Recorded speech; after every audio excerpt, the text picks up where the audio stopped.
Peace. Peace, how everybody doing? This your boy Tad Data.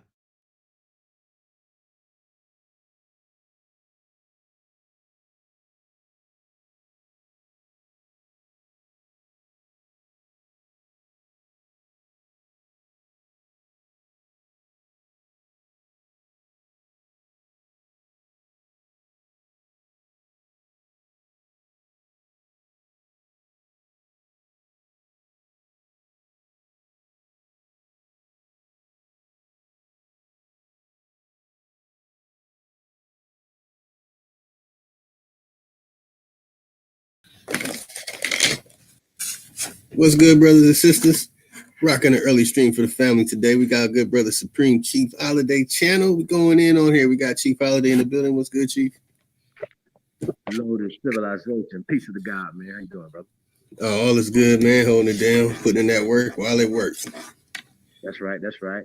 Hey, man, peace and paradise to all the American Aborigines, a.k.a. the first Americans, the troopers in the building.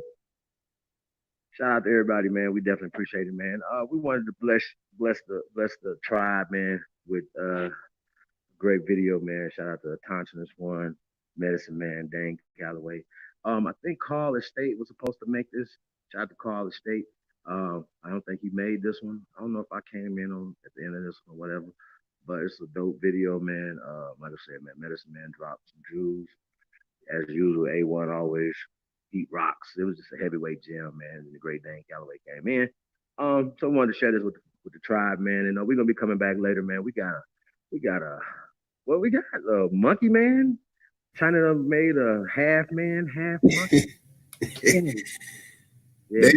They see China right now is trying to top everything going on in the U.S. So when they saw that we were doing spit on a stick and some pubic hairs to see somebody came from anywhere in the underwear, or now they got blood samples. It went from junk DNA being 97% of the DNA and only knowing what 3% of, and only knew what 3% of the 3% to. We know your whole ancestry now.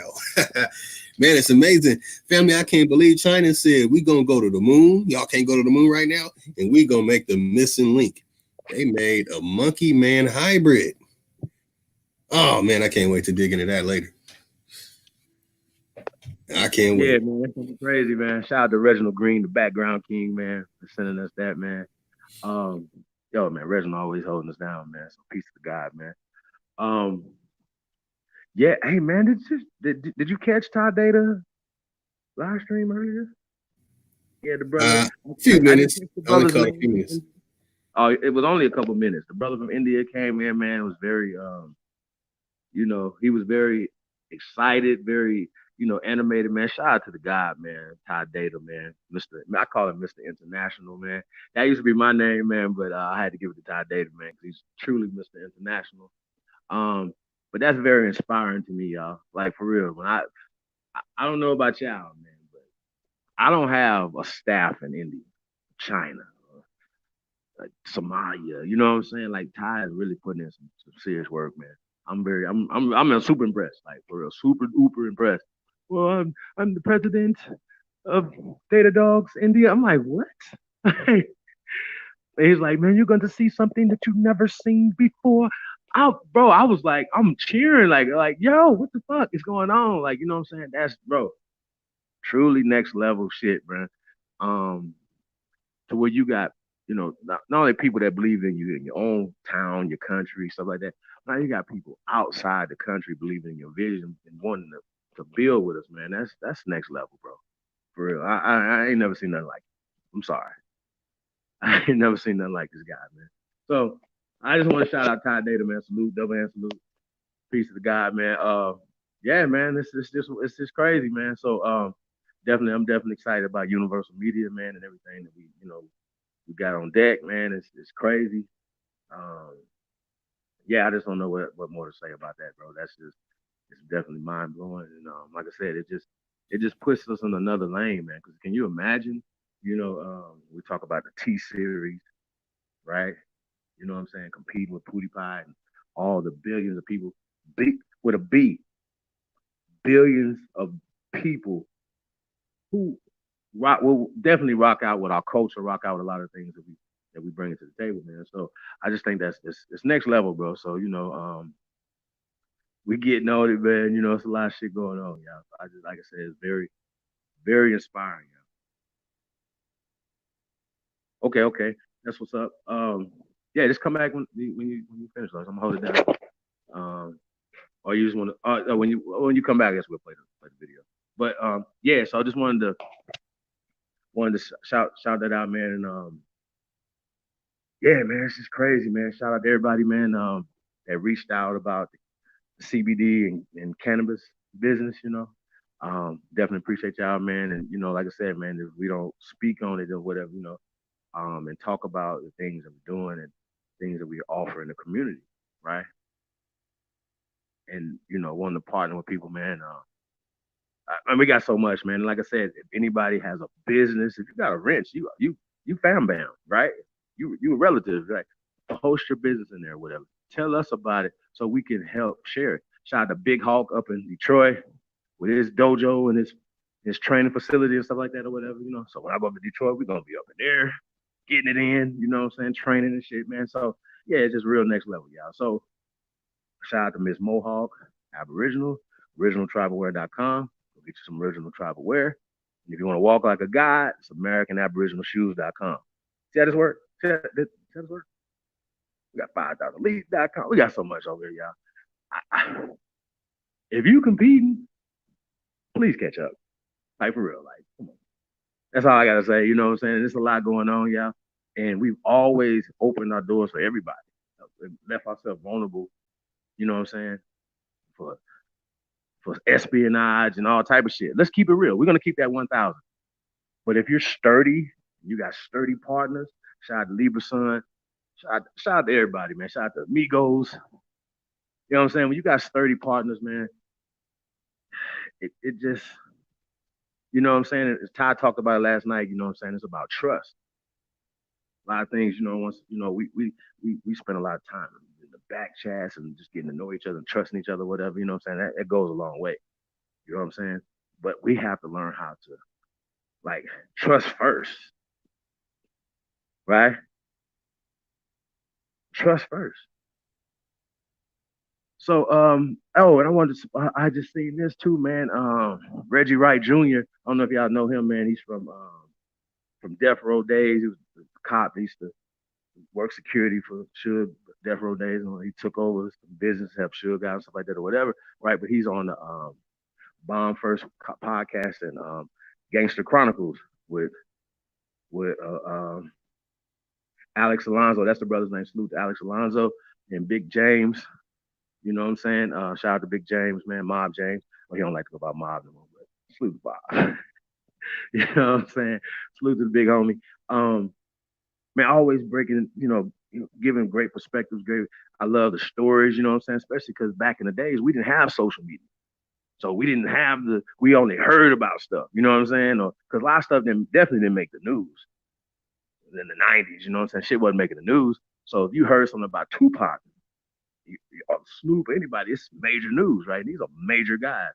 So Reggie had to go. He had been fighting a case, a federal marijuana case, y'all. Think about this. He has to go do 18 months in a federal penitentiary for a healing plant. Now, he's from California, lives in California and everything, whatever. But the problem was, it's crossing state lines, using their systems and stuff, you know what I'm saying? You follow me? So when we're doing things, man, you know what I'm saying? When we're talking about cannabis and we're talking about CBD. CBD is we can do that anywhere in America, right? We have to abide by all rules. And I don't like rules. Y'all probably don't like rules either, but so we won't end up where Brother Reggie Wright is, who's an ex-cop too, by the way. I said that already, right? So, and they talked about that or whatever, and they said certain things. They said, well, man, is he gonna have problems when he go to the feds? You know what I'm saying? Because he was a cop? Hell no. He going to a camp. It's not PC. You know what I'm saying? But niggas a short time and they ain't trying to get jacked off.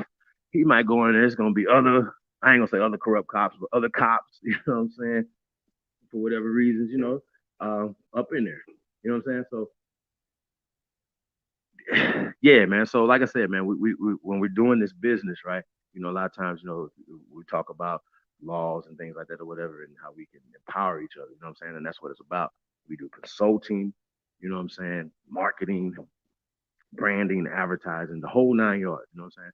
So for me, even though I work in the entertainment aspect of stuff, business is always generating around entertainment. Entertainment is or everything that we're doing. You know what I'm saying? The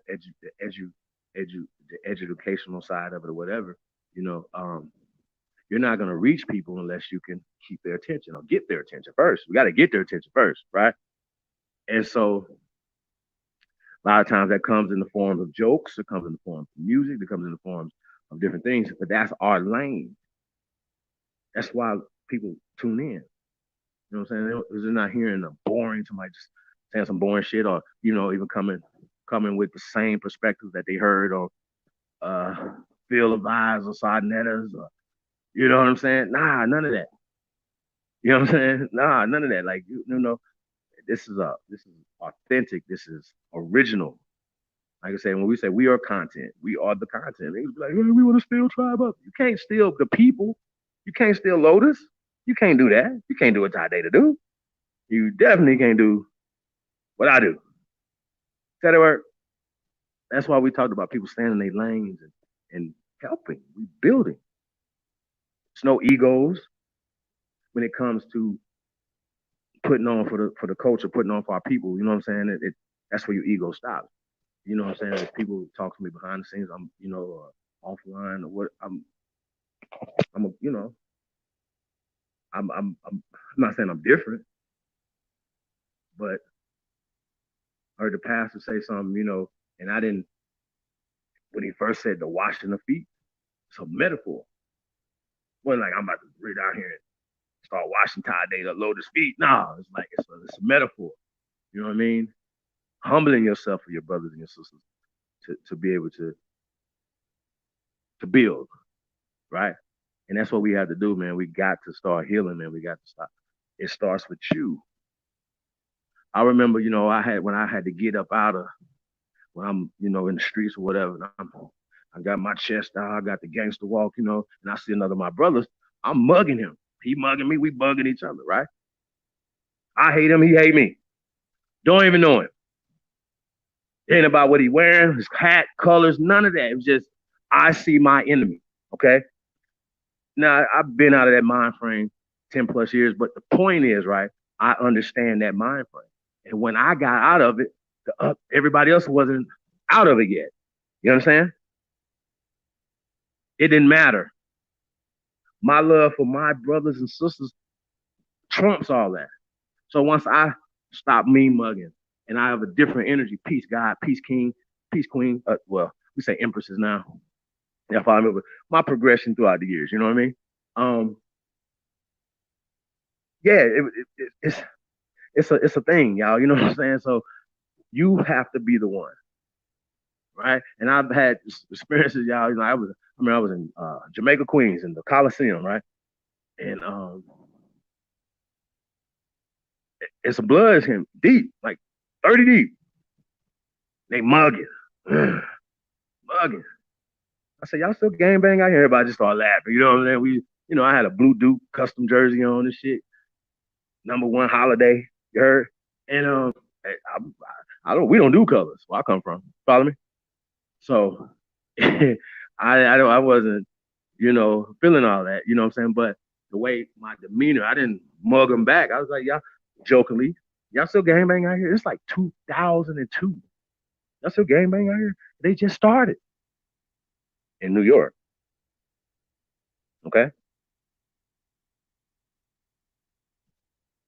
But it's 4 of us. They seen men. You understand? Sturdy men. That's how that worked. And we didn't fight with them. We joined with, made music, everything. It was Black House Records out in Jamaica, Queens. Anybody from Queens, they know the hell I'm talking about. Like I said, man, we intercontinental around here, coast to coast and around this boy. Okay? for years. So yeah, that's what we doing, y'all. Lo, she back yet? Not yet. But yeah, so this video though, I haven't seen it in a while. Like I said, shout out to Thompson's One, man. If y'all haven't subscribed to the Thompson's One channel, subscribe to Thompson's One. Subscribe to Medicine Man. Subscribe to everybody, man. Anything, anybody's doing the Aboriginal stuff, man, subscribe.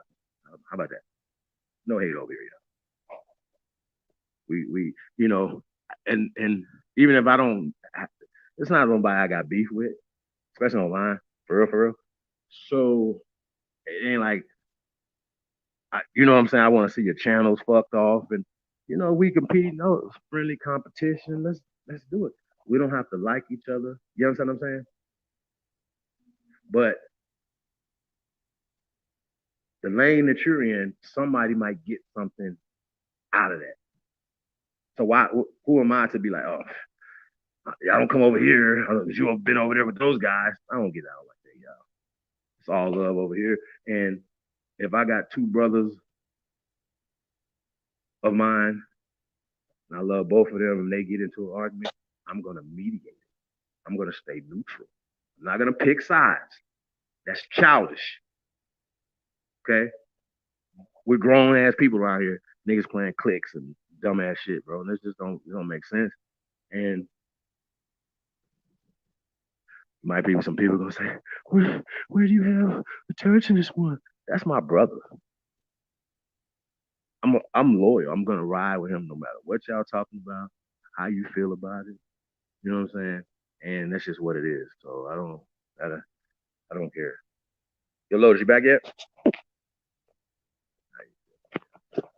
So yeah, man. So that's what we got going on, y'all, man. We in a building. You're not. So what else is going on? Yo, the monkey show gonna be crazy tonight, y'all.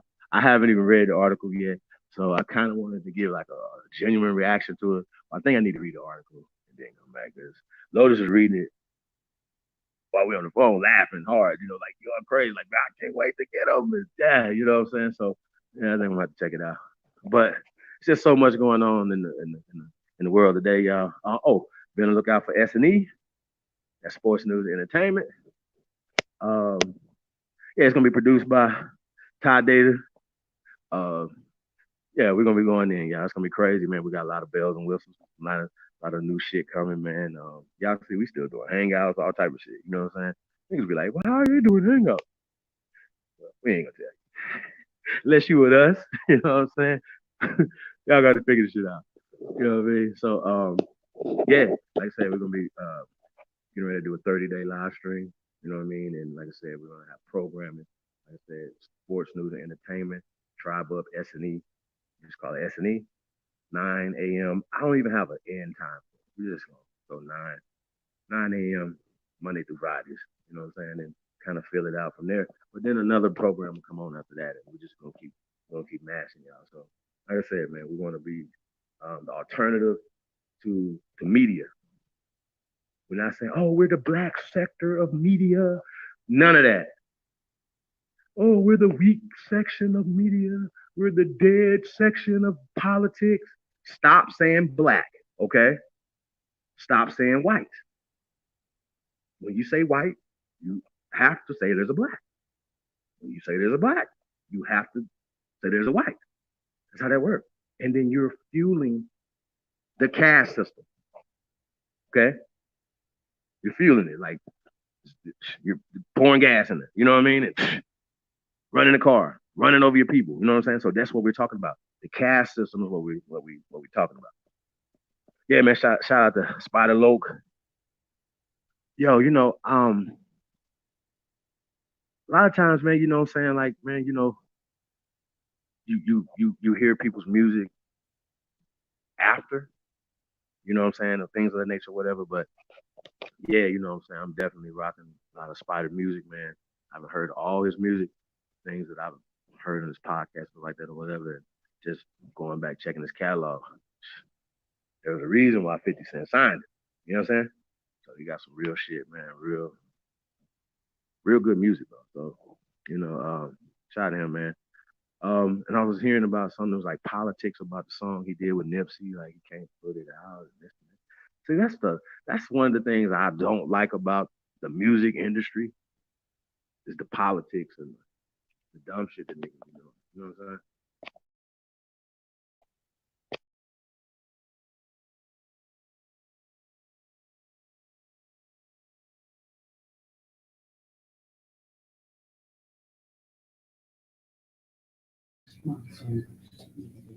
All right, back in the building, family. I don't know what happened. I see you on mute. I had some dumbass customer calling in and shit. How much for your 1 hour? And so I'm like, God damn, man. You need a massage because you're retarded? Well, anyway, family, man, let's play some good music for the family. You know that I did it, my OG, and we're going to go in playing our good brother, touching this one. Medicine Man and Dane Callaway going in. Oh, let me get that music for the family real quick, though.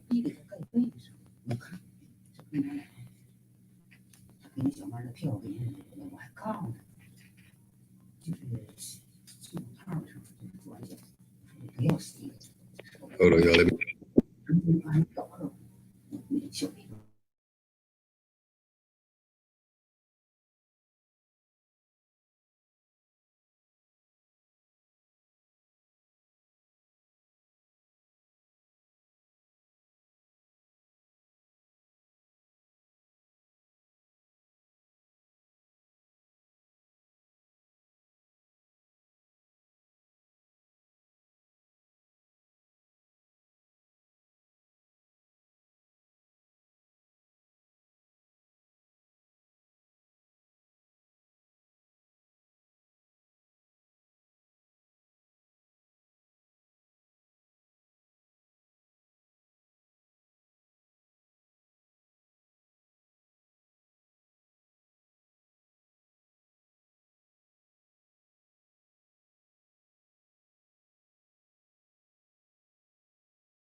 I gotta have it, so I'ma go get it. You're talking about going getting a bunch of money. You know that I'm with it. You know that I'm with it. You know that I'm with it. You know that I'm with it. I had a couple big felonies, but I gotta quit it. And I gotta admit it. They know that I did it. You know that I did it. She know that I did it. Hey, now she wanna lick it, sticky, hit it. I hit it and quit it. Hey, I know you can dig it. Hey, cause that's how I did it. Hey, it's all about money, power, and respect. Yeah, I got a little. I'm not the big or the little man. I'm the one in the middle. Yeah, the one in the middle. I'm that one in the middle. That nigga that never, ever told. The one in the middle.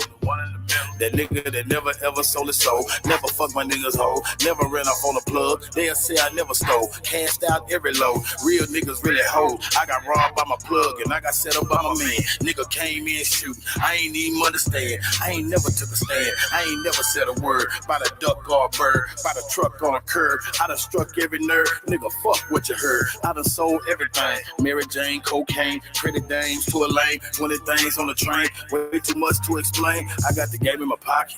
I turned my name to a profit. Bought me a chain and a locket. Beat this good game from a profit. It ain't no way you can stop it. I'm like that flame on a rocket. Put that on Jesus Christ, Buddha, Dalai Lama, and Elijah Muhammad. I am a son. I gotta have it. So I'ma go get it. You're talking about going getting a bunch of money. You know that I'm with it. Yeah, you know that I'm with it. You know that I'm with it. I had a couple big felonies, but I gotta quit it. And I gotta admit it. They know that I did it. You know that I did it. She know that I did it. Hey, now she wanna lick it, quick and sticky. I hit it and quit it. I know you can dig it. Cause that's how I did it. I got a partner by the name of Gato. That nigga is solid. That nigga hopped straight up out the damn feds and went back to college. Now he got the knowledge. Now we got the knowledge. Talking big money. The women and weed is exotic. Yeah. We so more dope than the CVS. And my baby mama CTS. Got my decoy in the DTS. Getting followed by the DPS. We do not broadcast to the public, or we do not work for no PBS. Know some bitches who be snatching kids. They do not work for the CPS. My GPS is a BCS. But on a cool, you gon' see me less. If you see me, I be with my kids and you gon' see me blessed and never see me stressed. I am the OG of rapping, been rapping since niggas had beamers on BBS. I don't even have the rock jury. Still I'ma shine like a VVS. I put the L in cheddar. I put the L in dollar. I put the L in better. I put the L in scholar. Look, I got it grew back to Stella. Look, watch when I leave, they gon' follow. Yeah, I got the hood by the collar. Look, bet when I ski, she gon' swallow. I am Kamala. I gotta have it. So I'ma go get it. You're talking about going getting a bunch of money. You know that I'm with it. Yeah, you know that I'm with it. You know that I'm with it. I had a couple big felonies, but I gotta quit it. And I gotta admit it. They know that I did it. You know that I did it. She know that I did it. Hey, now she wanna lick it, quick and sticky. I hit it and quit it. I know you can dig it. Cause that's how I did it.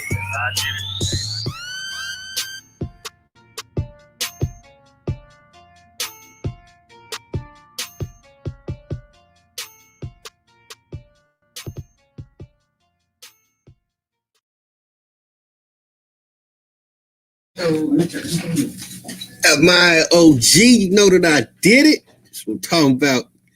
All right, Chief, man, I'm about to slide the video on. Go in, family. Won't be able to do the pause and play at the moment as much as I would like to, but in about 20 minutes, man, I'll be heavily involved. Before we do, I got to give a shout out to the chat. All right, we got Blue in the building, Renee, Cherokee, Sammy, Sequoia, Original Night Wolf. What else we got in the building? Copper Tone, Tony, Indige, Ameri, Seminole, Indy. In the building.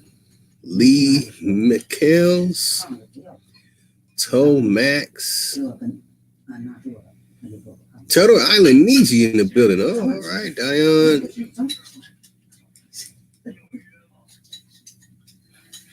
Keone Bailey, I think I'm saying that name wrong. Got Davesha Valier,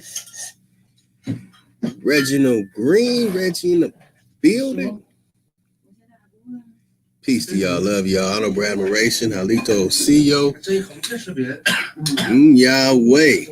All right, man. We got to. Hey, man, y'all got too loud in my background, man. I'm going to kick y'all butt. Y'all messing up my live stream now. Yeah, that. Start going off on you.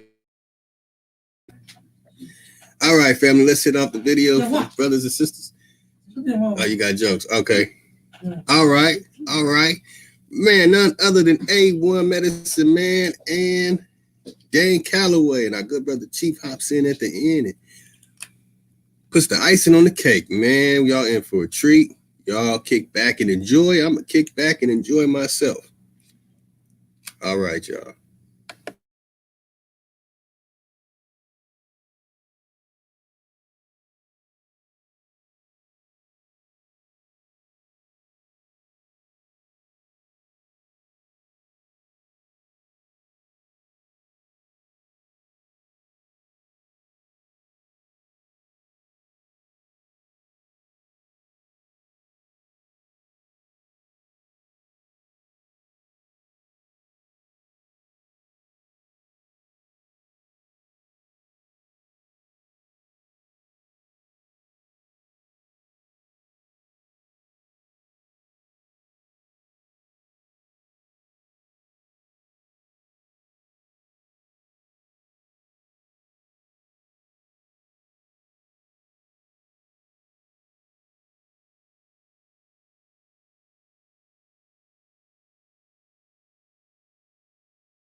Peace. This is the Time Shine Bill. I have a guest with me today. Many of you guys know him by the brother Medicine Man. He has a YouTube channel. This brother right here has a lot of great information, and I know that most of the subscribers that come through and check out my work, if you like my work, you'll definitely love this brother work. I mean, I've actually y'all seen his work already, but talking to him is a totally different story than his videos. So, I'd like to welcome the brother Medicine Man. Just give me 1 second though before we go on. I just want to open my let me just open my what's the name up. Open the chat up to see who's in the chat. Yeah, just give me 1 second. We should be right on in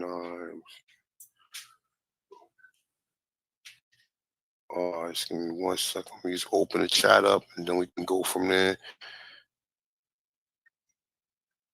All right, oh, here we go. All right, so we are on simultaneous watching.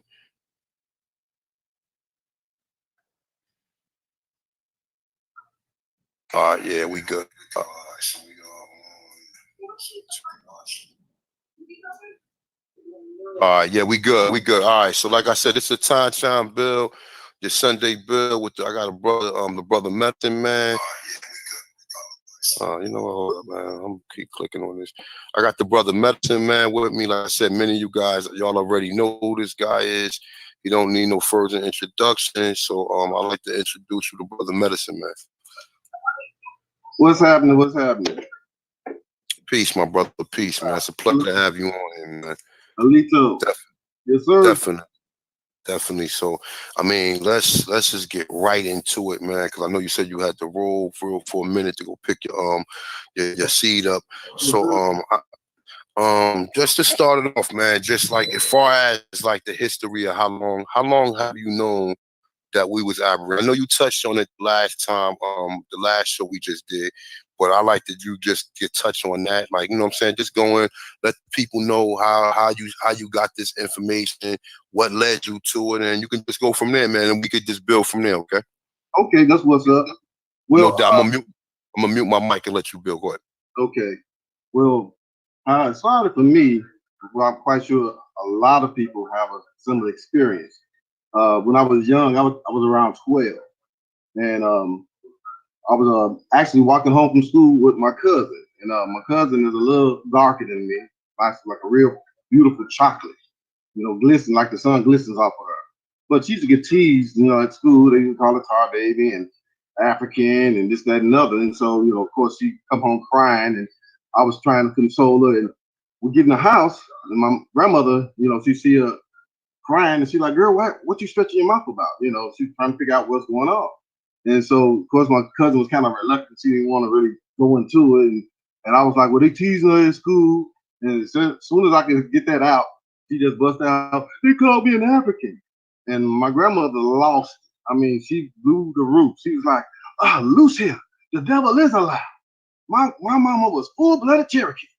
And so I'm like, whoa, But then at this time, I'm 12. So it really didn't, register, because I have other, friends on the block that say they had, Indian in their family as well. So that was like, one of those things, I guess, that we as a people, we have, a silent, history. Like, hey, yeah, it's rumored that we got Indian in our family, but the joke on us is that we are the Indians, So that really sparked me to kind of start looking into what my grandmother had said. Plus, she started, telling me I used to ask questions, she lived to be like 88 years old.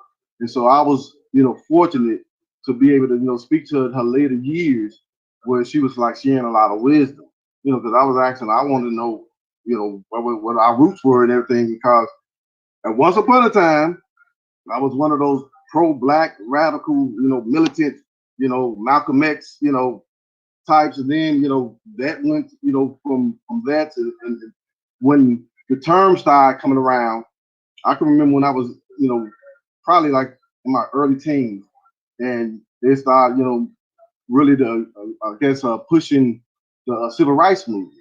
And it was all about black power, black pride. James Brown came out with the cut, I'm black and I'm proud, and everybody just embraced it. My grandmother hated it.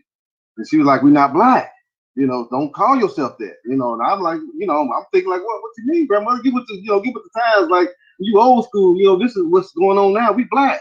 No, we not black. You know, but I could understand why she was so definitive about us not being black. She was like, no, we are not black. We're not African. We are American. We're from this land. And so, you know, I'm like, okay, you know, we from this land, you know, we're not, you know, African, we're not black. So, of course, around her, I'm like, okay, yeah, grandma, yeah. But then, you know, when you get around your, you know, your peers, you know, you do as they do, you know. So for a while, I'm caught up in that, you know, and it's like I'm trying to figure out, you know, okay, well, where, you know, who are we? You know, where do we really come from? You know, and so as I'm in school, I'm in college, and I'm studying, you know, the actually it was by happenstance that I became a teacher, but I actually was studying business. I wanted to go into business management and administration, so I got my degrees in business, and one class that sticks out that I can always, you know, resort to is like one thing that I can say that really, you know, kind of, I guess, really got me, you know, to kind of like zone in, or, you know, really like tap into the things is critical thinking class. I took a critical thinking course, and it had me questioning a lot of things. You know, it was a lot of, course, theology and ideology and philosophy and whatnot. But you know, when you go ahead and sift through the dirt, you know, so you can get the gems, basically that's what I had to do. I had to like, okay, this is Eurocentric thinking, this is their philosophy, their way of thinking. And I like, but you know, I see that the model here in place is something that I can, you know, utilize for me in my research. You know, so like when I tell people, like, yeah, I've been a teacher. I'm teaching the public school system since 1999. I've taught I don't know how many kids, thousands. You know, but the thing about it is, what got me was when it came to a time for us to like. I used to dread history or Black History Month because it always started with slavery. Always started with the 1600s, and y'all were slaves, and this is what y'all do, and y'all pick cotton, and you know, and as a kid, I was, you know, I excelled in the school that was in my neighborhood. So they bust me out. I happened to be one of the first students to get bused when they desegregated schools in Chicago, like in the late 70s, early 80s. You know, kind of telling my age, but I was one of the first students that actually was bused to the all white school. So they'll take us out of our community and bus us all the way across town to all white school. You know, so of course, picture me probably in some class I was the only, you know, a melanated student in there. So I'm sitting around, and when we talk about, you know, history and slavery comes up, and you know, everybody looking at me, and you know, I'm like, you can just feel like, man, everything just zoning in on, you know, so it's like a very uncomfortable feeling. And I always used to wonder, how come every time they talk about us, they always talk about that. Then when I talk to my elders, they telling us other stuff, how, you know, great we were as a people, and how, you know, before, you know, the pale face, you know, is what my grandma used to call them before they come, you know, things were different. And how she used to tell me how she grew up on the farm, and how her papa, my great great grandfather, basically owned acres of land in Tennessee, and how they were sharecroppers, and how she used to get up in the morning and do the farming and milking the cows and the whole nine. And then they would go to the market and sell some of the crops that, you know, and basically they'll barter with other, you know, people, which will be other tribes, you know, that were displaced.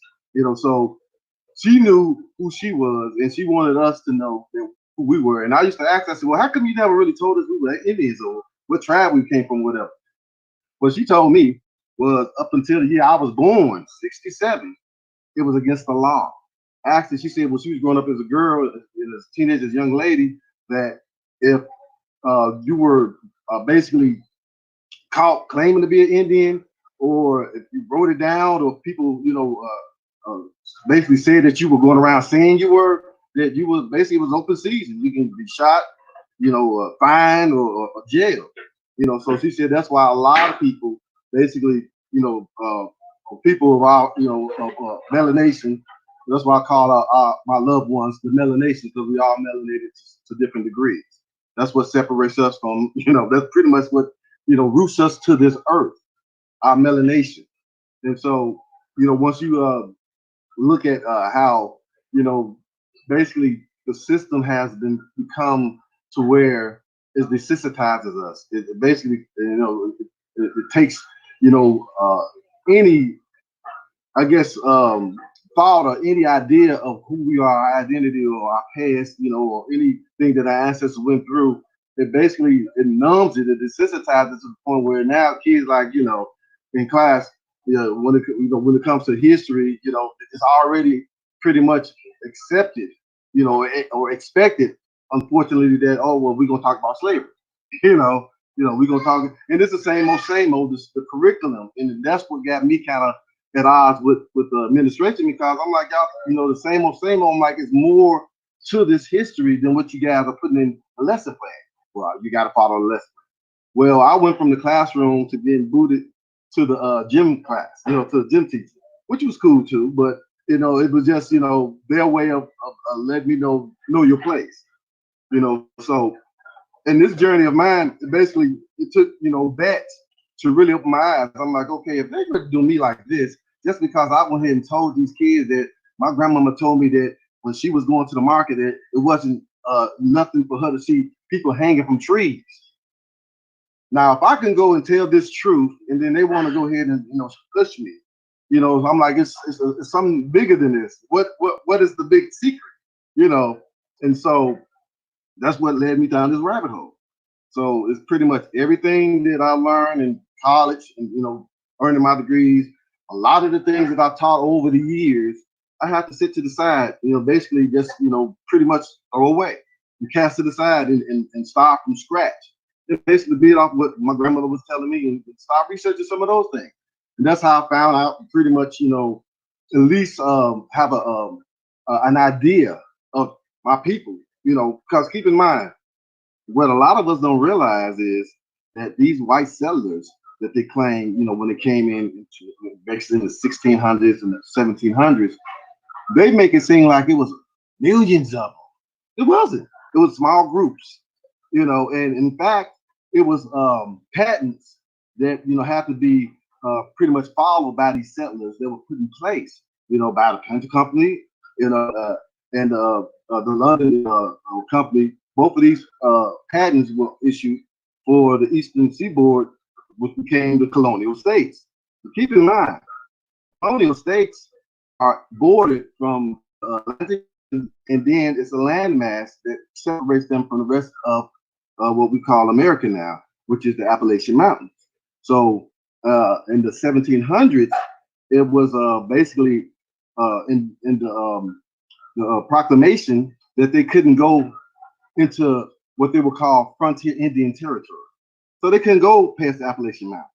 And so a lot of area, what you might say west of Appalachian Mountains, wasn't even, you know, discovered or explored, you know. And once I came to the fact that in some of the research, I come across a book called The Aboriginal and Natural History of Tennessee, up until the settlement of white folks therein in the year 1768.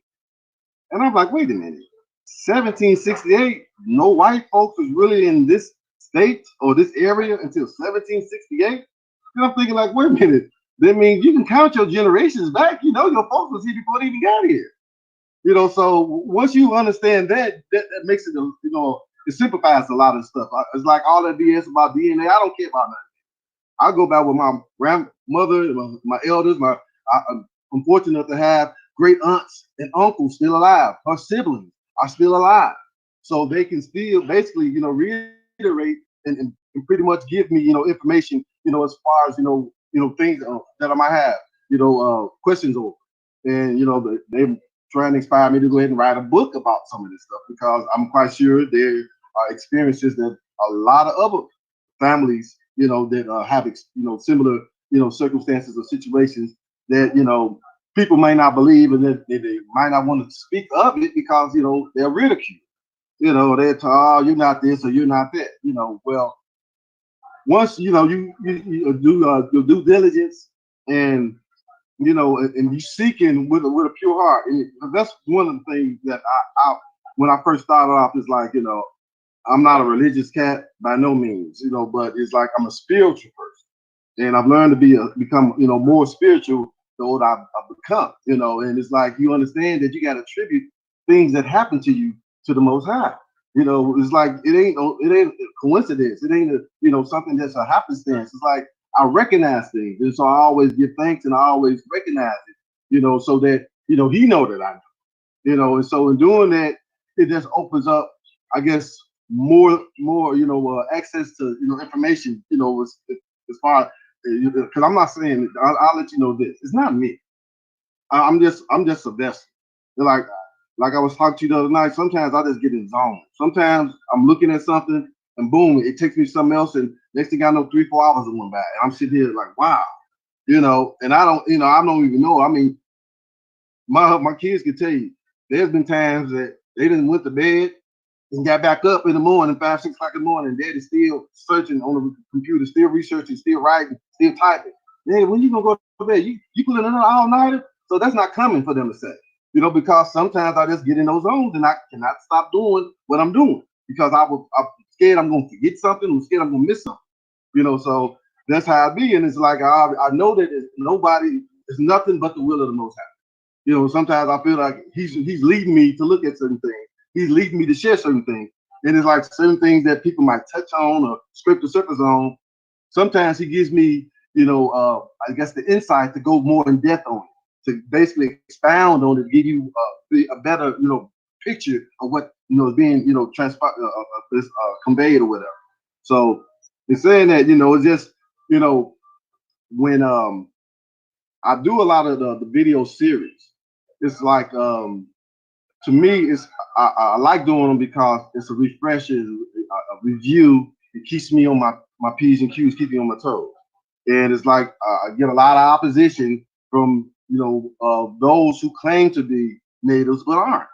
And then I also get opposition from those who came over here and basically pretty much, I call them the oxymorons. I'm like, how are you going to claim to be the same people that you came over here, robbed, killed, and conned, but you claim to be them? So, those people, I have, pretty much, I guess, a prepared statement, and it's like over time, once you come across, the truth, and that's undeniable, irrefutable, it shuts them up.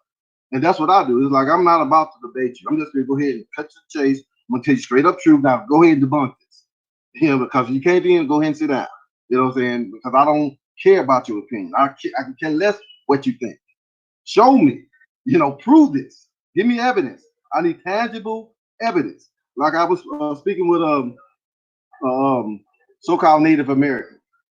Oh, well, we just believe in our myths and our ancestors and our stories, and we don't care about what people think and what our ancestors say we've been in. I said, listen, man, DNA ain't gonna lie. Your DNA tells everybody that you ain't been here but less than 800 years. I said, if you've been here for all these hundreds and thousands of years, show me Mongo fossil remains that are dated like that. Show me some that predate the Luzia. You know what I'm saying? The one that they call the Negro. That's around 12,000. Show me something. Because all of these myths and all of this, this fantasy, this fairy tale, which y'all, basically are falsifying, and I guess, this is what you, stand on. That's not a foundation. Because the fossil and the DNA both say different. They both claim and it's point to one place on this earth that you all descended from, and that's Siberia. And so, of course, they don't like the truth, but like I tell them, I say, listen, you guys have not been here as long as you think. Yes, there have been some that have come, do migrations over the course of time. But when you speaking of the first Asiatic people that first came here, it wasn't the pale-skinned Mongol people who are now inhabiting China or Asia. It wasn't them. It was the richly melanated Afro-Asiatics that inhabited Asia for eons before any pale-skinned barbarians or Scadians or whatever you want to call them came into that area.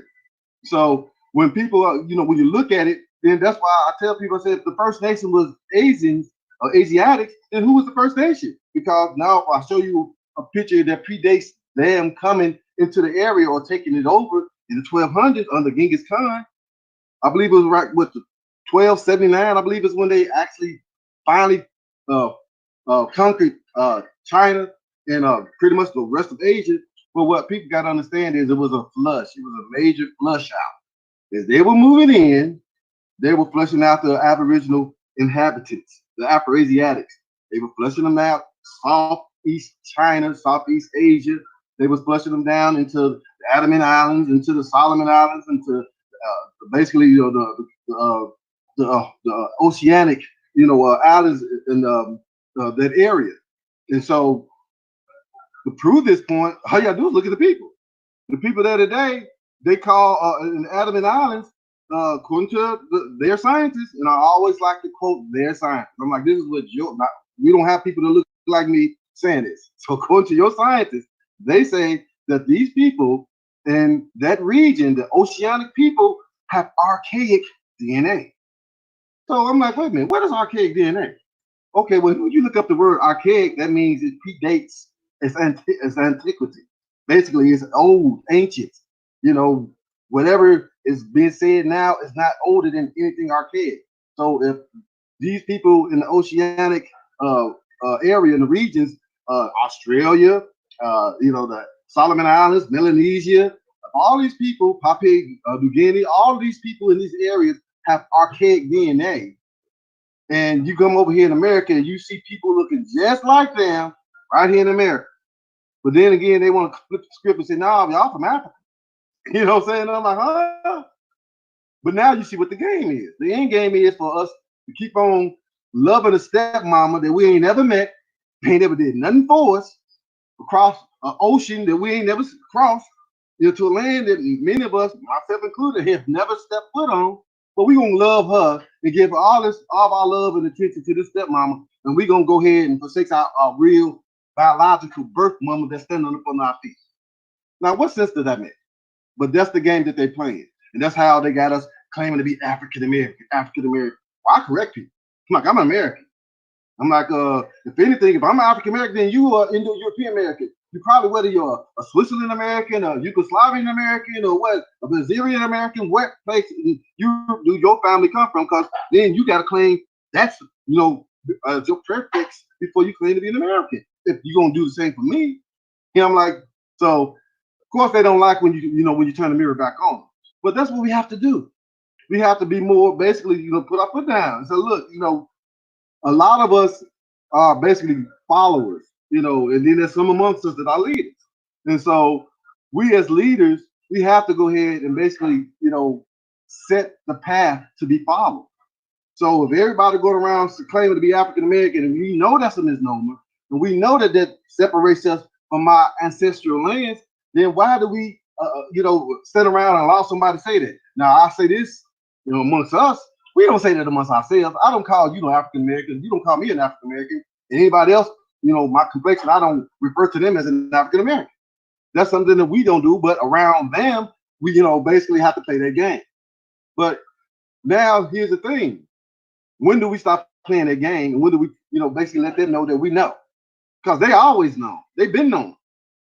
You know, the joke has been on us. It's like they're gonna keep playing this game until we wake up and say, you know what? Hold on, this ain't what y'all told us. It's a lot of these things that y'all said didn't happen this way. And it's like, you ain't came up with not one slave ship. So how are you gonna say that we came from, all of us came over here on slave ships when you can't even produce one slave ship? Not one. You can go show me a ship that you done found from Egypt that's 2,500 years old and that you done dug up, and you can find me a ship off the coastline, or there's a galley ship that was supposed to have been used by pirates that's supposed to be 500 years old, but you can't find me one slave ship? Not one. Okay, so then we end that argument. Now, what I tell people is this: a lot of people that are in Africa today are not Aboriginal or indigenous or basically birthed from that land. And that's fact. Now, I say that because in doing my research and in looking at some of the tribes in Africa, and in looking at some of the ancient writings from some of the philosophers and from some of the historians, even Herodotus said this. Herodotus even claimed, he's like, look, the original Egyptians, they weren't from Africa. The original Egyptians, they came from the north. They came basically from around the Caucasus area, that region up there under where Siberia, where Tartary was. They said this is where they come from. They were like Coletians, the Coletians. You know, that's where, according to Herodotus, this was the first group who basically came on the Nile, settled on the Nile, and became what we call the Egyptians. So that means then the Egyptians were from Africa. Okay, well, then he says, well, those people that we call the Ethiopians, well, Ethiopians today, they dropped the A, but originally it was Ethiopians with the AE. And these people basically, well, if you look up ethos means black or dark. So these people were melanated. They were dark complected, people. And so they were known as the Ethos, so the Ethiopians. So when they migrated into the region of Africa, that's when that region became Ethiopia. They say themselves that they migrated from Arabia. And if you know your history, then you know that Arabia is part of ancient Asia. So they were Asiatics. So people got to understand that a lot of these tribes in Africa basically, are originally Asiatic at origin. Now I'm not saying that there are no melanated people that, actually originated from that region or whatever. What I'm saying is that basically, if you look at in the last 4,500 years or so, the migration patterns, you will see that some of these tribes migrated, from other areas and settled in Africa, it became these tribes. And then you got to take into consideration a lot of the tribes in Africa. I'll use one example that I can. I have a personal relationship with a Nigerian, one of my colleagues. He's a Nigerian. Actually, I'm a youth football coach and director, and I got both his sons played for my youth football program, and they are actually what you would call African Americans. Their dad and their mom are from Nigeria. They came over here. They got their citizenship. Now they are African Americans. So they are truly African American. But I'm speaking to them about their customs and basically because I'm doing some research at the time about Brazil, because I was finding out that the Dutch were the people who started the slave trade, or what became the transatlantic slave trade, and they were doing this in the 1600s. And when the Dutch basically established their establishment, they did one in what became New York. It was New Amsterdam. They did one in Brazil, which was New Holland. They did one in Suriname, or the Caribbean, and that's what they were doing. They were basically taking the people from the Virginias, from Carolinas, all over the Eastern Seaboard, taking these people, taking them down to Brazil, taking another group from Brazil, bringing on up back there, replace that group, taking another group from Suriname or somewhere in the Caribbean, and taking them down to Brazil and swapping them out. So that's what happened. The Dutch were basically swapping this, and this was going on for around 200 years before African slaves were brought over to this continent. And this is historical. You can look it up. And I tell people, fact check me. Fact check me. You know what I'm saying? Please do, because when you do that, then you learn something. You're like, oh, wait, I didn't know that. So when you look at it and you realize that, wait a minute. So the Dutch started doing the slave trades and stuff. And then, oh, wait, the first slave auction was conducted by the Dutch and New Amsterdam, which became New York in 1655. What? Yes. So when you start looking at these things, you start realizing, like, okay, so the Dutch basically was instrumental in beginning the slave trade. They came over here. Actually, they got a patent from the Dutch West India Company, and they were patenting pretty much with the exclusive monopoly on the trades between the Americans. And then they later added on Africa in the late 1600s. So what people have to take in consideration is, okay, like when I was doing my research on Brazil, getting back to my Nigerian friend, I've noticed how a lot of the customs and rituals and traditions of Brazil is identical, almost exactly the same as in Nigeria.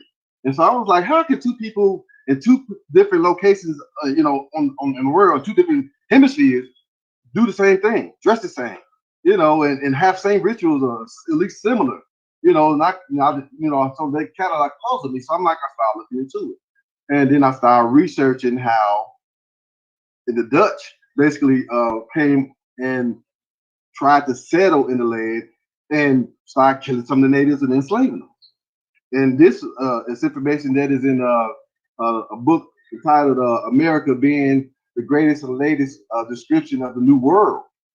Now, in that book, it basically goes into detail about how when the Dutch came over here, they called them the Hollanders. When the Hollanders came here to the Americas, how they basically was taking, the land, claiming the land, and they came over, with weaponry that the natives of the land of Brazil didn't have.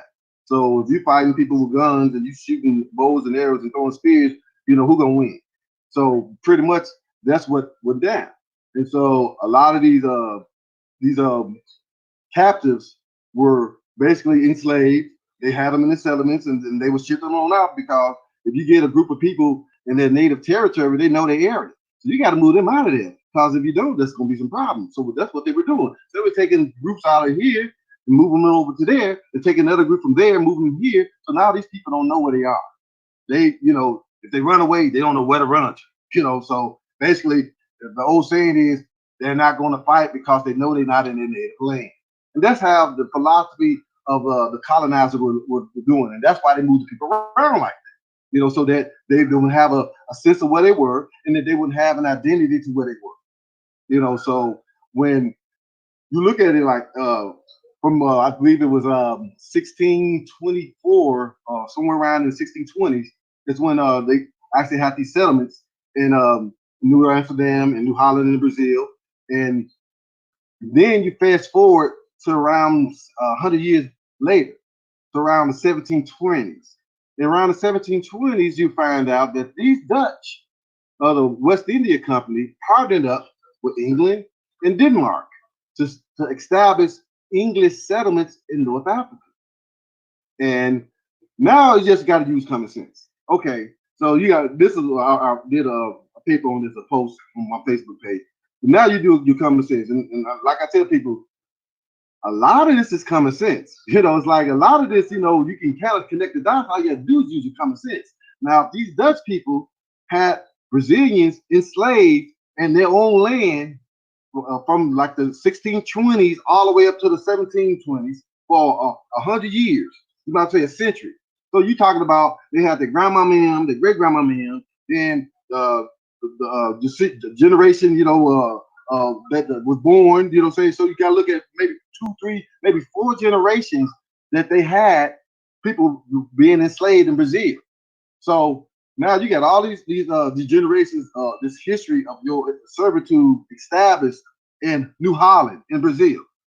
Now you decide to go ahead and partner up with some more of your English cousins, from your Alemanni tribe, which is where they all come from. They all come from the same tribe, 10 tribes, the Alemanni tribe. So they are related. So they go ahead and get with their cousins in England and Denmark and say, hey, we're going to go ahead and start some settlements in this North Africa.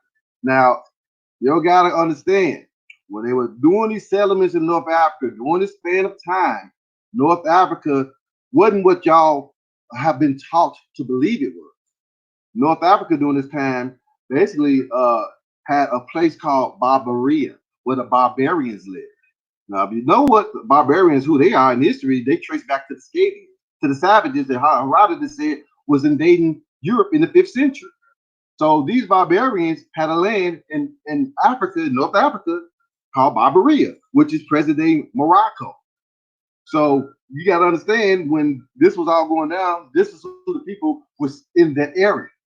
So now you got to understand this. They came over there, started these settlements. Who built the settlements?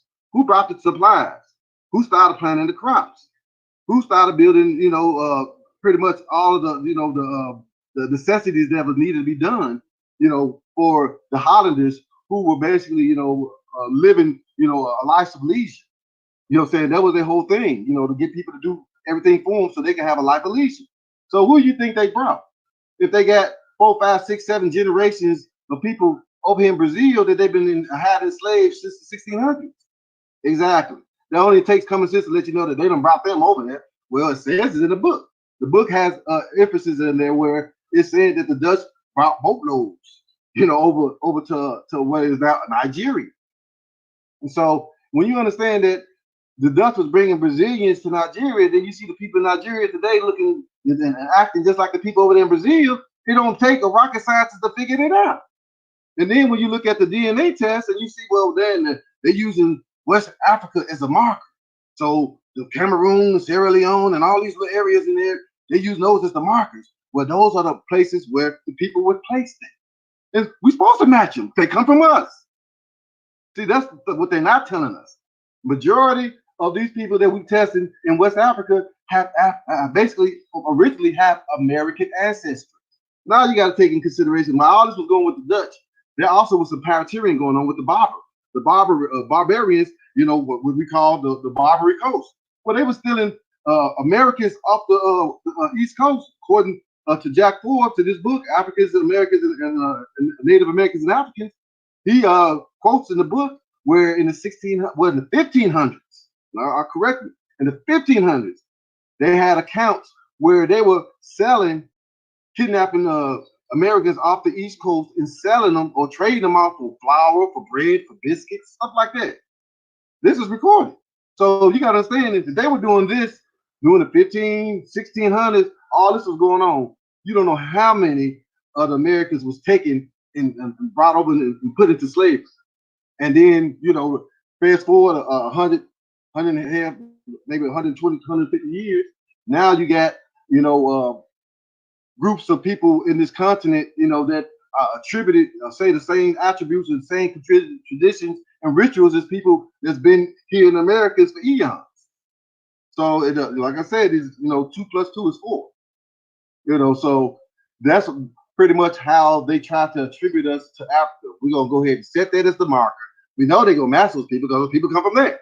So we're gonna set that as the marker. We're gonna go ahead and test them so that everybody that tests us, they will match somebody over here in West Africa.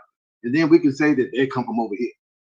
When they don't realize that a lot of those ancestors that were placed there, and let me divest right quick, and just say that it was up until 1900 that the Europeans still had the whole continent of Africa as colonies. So you got to look at all of these European countries who sliced up and, basically, here's your part of the pie, here's your piece. They basically divided up amongst themselves. And all of these colonies or whatever regions now that they used to have are today countries. So that basically, makes you think about it like, wait a minute. So all of the countries now that's in Africa once upon a time were colonies. So that makes you put a whole another, gives you another outlook, another way of looking at it. So this is all, part of us basically, coming into the truth and understanding what's been done and how pretty much there's no measure that they would take to basically have this truth from us because they don't want us to know. So, it's incumbent upon us, especially the ones that are coming into alignment, ones that are waking up, to share this information, to wake up another brother, another sister. I don't care if they don't think they, I'm from Africa. I don't care what you say. Okay, basically work with them, for a while. I ain't gonna say forever because I'm like this. The truth ain't for everybody. Some gonna get it, some ain't gonna get it. You know what I'm saying? So it's like those who do, you go ahead and you work with them, you build. Those who don't, you can't waste your time, basically trying to, I guess like my grandma said, you can't throw no seeds on concrete and expect them to sprout. That's a waste of seeds. So we gotta kind of look at it in those terms. I hate to, what I'm saying, but me as a person, I'm basically adamant. I will sit there and exhaust, I don't know how long to prove the point. Pull out every fact I can, and then I done did this. And I mean, I done threw everything that I had in the book, and then they still denying it. Still, oh, that's pseudo. Oh, that's the white man. This, oh, that. I'm like, wait a minute.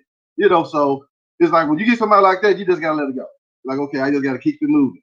But it's unfortunate, but that's according to the scripture, that's the way it is. Everybody's not going, it ain't for everybody.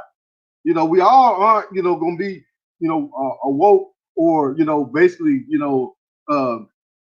given, the knowledge of who we are. Some of us just gonna stay woke. Some of us just gonna basically, it is what it is. And it just like I said, is my job, my task, I feel to basically be a news bearer, to bring it out, to basically, if I know it, I want you to know it. Like I tell my friends on Facebook, when I find out, you find out. you know, and that's how I feel about it, you know. So it's like I'm all about each one teach one. So when I, you know, share some, I might be a spark to somebody, you know, because there are so many people like you, brother. You've been a spark for me to have me looking into things like, wait a minute, okay, so now I got, you know, that basically makes sense now. You know, it's like maybe some gaps will need to be filled like that. Oh, that fills the gap right there. You know, so that's what networking and building does. You know, we all have questions. We all have, you know, things that we may not be sure of or we want to know. And we all looking, but sometimes we don't even know what to look. You know, and so that's why I feel, you know, I you know, come in and pretty much that's where, you know, I feel that, you know, the Most High has put me in a position to be a benefit to people that, you know, want to know this and want to know that. You know, and I feel that, you know, nothing but His will that a lot of people are starting to wake up and ask. You know, and that's all I wanted. That's the only reason I did. You know, I do the videos or I do the posts. I want you to ask. I want you to inquire. I want you to look it up yourself. Don't take, and I tell this to my students, don't take what I tell you and believe for what I tell you. Because men lie, women lie. Look it up yourself. Believe you. If you look it up and in your heart and in your soul and in your spirit, you feel that that's what it is, then you roll with that. Don't take it because I just told you that's what it is. And that's what I tell people. You know, so, you know, that's one of our biggest, you know, I guess downfalls is we take a lot of things at face value. We've been doing it for years because they've been telling us this and we ain't been looking into it. We just roll with it. Now, when you stop and look into it, you see all of the BS and all of the holes, all of the, you know, the wires and the threads that they're just barely holding on to. You know, so he's like, this ain't standing on nothing. You know, but people don't look into it, so it continues and perpetuates. It keeps rolling, and you know, and then hopefully one day somebody will look into it, and then you're like, oh, wait a minute, you know, just like with ancient Greece, found out that that was a lie, you know. So then you look at Africa. Well, you know, that pyramid over there was built in the late 1700s, so we know that's a lie. Then you look at all of the founders in the Grand Canyon. Well, they found stuff that's dated back 15,000 years. Well, that's 5 times older than Egypt over there that that's built. So that, I mean, it's just common sense. Sometimes it just comes to common sense. Sometimes you just gotta stop, you know, questioning and this, that, and other. When the truth is right there in your face, it's common sense. You know, so, but brother, I hate to cut short, but it's about that time I'm gonna have to go ahead and run and get my son. But I can check back in as soon as I get back in. Is that cool?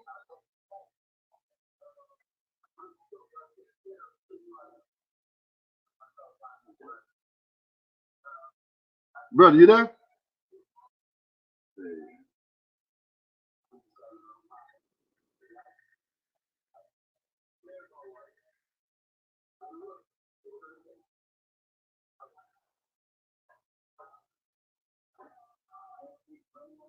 Let me get back on my lane.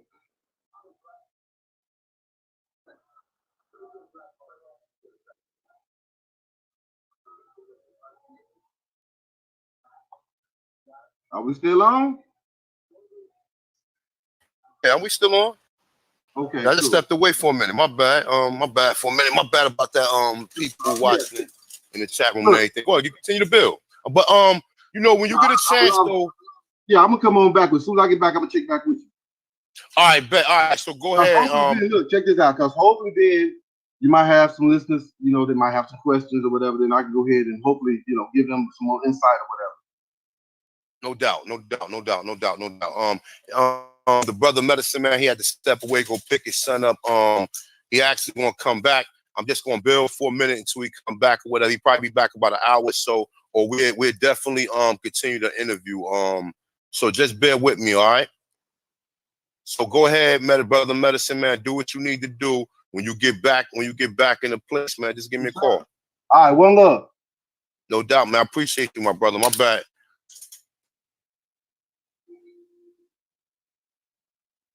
All right, so yeah, Autochthon, that's the brother medicine man. He had to actually step away for a minute to go pick his seed up. He will be back. Like I said, we had me and the brother AP Power. We had a beautiful bill with the brother yesterday. Talking about we was going on, man. I mean, this definitely his presentation is definitely going to get more in depth with the history as he go along. So definitely, man, be ready for him when he come back. All right, so let me see who's in the house, man. Let me see what's going on tonight. Let me see. All right, yeah, we good. All right, so like I said, this is my bad about that, y'all. All right.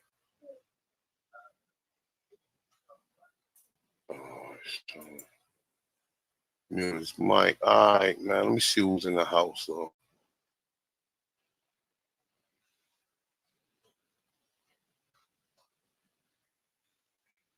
Peace. Copper Tonshine, James Gilmore, Aboriginal Truth, Amarul Khan, nonetheless. What's that? Indio? I cannot pronounce that. I know your last name is Ello. Elboria, Original One. Hey, O1. Peace to my brother O1. I see you left a comment with Sam. Peace, Samuel Scott, Mr. Dark. Let me see. Shout out to my sister Lonnie, 558-13. Peace to the Queen. Let me see who else in here. Text Apache. It's that Ibrahim Yazriel. Dan Dada. Let me see. Danny Grapes. Let me see. Nonetheless, I said that. Killer White Supremacy and Coons. What's up, my brother? We got Aboriginal TV in here. Aboriginal Finder. What else we got? Graham Richard. Let me see what else we got. We got highlights. Glennis Wright. Sorry, yeah, Glennis Wright. Charles Conboy. We got Saquay Hana. Whisper Shout. We got a lot of people in the house tonight, man. Shout out to all y'all. Jazzy the Fox, peace. Sis. We got FRZ. FRZ. O1 and FRZ. No, O1 and FRZ. Y'all left a message or y'all left a comment on Lex Will on one of the Lex Will videos. And he was kind of going in on what y'all was saying. So I don't know if y'all want to check the video out. He put a video, I think it's like maybe like 18 minutes. It's not a long video. It's one of the videos he put on it today. So you get a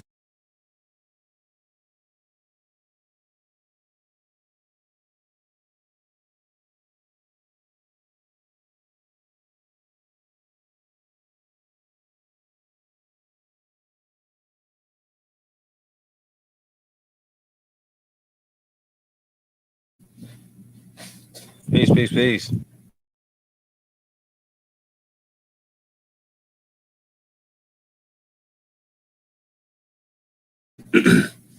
Peace, y'all. I don't know what happened. I believe it was a little malfunction on the show. I see the time still ticking. Chief, what it do? Chief's in the building. You're Peace. What's up, bro?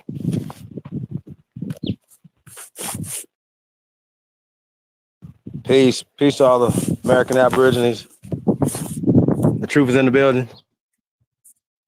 Hold up, man. My bad. I don't know how the fuck this shit just muted me again. Yeah, I can hear you. Yeah, it actually just muted me. I don't know what the hell happened. Yeah, man. Yeah, definitely the brother Medicine Man was going in, man. And this is like I said, this is like I said, it's a heavyweight jam, man. He gonna go in harder than this, man. We got a lot to talk about when the brother come back. And like I said, man, we can be doing like, cause I'm trying to inspire the brother so he can do his own Google Hangouts, man. Because after talking to him yesterday, man, he got a lot of information and a lot of the stuff that I've been trying to find out. He got a lot of information to connect me with some of the stuff that I'm missing. So I mean, as well as a lot of you other guys with some of the research that you got. But yeah, definitely, man, shout out to that brother, man. Brother, beautiful brother, man. I mean, when I say that, I mean, brother was talking to us, man, like he knew it for years, man. And that's what's up, man. I definitely appreciate any brothers that come through, that share, that definitely give the history up like they give it up, man. So, like I said, we're gonna continue this when he come back. But I'm gonna build until he come back, man. I just wanted to talk about status correction, man, changing your status while we at it or whatever. I don't know. I see a lot of people touching on that. A lot of people talking about birth certificates and shit. And I mean, I just wanted to just touch on it, being as though that I've been corrected. Actually the whole Abastille and the injunction and all that. I mean, I ain't complete with my injunction, but everything else I have done as far as the birth certificate. They tell you go get your birth certificate, go take it to the county building, go get it Abastille. Then once you get it Abastille, I believe it costs $40. Then you send it to the State Department. I believe that costs $7. And then when they send it back to you, they actually authenticated by putting a seal on it and putting it got like a cover page on it, as well as the seal from the United States, and it has the signature from the Secretary of State. But if you want to take it further than that, you want to do your affidavit of ownership, you DBA your name, and then you can file your injunction. If you can run across the people who really know how to do it. A lot of people don't know how to do the injunction. So a lot of people who got to go through Jonah Bay or go through other jokers to do it. Authenticating a birth certificate is a little bit more easier, but doing the injunctions and some of these other remedies that some of these other brothers doing, you got to reach out to them, man. You might have to pay a couple dollars to really get it through, man, because I had to pay for one of the places in which I got. You know what I'm saying? So if it's that important to you, man, sometimes you gotta reach out, because a lot of these brothers, man, they do a lot of research, man. And a lot of the research they do, man, some of the stuff these brothers do for a living. So, brothers want to get paid for their content and for their information, man. Because, like I said, man, it takes a lot, man, to put a lot of this information out. You know what I'm saying? But yeah, as far as that though, but I'm gonna tell you the truth, man. You can authenticate, like he say, first in line, first in time, or whatever. So that's the first thing you gotta correct, and that's basically the birth certificate. You know what I'm saying? But like I said, man, I mean, I know people who ex-parte or expatriated, but a lot of people don't want to do that because you have no way to really do business. You know what I'm saying? But that's why if you operate from the private and the public side, you can accept contracts, and you can operate from your private side if you choose to do that. You know what I'm saying? I mean, like I said, if you choose to do that, I guess at some point in time, a lot of people don't understand that as long as you still, I mean, the birth certificate authentication is basically putting you in a private state. You understand? When you do that, it's basically taking ownership. And what happens is what people call is the owner in due course. All right. So you know how like you get a third party debt collector. Let's say you had a cell phone bill with Sprint, right? And let's say that you didn't pay it or whatever. And let's say they sent that to a third party debt collector, right? So the third party debt collector, which what most people do is they would challenge it to see whether or not they got the actual to see if they actually got the signature or the contractual agreement that you first started. And that's what most people be looking into. You know what I'm saying? And so that's the same thing with having your birth certificate. When you authenticate it, you basically saying you're the owner of it. You know what I'm saying? And can't nobody put a lien on you. But you have to know how to properly use it. You just can't, okay, you authenticate your birth certificate. If you don't know how to enforce it, then it ain't shit. You just got a pretty ass birth certificate with a damn seal on it. But if you don't know what to do with it, or you don't know how that's supposed to liberate you, then that's a whole nother topic. You know what I'm saying? I notice a lot of people, they don't really touch on that 100 because they don't know about it 100. You know what I'm saying? Like I said, I had my birth certificate authenticated for at least about 4 years now. And like I said, the injunction and everything else. Yeah, man. I mean, like I said, if people, you want to look into it, but like I said, as far as the status, you want to do the SS4 form, correct your status as far as on your birth certificate. Plus, even if you don't want to be part of one of these tribes, man, I actually has a remedy or my own little remedy of what I did, you know what I'm saying, and how I sent it off, you know what I'm saying. I ain't, like I said, I don't talk about everything on the internet, but you know, like I said, if you guys want to know, you guys can email me at chiefatonchon@aol.com.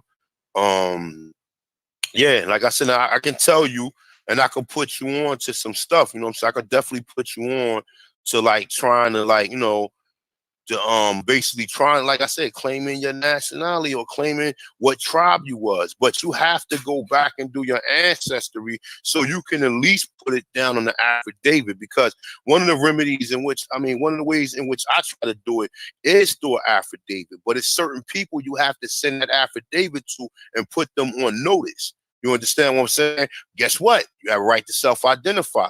So can't nobody tell you that you're not an Indian, especially when you look up the word America, and the word America is the copper color Aborigines. And like I was telling brothers yesterday, all you need is a damn penny when you go in the courtroom. That's all you need. All you need is a penny and stand on your square from there. But if you don't know how to stand on your square, like I said, most people, even dealing with some of these courts or whatever, they send 20 cops inside there to scare you.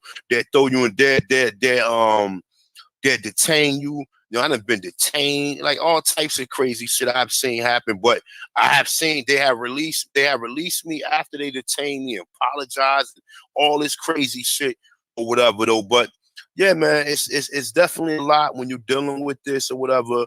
Like I said, I went through Jonah. I went through Jonah Bay, because Jonah Bay reads it to you and he explains to you where the law is at and how you can apply that to you. He reads all that to you and show you that. So, you know, maybe you need to get past the fact that his last name is Bay. I mean, shit. I mean, I don't see why wouldn't nobody else want to deal with it, because the main nigga who talking about he don't fuck with the Moors, he always big up this brother. So, you know what I'm saying? Like I said, man, you want the information, you want to try to liberate yourself or whatever, you got to do the research, man. You got to do the research. I don't like to do a lot of the correction videos, and I don't really like to do a lot of that, because like I said, when you start talking about a lot of that stuff, you know, you want to be clear, because I can tell you how to do it, but you don't know what the remedy is for. It doesn't really matter. You know what I'm saying? So like I said, at the end of the day, man, if you want to be a so-called Aborigine, you got to walk that walk.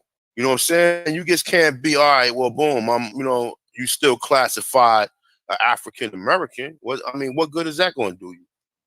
You know what I'm saying? I mean, I guess that's, you know, but, and also understand this too, right? Everybody don't want the same thing out of this, man. You say change your driver license to American Indian, easy. Yeah, that's easy. That's easy stuff. But look, killer white supremacy and coon. Why would you have a fucking driver license, man? Why you don't need look, man, you do not need a motor vehicle issue license to transport your personal property, man. You know that anytime a driver is a commercial person.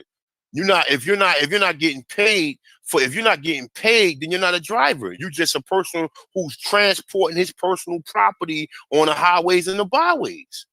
You understand what I'm saying? And that's straightforward. If you're not doing any commerce, meaning that if you're not an Uber driver, if you're not a cab driver, if you're not driving a bus, if you're not at work, and your work involves you traveling in a vehicle which is issued to you by your job or whatever, then you do not need a driver license.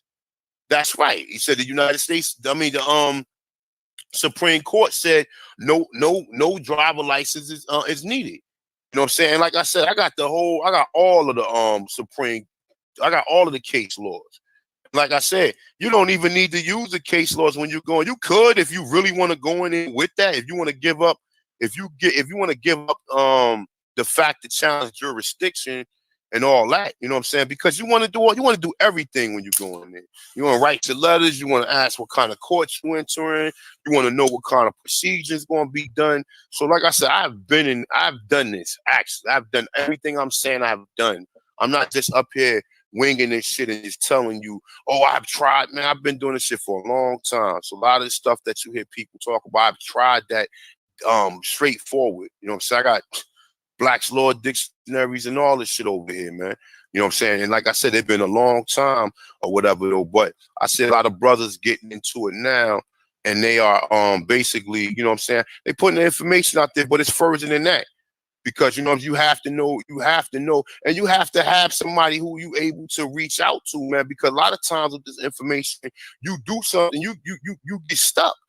You'll get stuck, and then you can't even go back and speak to the people who put the information out there. That's why a lot of times I do not like putting it out there, because I don't want to see a person, if they don't know how to move correctly, and then they get jammed up, and then they try to say, oh, well, such and such, oh, he set me up, or nah, it's not that. It's that you just didn't properly study, and you didn't properly do it properly. You know what I'm saying? Like I said, there's steps to this, man. You have to know how to stay in your square. You have to know it. You know what I'm saying? So, like I said, if anybody interested in it, contact me or whatever, and I can walk you through it. But for the most part, like I said, if you reach some of these other guys, man, you're gonna have to pay a grip. You know what I'm saying? Because I got a couple of templates from Jonah, and I paid $100 for one of them. I paid, me and my boy went half on the other two, or whatever. But nonetheless, though, like I said, man, this information, you'll get stuck. So therefore, you're gonna have to be able to reach out to somebody. You know how many times I trying to call Hindsight Radio, trying to get in touch with them, and that was before until I got in touch with people who done been in his seminars and all that stuff. Plus Ron March show, he goes over the birth certificate, because a lot of people didn't even know how to do the affidavit of ownership and who to take it to. When you do the affidavit of ownership, you want to take it to the county court clerk, and well, not the county court clerk, it's the clerk. It's the it's gonna come to me in a minute. But you pay, like, I think I paid $15 to for my affidavit of ownership. You know what I'm saying? And most of the time, you don't take your birth certificate with you. You take the affidavit of ownership with you. That's what you want to show, like, anybody who's challenging whether or not they can put this lien upon you, or they can draw or derive, like, because basically most of these courts are courts of equity.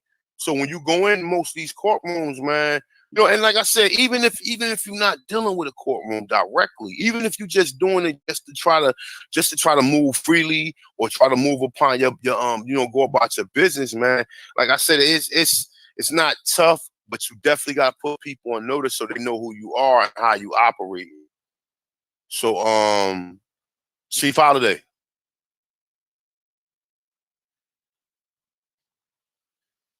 I don't know what Chief at. I think Chief might have stepped off for a minute. Let me see. Alicia, say what's up. More. Let me see. Indian does not mean savage. Say where did you get this from? Like I said, I mean, look, I know we're not Indians. I use the term Aborigine. I don't know if that comment was directed at me or somebody in the chat room. I always say Aborigine, because Aborigine means first inhabitant. So, we already know the first inhabitant, because the Smithsonian Institute gave us that clue. The first Americans resemble Africans, Australians, South Pacific Islanders. That don't mean that you are that, or you came from that. You just look like the people. You look similar to the people in them continents. You know what I'm saying? But that's the trick, man. And like I said, even going further with this, man, even when you go further with this, man, you know how many people that come to this country every day that do not know who the fucking Indians? They think white people Indians. You know what I'm saying? They think white people Indians, and they think you a slave. You know what I'm saying? You just don't know. You just really don't know how many people who come to this country, they don't care about who the Indians is, and they don't want to know. You know what I'm saying? But you do get some people who do care, But they go down there and go mess with them fake $5 Indians. And they don't even know the 13 colony Indians are you because you're classified as an African. So I'm gonna get back, do some research this week, throw some more videos up, man. I hope y'all enjoy that 103 the 103 facts about the Black Indian of the Western Hemisphere. I definitely enjoyed the book. Definitely enjoyed it. I don't mean keep talking about it, but it was definitely an excellent read. There's more books, like I said, that that was a PDF, so it was pretty straightforward. So I don't see myself reading the whole book over the line. I mean, over the on a live stream or even in a video. But if I find something similar to that and it has and if it has good information in which the people can use, then I'm definitely going to shoot it out there to y'all. So, like I said, man, I definitely appreciate everybody who came through, who always come through. Let me see, Native American must nationalize. Yeah, that's right. You got to nationalize. You're right about that. Nonetheless, remember, this is a crime scene, my brother. Remember, nonetheless, said America's a crime scene, man.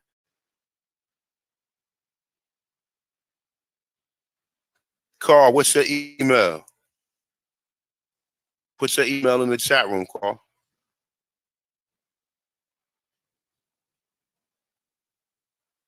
Or text it to me if you don't want nobody to see your email. Say, check out the information that me and my 11-year-old son dropped. Say, brother A1. Who that? Two birds of the same feather. Peace, man. First time seeing you in peace, my brother. Let me see what we got.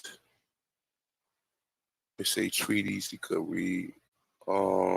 Say interview Travis Sanders. A1. Darkman already interviewed him. I mean, you know what? Yeah, I interview him. I'm just saying, like, I'm you know what? I'm gonna reach out to the brother. But what I got coming up, I got Dr. Clive Winters that I'm trying to reach out to. David Imhotep will be coming through. I spoke to him. And I also got Dr. Randy Short coming through, man.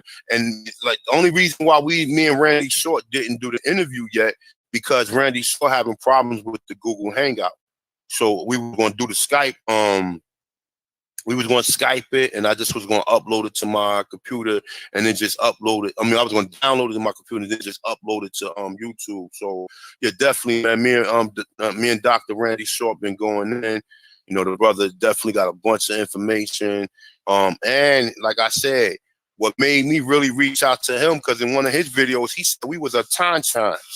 You know what I'm saying? And like I said, and even when you hear these people, a lot of people, their information evolve as it go along, because first, people saying, yeah, we got Indian, and they just don't know how far that go.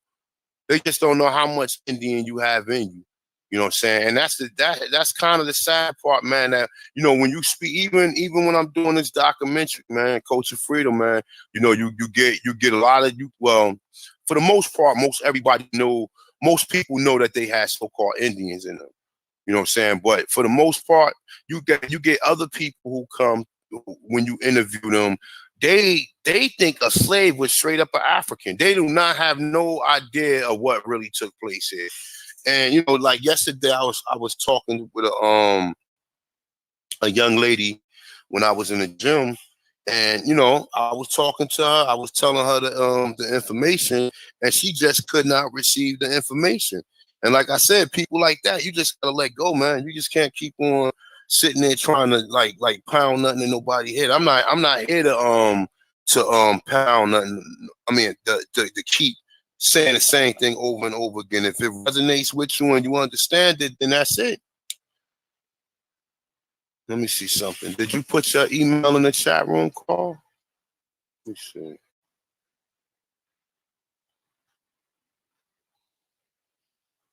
Oh, all right, hold on. You text me. Let me see. Oh, all right, I got him. I got you right now. All right, give me 1 second, Carl. I'm about to send you the link right now.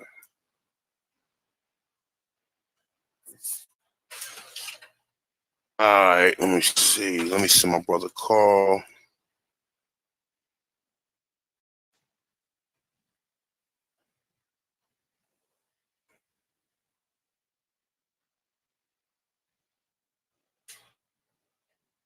right. Check your email, Carl. Chief Holiday. Chief Holiday must have stepped off. But yeah, I mean, like I said, man, it's a lot of research have to be done. You know, I got kind of sidetracked this week because I was expecting Medicine Man to Bill or whatever. I really, like I said, I was going to talk about you know, some the status correction or whatever. For the most part, because I see a lot of people, you know, they talk about it, but they don't know in depth, man, until you really work some of this stuff and you really came into a situation where you had to use it and you had to have somebody tell you, oh no, this is, you know what I'm saying? Because a lot of times when you go in these buildings, man, a lot of these people, man, it be your own people. Because it ain't nothing but a bunch of young black women or older black women that work in a lot of these county buildings. Some of them are receptive to it. I'm not going to say that all of them not. But for the most part, they would challenge you more than some of these Europeans. I've done stuff and these Europeans just go right through and they don't have no problem with it. Our people be the one who had the most problem with everything. I got the brother Carl. Carl, you with me? Oh, he just came, man. It looked like he just came, man. Peace, Carl, you with us?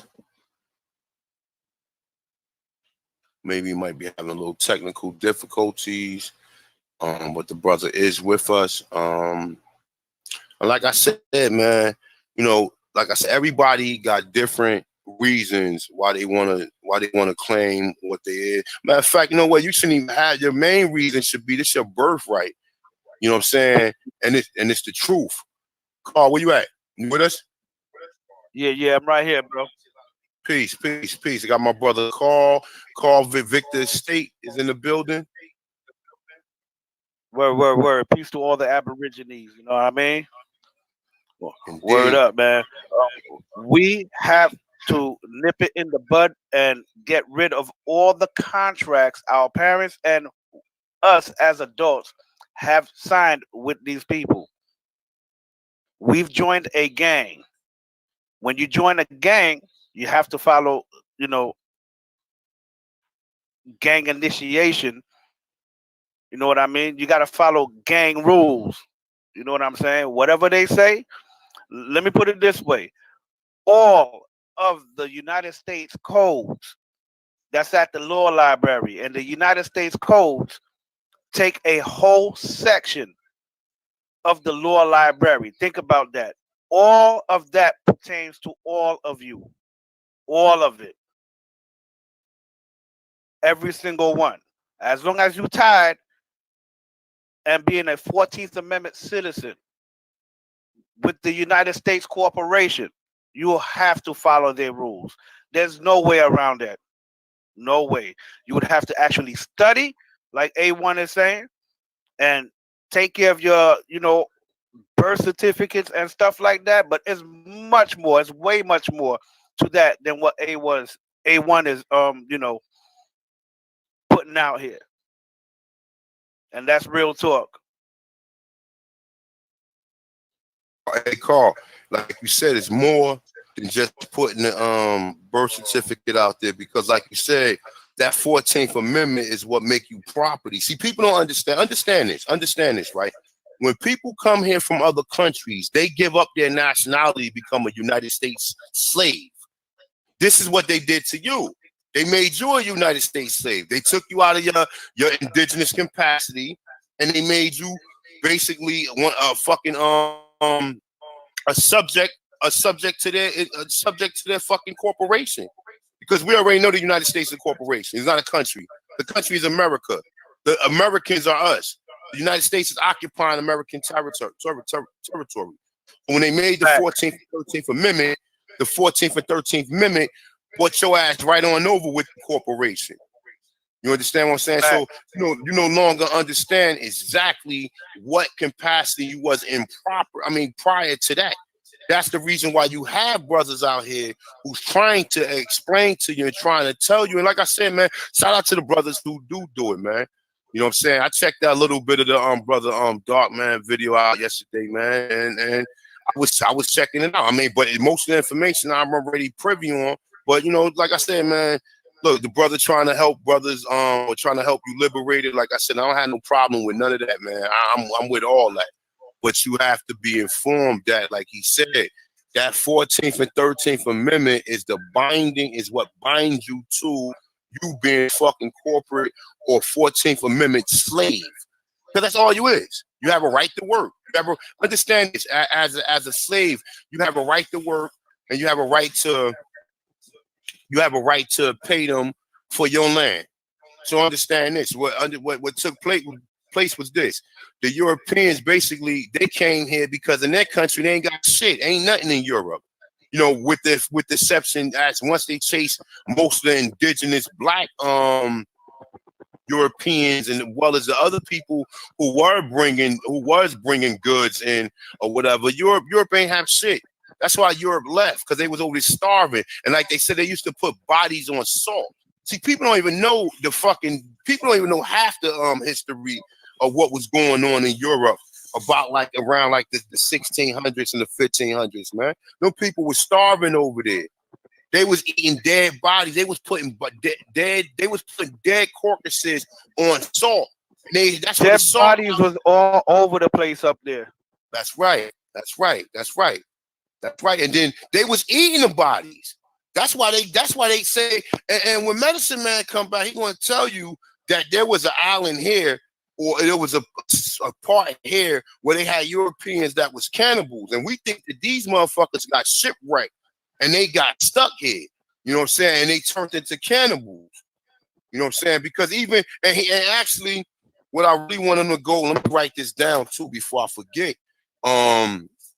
He actually read America being the earliest depiction, right? So I want him to definitely touch on that, man, because we was building on that shit, man. That shit had me like I got the book and I skimmed through it like a couple of times or whatever. But like the brother, he was telling me the stories, he was telling me everything. So when the brother come back, man, like I said, we're gonna go in, we're gonna definitely go in, man.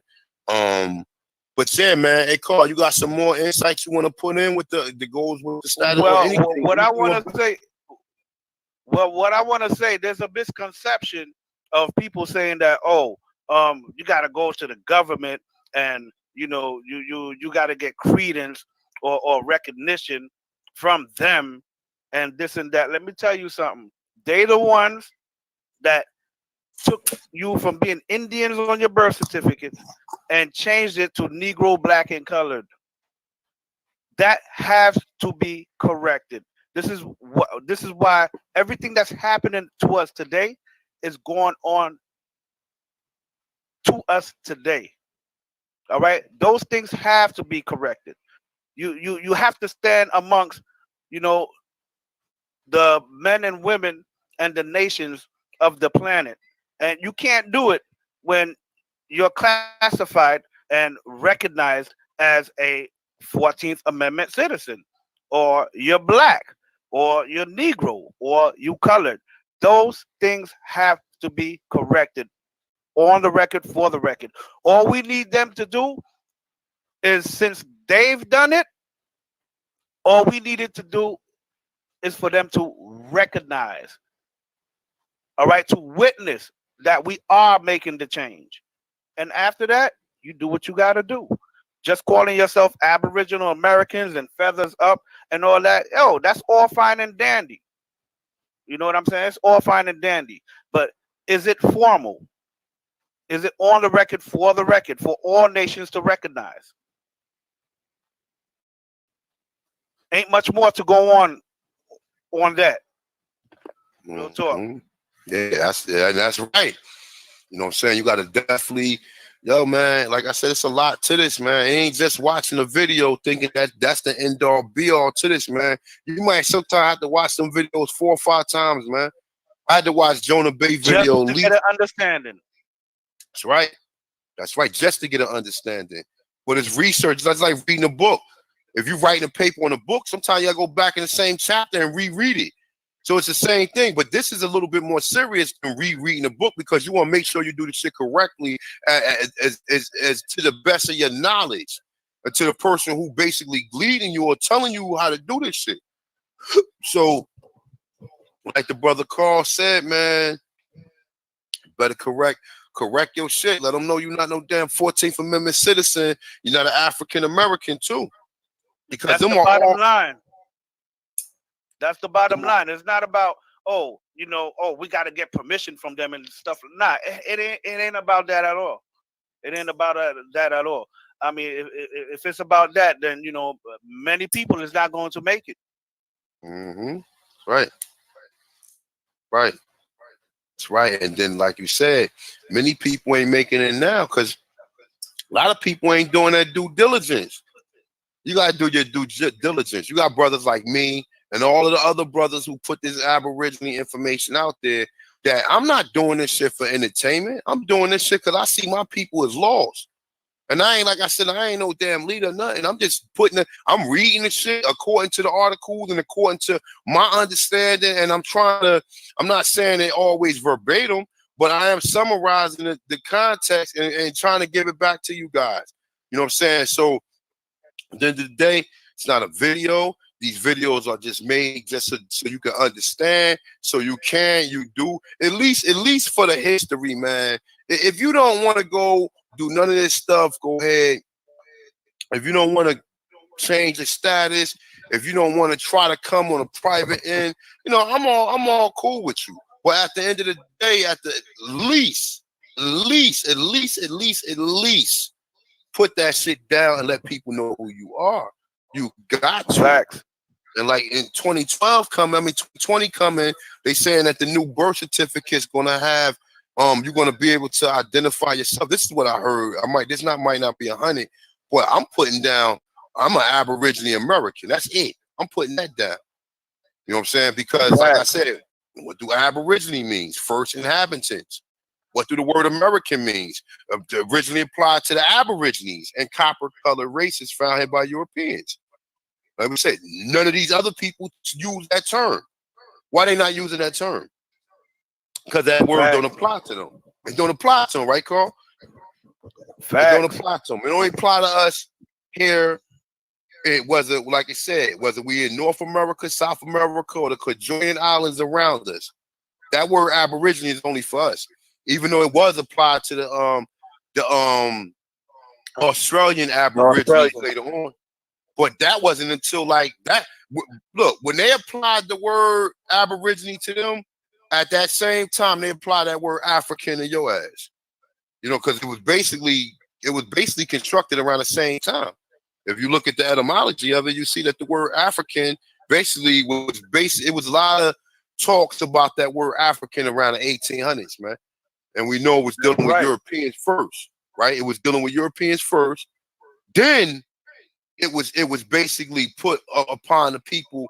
First, it was put on Black Americans, okay? Because I don't hear too many other people from the diaspora claiming to be a fucking African. We are the only people here. And even if people doing it because they don't consider themselves to be one because they've been here so long, I don't know why the hell we still doing it too. Why would they throw that term? And then that's like I was telling the brother yesterday, man. There's a lot of diabolical shit that was done.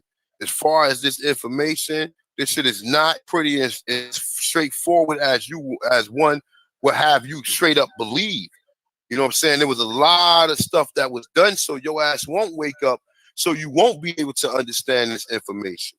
You know what I'm saying? And that's the reason why you got it now. That's the reason why we debating, or why you got people who always challenging, or like you know, Dr. Ali Muhammad put up a good video, man. Actually, if y'all guys want to check out, he put up 2 good videos. He put a video up a couple of days ago, and he put up another video. But the video a couple of days ago, he was basically saying the same thing we've been saying, that there is no Africa. And he abandoned that whole out of Africa theory. He said there's Black people over there. He said, but the Americas is the oldest. So you got to go back and check that out. Like I said, I check everybody out. I know Ali Muhammad, he flip-flopped on us because he was on Sinetta couch telling him, I heard him tell Sinetta that the Americas is older than Africa. And after that, that's when a lot of that shit came up about his his degree being fake and all that. That's when Uncle and them started going at him because they didn't want to hear none of that shit. They didn't want to hear. They don't want to hear I know that, bro. Ali Muhammad personally. I That's know him right. personally, and he stands by that. That's why his book is about the Amaru Tudushi people, um, Alawi and Alajor people. You know, the snake people. They follow the constellation Drago. That's where the Amaru come from. You said they do what? Say that again. First thing is first. The bottom line is to your mic. tracks calling ourselves indigenous aboriginals, and you know nothing is corrected. You know, we still got paperwork that we got to get rid of. You know, slowly but surely. You know what I mean? You're right. You're right. You got to go back and correct everything. Anytime you sign the contract and anytime you realize the terms of the contract is not in your best interest, you always go back and everything that you agreed to, you deny. I deny, or what these brothers saying, or rescind, or you rescind something. You know what I'm saying? But like I said, before you can rescind it, you got to deny it first. So there's no such thing as a perpetual contract. No contract is an adhesion or bonding contract. If the contract is only good as long as your knowledge of the contract is good, as long as you agree to the terms of the contract. That's even with the IRS. Once you find out that you are Aborigine, you know what I'm saying?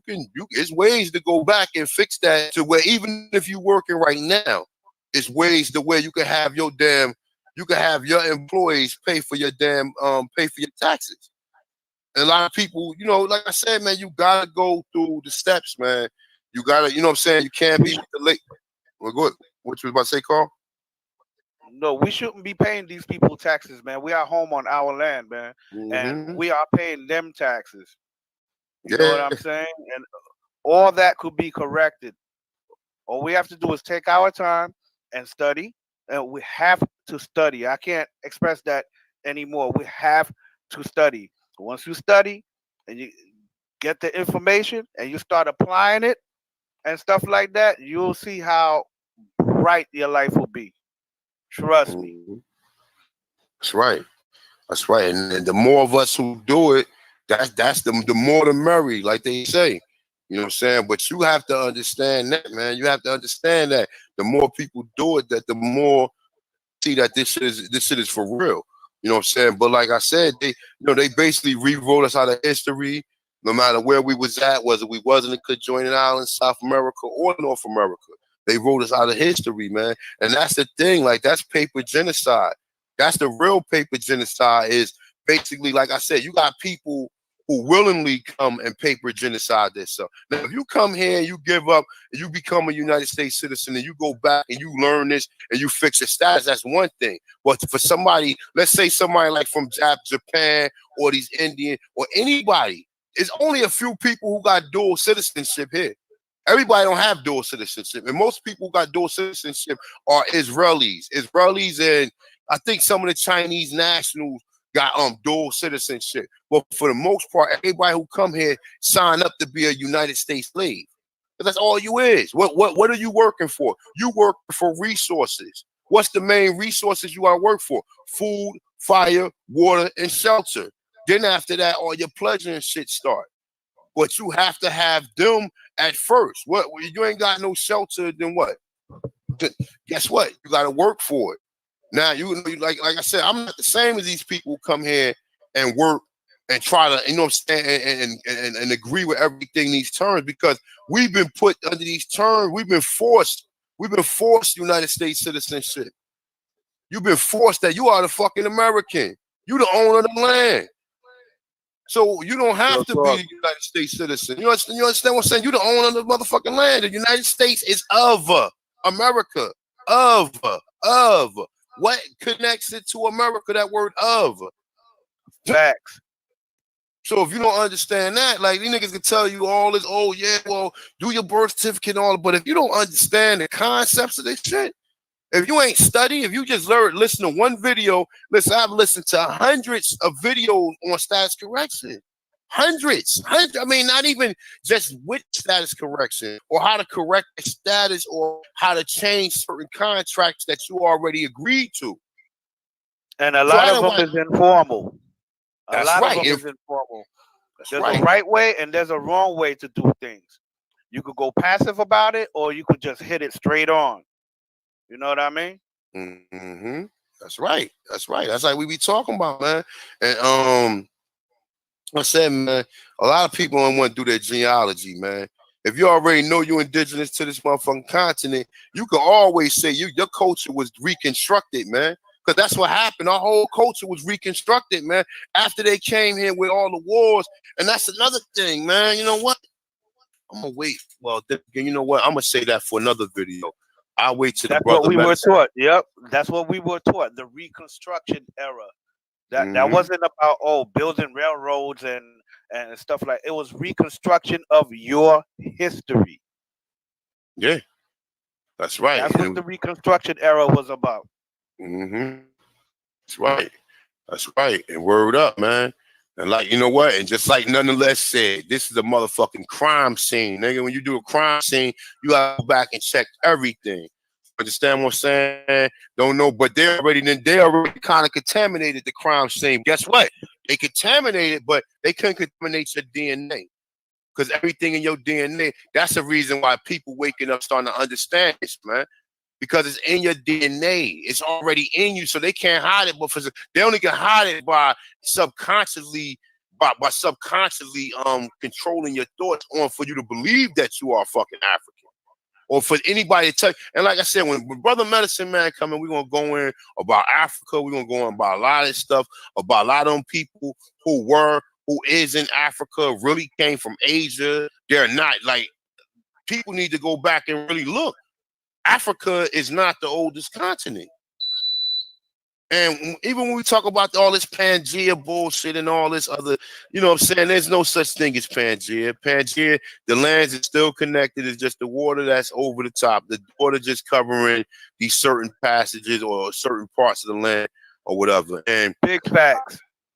Have you ever heard?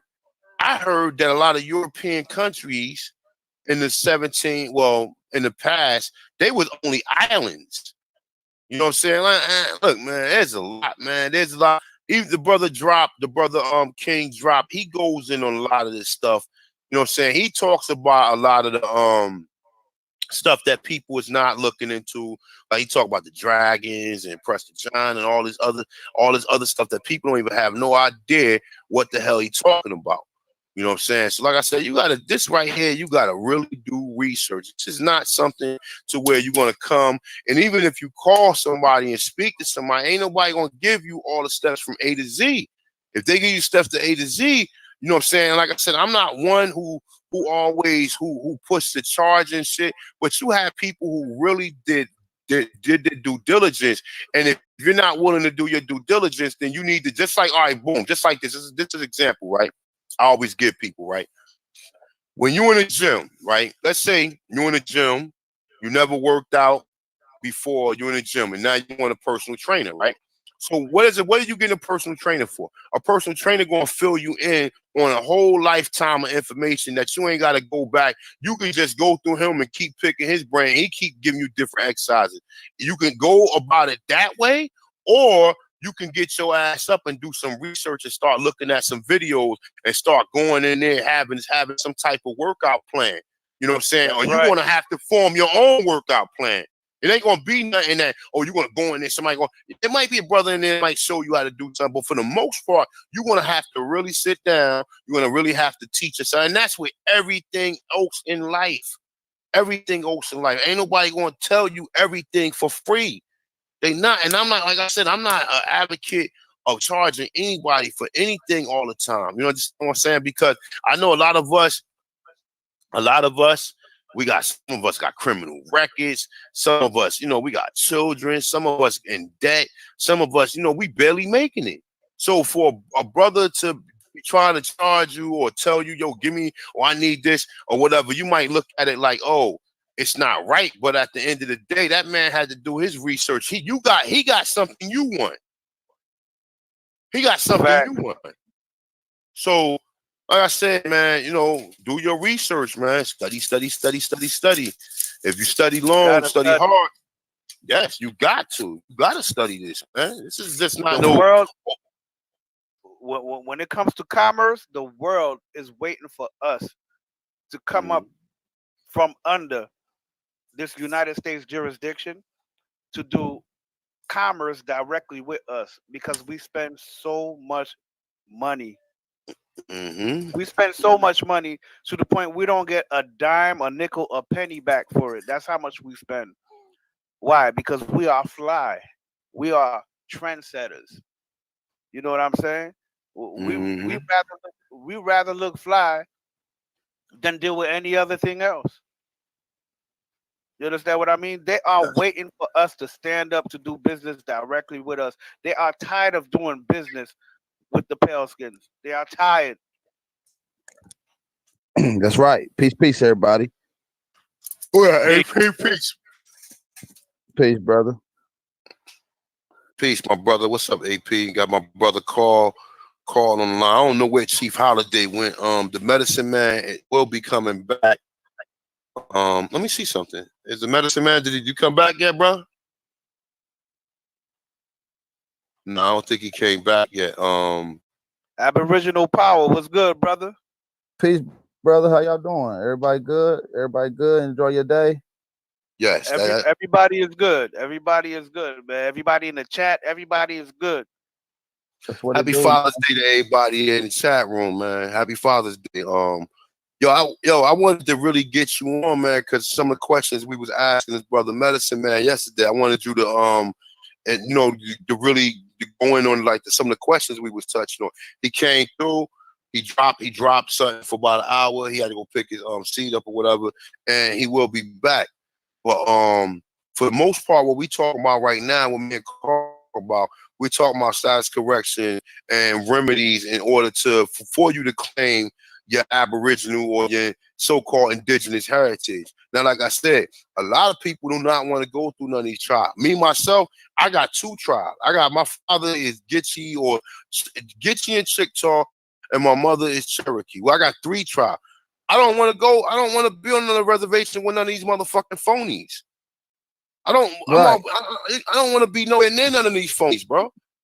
You know what I'm saying? And like I said, at the end of the day, I mean, I don't want to be with none of these phonies. It's fucking point, plain and simple.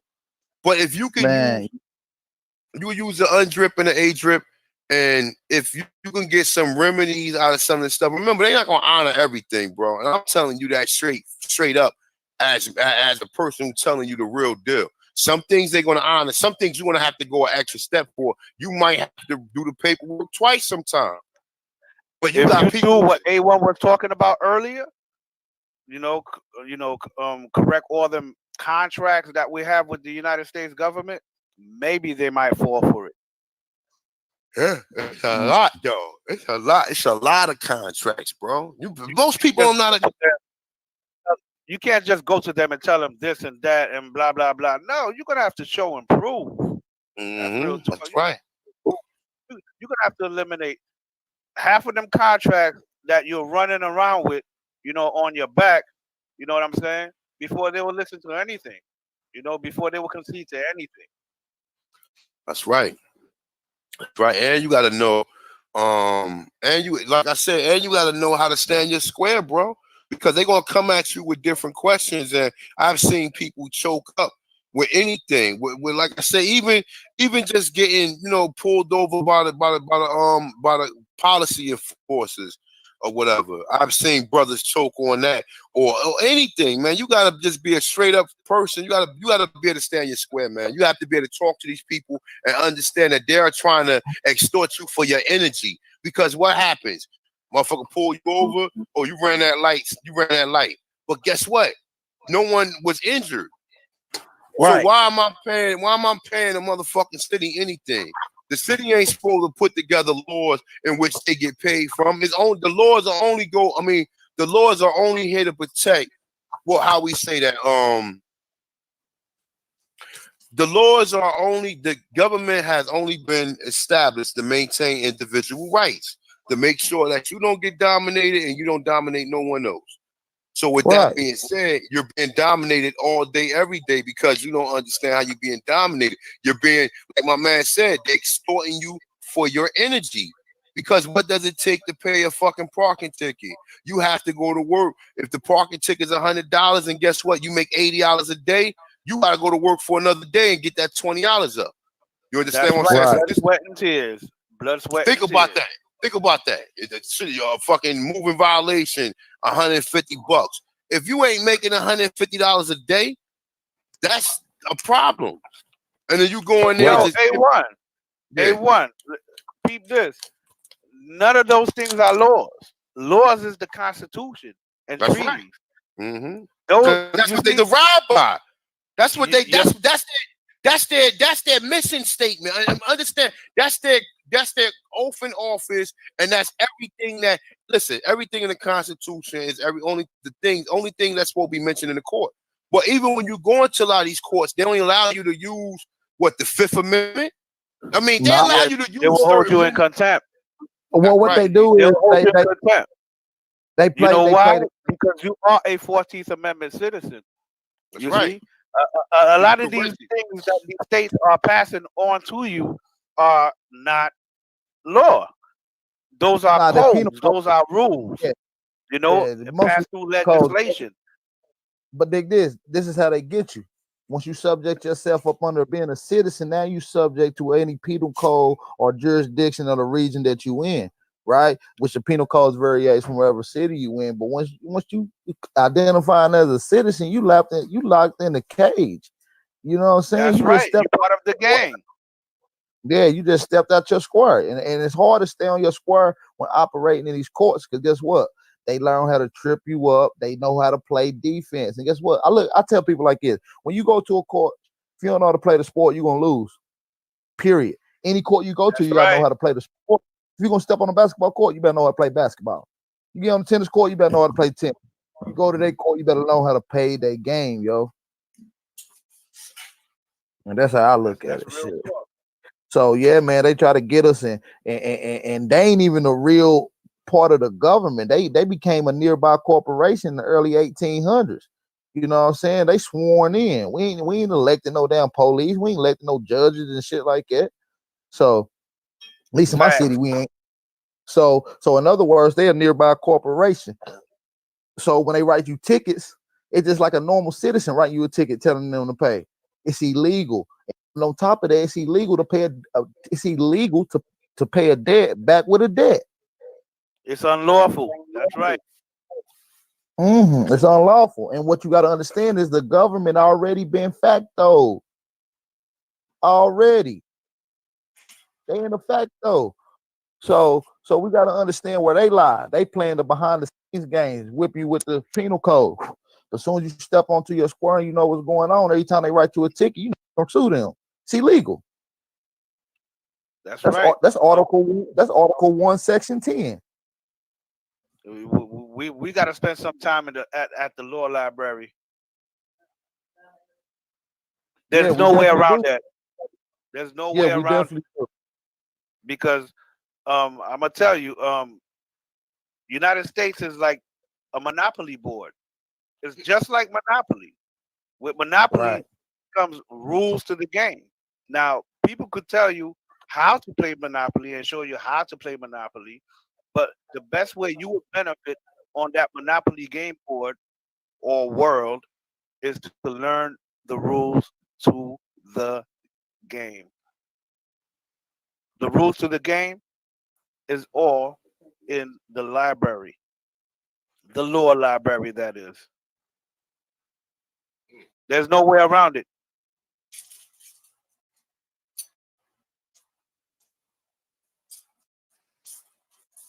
You're right. And ain't no way around, man. The only way around it is to step into your square. And it's real simple. Do you want to be a people or do you want to be a person? Do you want to be a people or do you want to be a person? It's just that simple, man. And we just got to learn how to maneuver through these systems, man. Well, navigate. Yeah, It's you gonna got take, but you know what? If you're not doing no research and you're not doing what people instructing you to do, then you ain't gonna never get it done.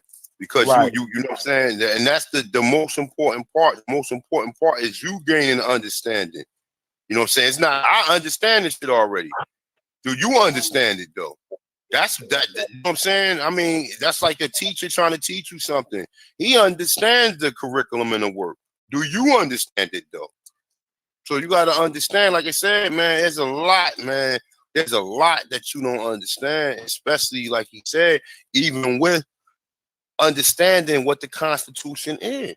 Man, and like I said, and even if you want to go back to the Article of Confederation, man, even if you go back to that, you need to understand exactly what that is. Because, you know, like I said, man, I'm not going to sit up here and give you the whole total game.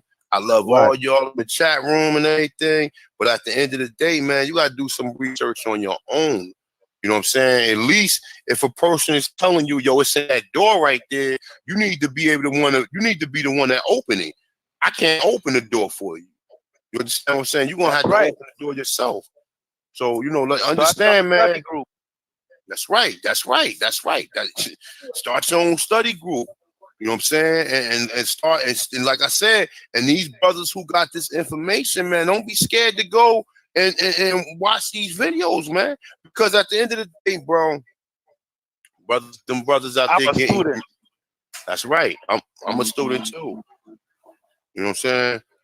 I'm a student too, and I'm still a student. Like Dr. Nelly Fuller say, I'm still learning. That's right. You understand? I'm still learning right now as we speak. When brothers come and on on here.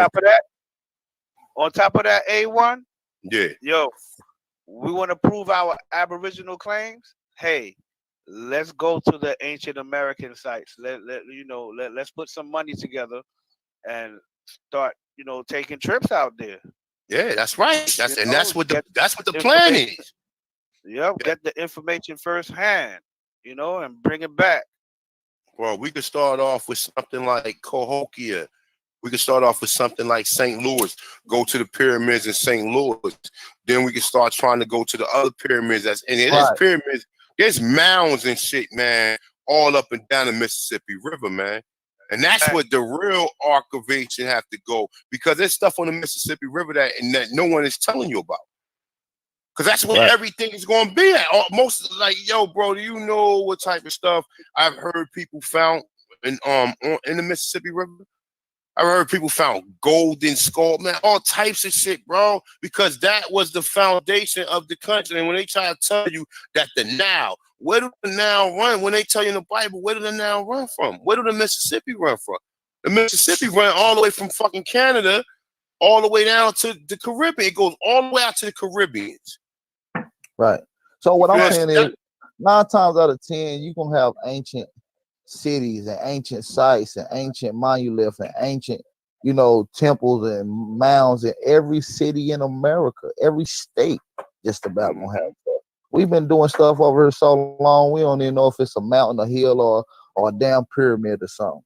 See what I'm saying? And that's why it's gonna be important for us to start using LADAR. It's important for our youth to learn how to operate these tools of equipment to better understand history. You know what I'm saying? So, I encourage people to try to maybe even learn something about it like that. You know what I mean? We need Aborigine archaeologists and LADAR testing. You know what I'm saying? We need these people out here.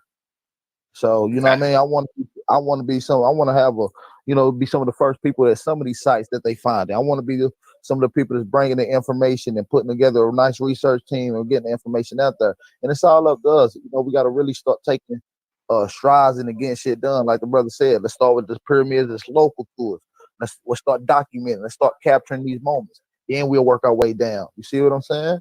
So yeah, these things are achievable, man. These things are achievable, man. All we have to do is, like, we be sitting on the chat and commenting and stuff like that. Yo, let's go out there. It's right here in America. Put some money together as groups, so we could get a discount, fly out there or ship out there or whatever, and start doing the research. Hell yeah, there's pyramids. All they're all types of ancient, historical things that we got in America. That like he said, you going all the way out there. You got Ashra Kwesi going all the way out there to Kemet, and like you got brothers who then put videos up that's showing you maps that there was no pyramids in the fucking Egypt in the 1700s, in the 1600s. I've seen maps of them showing. I've seen maps of Egypt. And there's no pyramids there.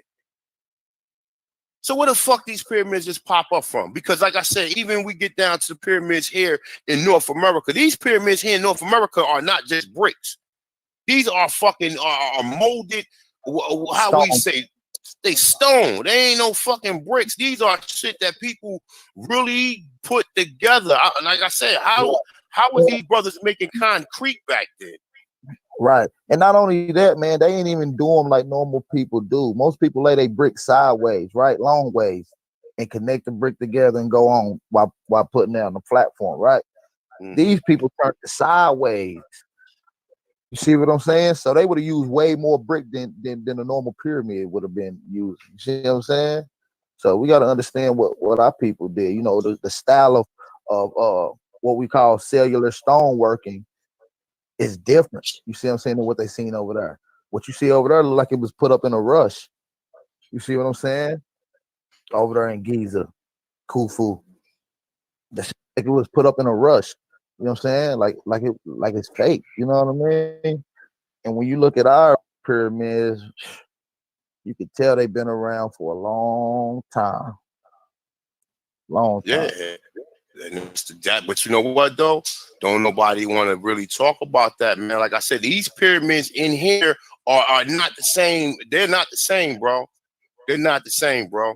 I'm actually, let me see something, man. Let me see if I can pull up some of these. I know y'all done seen a lot of these stuff though, but I'm about to share my screen until Medicine Man come up. Yo, I believe the pyramid. I believe the pyramid technology started here and then went elsewhere. That's what I believe. Yes. And I'm still researching. Because there's some ancient pyramids, man, in Asia and even parts of Europe, believe it or not, that are hella old. Yo, that's up to research. That's up to research. Hold up, the world. It say, look, the world's largest pyramid is hidden under a mountain in Mexico. What the fuck? Let me see something, man. Let's see what the hell this is. Let me see what this is. The pyramids over here are fortresses, man. Unbelievable. Holy shit. Yo, hold on, let me see this. Aztec temple. Let me see. It's an Aztec temple. Hold on, let me get this computer, this screen running right. And I can go over a little bit of this. Yeah, man, this right here, god damn. They said this shit. AP, I think this might be the one you was talking about. They said this shit is. Hold up. I don't know, this fucking, for some reason this screen is not friendly. Let me see. All right, let me see. Damn, hey, screen keep jumping around and shit. All right, it's not moving. All right, it said the world's largest pyramid hidden under a mountain in Mexico. It said while Egypt Great Pyramids of Giza is by far the most talked about pyramids in the world, it isn't the biggest by a long shot. Now we already know there's not. We already know the pyramids of Peru are older. It said that title goes to the Great Pyramid of Cholula. Have you heard of that one? The pyramid, the Great Pyramid of Cholula. Oh yeah. Okay. Oh yeah. Ali Muhammad and J Electronica visited that one. Really?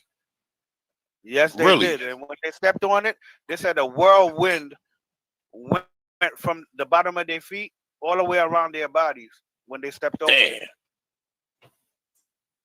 I told you, I know them brothers, man. I know them. I'm not new to this. Yeah, man. That's like the base of the pyramids and El Mirador is like the size of Los Angeles. And one particular pyramid, which is called Danta, right? Adanta, which is the largest pyramid in the world when it comes to volume. Period. Is how long it is the same height as the Eiffel Tower laying sideways, and it's just as tall as two Statue of Liberty's high. So you know it is the biggest pyramid in the world, especially when it comes to volume. So well, they're comparing it. Well, they're comparing it to the one in Guatemala. The one in Guatemala. Yeah, that's the one what you talking about. Yeah, that's what I'm talking about. It's in Guatemala. That's the name of the city, El Mirador, Guatemala. El Mirador, yeah, El Mirador in Guatemala. Yes, yes. It's so old that it's completely covered by jungle. Yeah. El Mirador. Yeah, man. I've been doing a lot of research on it, man. About to do a powerful build on it too. Yes, yes, brother. Yes, brother. How you spell that? How you spell that? AP. E-L M-I and then Mirador. Yeah, M-I-R-A. It's like my radar. I got it. Okay, El my radar. You know what I'm saying? So. But you know what? That sound kind of quick. That sound kind of similar to El Dorado. Right. I mean, it might not be exactly the same, but it has that El and Dor, El Dorado. Well, that's the thing. They gave. Well, this civilization, El Bendor, is the oldest Mayan supposedly civilization in the world. They only thought Mayan civilization went to the classic period, but in El Mirador they find artifacts that goes back into the pre-classic, and they estimate around 2600 BCE, and they give reference to a prior civilization that they was trying to revere, that they kind of revered, they looked up to, so they want to imitate their civilization like them. And you know, it could be El Dorado, you know what I mean? So yeah, more likely, man. We know, more than likely, we know El Dorado. Like I'm even trying to really find out about Mansa Musa, man, because I don't believe Mansa Musa was in Africa. I believe Mansa Musa was over here. You know what I'm saying? Right. I believe they just gave him that name. You know what I'm saying? They just gave him that name because what gold has they found in Africa? I mean, I'm not familiar with too much gold they found. All the gold they found was over in the Americas. You know what I'm saying? Most of the gold they found over here in the Americas, man. You know what I'm saying? Right. Africa had gold too. I know, but we got to remember when we talk about Fort Knox and all that, they talk about the gold here. You know what I'm saying? Fort Knox was basically, that used to be like an army fort, and they I don't know whether or not they collected the gold, but remember they were stealing the gold from the Spanish. That's what John Hawkins and Sir Walter Raleigh was doing. They was robbing them. That's what the pirates was doing. That's why they formed these pirates. That's a whole nother. That's a whole nother. All that gets in Fort Knox and in Manhattan at the at Manhattan again. What they call it, Manhattan. All that gold belongs to us and holding it for us. And believe it or not, people are waiting for us to wake up because this government over here are fighting them also. I'm gonna tell you something. There's a white woman by the name of Jane Fitzgerald at the Library of Congress. Now, anytime that I need some documents from the Library of Congress, white woman is the only woman that gives our peoples no problem. If a married woman answers the phone, give us a heck of a problem. But I'm gonna tell y'all something. Us brothers need to study. Sisters need to study, and most of the answers that we want are at the Library of Congress, amongst other places. But you have to study to know exactly what you need from these people for you to get certified copies, you know, of what you need. Because I got some documents, man. They're very heavy, man. Very, very heavy. That's why when people are like you know, getting their feelings hurt from the Moors and stuff like that, I'm gonna tell you something.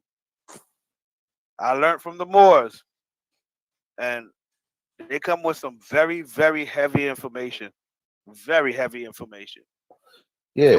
them, I wouldn't be here now. I'm gonna tell you that right now. If it wasn't for the Moors, I wouldn't be here now. And I'm not talking about Moors of antiquity. I'm not talking about Moors in Europe. I'm not talking about all of that. I'm talking about the Moor scholars that are here teaching from when I got caught up onto them.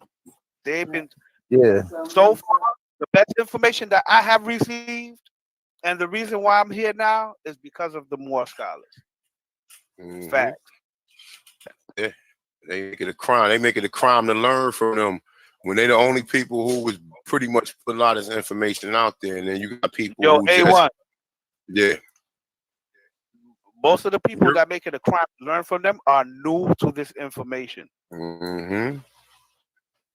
They can't fool me. They are very new to this information. No. You can hear what niggas know, because the motherfuckers just start to talk about status correction and shit. That's the first thing you should have been talking about. You started talking about that. And that's the thing that drives me crazy. That's the thing that drives me crazy, because it's the Moors that been out here talking about. Drew Ali said that you were home, number one. And then number two, it's the Moors that been teaching about the law and everything else. Right. And I'm like, at first I was like bugging out. I'm like, what I like to say, yeah, you're right. And I think we get confused with just the terminology, because the Moors is the Moors, right? The Moors are Aborigines, right? We got to understand that the Moors are just normal people that's just like us. They just happen to use a different descriptive term than what we use, right?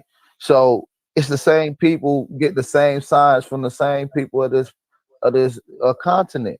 The science been around for people to be able to build highways in what is now a jungle. Several highways, several pyramids that interlink with buildings for running water. It took a science, right? It took a type of information that they just couldn't be regurgitated by air. It had to be applied in small quantities till it was put together in a large scale. You see what I'm saying? So the Moors is only telling us what is our history, what has been done, the shit that we don't know. We've been asleep. They already told you that the Moors are the fathers. I mean, the what they call it, the guardians or the janitors of comedic science. Right. Yeah, of information. They say comedic science, but comedic science is here. That's our science. Facts. Right? That's not over there. That's our. So we gotta really start. Anytime you get something, you gave in something, you gotta flip it, because it's always a flip on it already. So flip it automatically, you're gonna have pretty much the raw play out of it. So I don't know, can y'all see this on the screen? Yeah, I do. I see it right now. This shit is beautiful, bro. This shit is beautiful. This shit ain't, bro. Look how this pyramid is made, bro. Listen, that one right here, that's the pyramid of Tikal. I believe that's Tikal. It's one of the tallest pyramids. This is they said it's my door, and yeah, Tikal. I already know. I've been looking at them for a while, man. So I know pretty much what they look like by sight now. So yeah, man. Look at that. That's beautiful, bro. And I'm talking about that's not a pyramid. I'm saying that's not a pyramid. Go to the one of Tikal, because that's pre-classic. I want to show a difference between a classic period and pre-classic. Go to the one that you just showed with Tikal. Let me show this one real quick. Let me show before I get off this channel. Before I get off this screen, let me just show you some of these. Just hold up. Just keep that in mind. We going to Tikal next. You see these pyramids? Look at this shit, bro. Who the fuck put together the work to do this, man? And mind you, that's classic period too, by the way. Bro, this shit is amazing, man. Like I said, I seen a lot of these, because when I first came into information, I was researching a lot of this stuff. Like, let me see what I got up here. I had something up here. I see one right now to the far right screen to the right. Right here, where where at? Right here? Yeah, right there. Yeah, man. That's that one right there, boy. Hey, that's pre-classic. When I'm saying this one right here? Yeah, that's pre-classic. That goes back to at least 2600 BCE. At least. See how it's hitting though? You see how that shit is hitting though, bro? Yeah, bro. Yeah. Yeah. Yo, who knows what they found there, man? They might have found jokers with dreadlocks with gold teeth and chains on and shit. Like, yeah, they They found some shit. They just ain't disclosed. They ain't even disclosed what the bodies look like yet. Bro, now that's the funny thing. Look at this one right here. Have you ever seen this one? Hold on, what this one right here? This one right here. Have you ever seen this one? Look at this shit. I can't see. No, I ain't seen that one. I ain't even seen that This one right here. God damn, yo, look at this shit. What the hell? Oh, yeah, and what I did my research on, they didn't when they built platforms like that, they just didn't put one pyramid on it. They would put 2 and 3. You know what I'm saying? It was part of they theme. They would do pyramids in sets of 3 on platforms. So damn, that's so beautiful, bro. They go to El Midor. What's this one right here? Oh, look at this one right. Where you AP? You going? This is how the El Midor in Guatemala look. You see all these structures, yo. This is like the projects, yo. Look. God damn, this shit's beautiful, bro. Look at this one. Yo, we've been here forever. Yeah, look at this one though, bro. This the one when this the one that they found Montezuma. I think this the one they found all of the Montezuma like the family, like when they got that little, when they show you all them people, when they got Carlos the fuck is that nigga I know what name? you're talking Carlos. about. Yeah. They got, man, yo, look at this shit, man. Let me see. That's in Guatemala. This is, hold up. This look a little bit like Karoo, but this is not Karoo. But yeah, man, I mean, like I said, look, bro, they ain't got nothing. That looks similar to Corral a little bit. Yeah, the one with the circle, right? But look, this is El Midor right here. You see this one? Yeah. They said it estimated up 10,000 pyramids in El Midor alone. 10,000 pyramids. How long did it take them to build that shit? Listen, that's what the article said. That's what Dr. Richard Hansen said himself. These were ancient cities. Bro. You said 10,000 pyramids. I'm not lying, brother. The leading researcher, Dr. Richard Hansen, been there for 31 years. By himself, he done discovered 53 of them in 23 different cities. 23 different cities, and he estimated that the whole jungle was filled up with nothing but pyramids. I'm talking about far as the eye can see. 10,000 is what he estimated. See this one right here? You see this one right here? And this, damn, man. Like I said, bro, these structures are fantastic, man. Like when you look at it, these are marvels. Why the fuck you think they don't talk about these, man? They always talk about them punk ass pyramids in Egypt, but they don't talk about none of these shits over here though. And they make sure they don't, because people want to start asking questions. I'm gonna tell you right now. I'm gonna tell you why, A1. It's because we are sleeping giants. Mm-hmm. Right. They don't want the world is waiting for us to wake up, bro. You said what was squares? What was the other one named? To what? Oh, to Cal. That's classic period. That's the one you showed that was real tall. Yeah, that was built in a classic period. But what I'm more interested in is a pre-classic period pyramid, man, because it's rewriting history right there, man. That's rewriting. What about this one right here? You seen this one before right here? Look at this one. No, I haven't seen it, but it looked like it was freshly excavated too. See this one right here? Yeah, this one nice right here, bro. I got something. Let me see something. Oh yeah. That's the cow. That's the cow, just from another angle. But yeah, man, this all classic period, man. So they got their science from the people in El Midor, and El Midor got their science from somebody else, and you can see the different techniques that they use to make it easier for them. You know what I mean? Yeah, they on that right there, bro. Who the fuck built this, man? Like, and this thing about how did they build it? You understand what I'm saying? It's not just. It's just like, yo, how did they build this shit, bro? Like, who the fuck came up with? I'll be right back, A1. Hold on, I'll be right back. Who came up with the idea to make this pyramid, bro? Look at this shit. This shit look like the projects, yo. And it's like the pyramid that's on the dollar. That was on the back of the original dollar. See. Look at this shit. God damn, yeah, this is beautiful, y'all. You want to know how they built it? Go visit the Caribbean islands. As a matter of fact, go to Haiti and look at Citadel in Haiti. You said what? Citadel in Haiti. Citadel. What is it? Elaborate on. Let us know. Put the people on it. That was a fort in Haiti. They built this fortress, man. Like you could see the top of it in Haiti. As a matter of fact, you could pull it up. All right. Hold up. Let me see. Spell it for me. Fort. You said Citadel. C-I-T-A. Hold on. Give me 1 second. All right. C-I-T-A. D-E-L. D-E-L. Citadel. All right. And put Haiti, and you'll pull it up. Yeah. Oh, I say wonders of the world. There you go. Let's see this shit. Yeah, man, it's a lot. But even when I was talking to Dr. David Imhotep, he said it was a young lady that was from Haiti that they said that she had to get out of Haiti because they were trying to kill her. He actually said they had 7 attempts on her life or whatever. Oh, look at this shit. Oh, up, man. Let's take a look at this. They had 7 attempts on her life. What the hell is this, yo?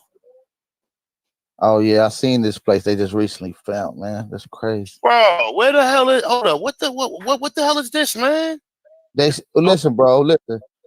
Dr. Imhotep, remember the bill that he's on the phone, right? Yes, I remember. Yes, exactly. He talking about the rock. He said they found the something inside that these cave structures. These are the ones he's talking about. They found some shit around in this little area, a 250,000-year-old human bone. Hold up, man. That's what he said. That's what he said. I didn't say that, bro. I didn't say that, bro. Listen, bro. I believe it, man. I'm saying I'm damn sure not no person. Like I said, once I read the Forbidden Archaeology, that was it, man. I ain't believe nothing else after that point on, man. You know what I'm saying? Yeah, if y'all ain't read that book, man, please go Google it. Is it Richard Creedmoor, right? Yeah. Richard Creedmoor, yes, indeed. Yeah, Richard definitely Creedmoor, look. Forbidden Archaeology. Yeah, go and tell them about it, bro. It's a good book. Yeah, Fire. man.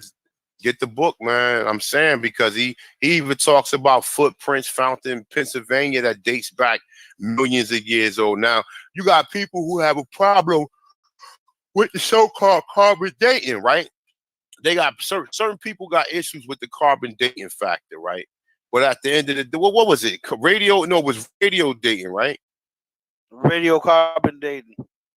Yeah. So, I mean, some people got issues with that because they don't truly understand it 100%. You know what I'm saying? So, yo, man, that structure right there, man, that shit is, I'm going to do some research. I got to do some further research on this, man. See what the hell, yo, that looks like the Rock of Gibraltar. I ain't going to front. Yo, when you really look at it, you can see at the base of it that it looked like construction of pyramids. Bro, whatever the fuck and they did. There's no denying of that. And this is in Haiti? Yeah. This is in IET. That's right. That's the crazy part. Wow. Yeah, this is when the pale skins came over here, we showed them the business. Oh yeah. And only Aboriginal people could do that, could do such a feat over here. Because if those people was from Africa, how come they ain't beat their captivators over there in Africa? That's right. How you gonna beat the world's greatest army over here in the Caribbean islands of America? And you never been over here. How you gonna beat the world's greatest army over here? You didn't do it over there in Africa. That doesn't make no sense. It doesn't add up. Yup, that's the truth, though. Yo, this fort, it says the largest fort. It says the largest fortress in America. But no, don't miss the point what Carl said. But I just wanted to show you. It says the largest fortress in America, yo. God damn. That's crazy. Yo, this is like the Rock of Gibraltar, man. I don't know if y'all ever seen the Rock of Gibraltar. That's what it looked like. Yeah, I seen it. It looked just like the Rock of Gibraltar. You know what I'm saying? Yeah, this is sick right here, bro. I'm doing some research on this. I'm gonna make a video on this one. Damn, thanks, Carl. The bottom of it? Yeah. Yo, the bottom of it, the bottom of it, there's so much passages under that place that you could actually get lost in there for weeks. Bro, you look like you'll get lost in there indefinitely. Like weeks. Weeks is an understatement, man. It's like you going that motherfucker, bro, without the proper guide. You hit, man. You know what I'm saying? Without you going in without the proper guide and stuff, bro. I mean, and even if you got the proper guide, you would need an Indiana Jones, some type of dude like that, man. You know what I'm saying? Now look, you see these images right here? The Bonaparte murals in Mexico. Bonaparte. Yes. You see they playing instrument, right? Instruments came from the fucking Americas, bro. Because don't know Yes, sir. Africans I was play thinking music about that like we last play night. it. Don't know Africans play music like we play it. None of them. Even the Caribbean music is nothing like no African music. What music in the Caribbean? What music do Africa got similar to calypso? Let me drop something on y'all right quick. I'm still researching it, but I'm mostly correct on it. Most of the Moors in Europe were from the Americas. I'm gonna leave it right there. Most of the Moors, the people that they call the Moors in Europe in antiquity, were from right over here. Wow. That's correct. I mean, that's why you see in Germany, which is well, what they call the Germans again? Swatches. No, not only that, the Dutch and German, same thing. Germany, which is the Dutch, which is Prussia, and Prussia were the Moors. They the ones that invented classical music. Now, classical music, when you listen to it, do you hear any of that in Africa? Do they still practice that? About it. Do you still hear classical music like you hear from Germany that you hear over here? Do you hear that in Africa? No, you don't. So if it was Africans that was up there that created classical music, would you still hear it coming out of Africa? Right. Right. There's a lot of things they say most of come that out of music Africa. over here? They say a lot of shit come out of Africa that I don't see nowhere in Africa. Like facts. So I don't know what's going on with those cats, man. So yeah, man, I don't know, man. It's weird how they don't, you know, at one point in time Europeans just whitewashed everything.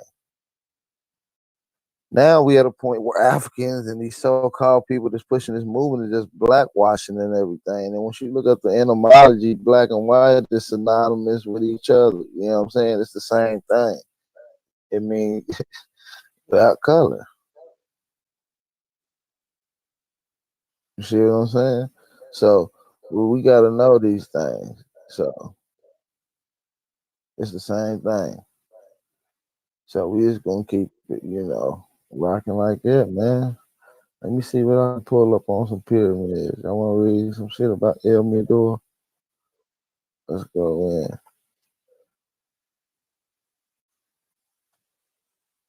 in. El Danta. Let's go in on El Danta. Let's see if I can find this.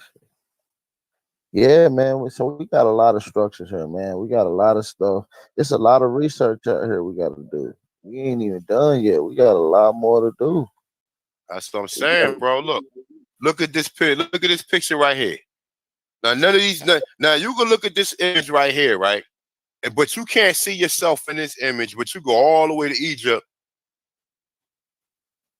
and claim to be one of them. But then they show. It's a reason why they don't show this shit. They don't show this a lot. And when they show it, they try to make it seem, oh, well, these are the same people who they know. It's not. No, it's not. No, it's not, because these niggas had dreadlocks in their head. That's why their head's tied up like it is. They had dreadlocks. And then you don't see, all you got to do, bro, and like I said, like I tell people, you guys really got to use common sense with this, man, because, see, first you have to find evidence of a conspiracy. Evidence of a conspiracy of them telling you that you're African and they know they found you over here. So what evidence do you have to prove that? You have a lot of evidence if you do the research, such as like the brothers like me and the rest of the brothers out here. You know what I'm saying? But if you don't do the proper research, bro, you're not going to understand it, man. You know what I'm saying? You see it say they wore elegant headdresses, jaguar pelts. That's where your Jaguars come from. That's where Stan Lee got the whole idea of a fucking Black Panther. He named it from Black Panther to Black Jaguar. And, you know, we touched on this, man, when the movie came out. But nonetheless, though, we know when we see these images, bro, you see all these different images, man. They blowing these are horns, man. These are horns. These are fucking horns, bro. These are ancient horns. You know what I'm saying? But like I said, what instrument, you have to look and see what instruments do they play in Africa? The damn drums. They got drums all through the Americas. You know what I'm saying? That's not nothing. That's not nothing special. Oh, but because they found it over there first, it had to come from. I mean, because they found it over there, it had to come from over there. We had to take it from them. So, man, like I said, man, it's a lot, man. You gotta definitely do your research. I don't know if the brother Medicine Man did he come back yet? Medicine Man. I don't even know if he came back because his mic is his mic unmuted. Let me get his brother a call real quick, man, to see if he's gonna come back on, yo. Give me a second, fellas. Yeah, go ahead. So yeah, man. I mean, what can y'all do right now, man, to establish yourself and making history, so they can be done repetitively, that you can pass down to generations? Study. Hold on a second. Hold on. Go ahead, Carl. Go ahead. Hold on. No, you were saying, you know, what people could do, you know, to, you know, fix themselves, you know, and fix the rest of your families is to study. You know, yeah. One thing I could tell y'all, brothers and sisters, is that the law library have a lot of old documents of the accounts of pale Europeans that wrote stuff about what they've seen and witnessed over here.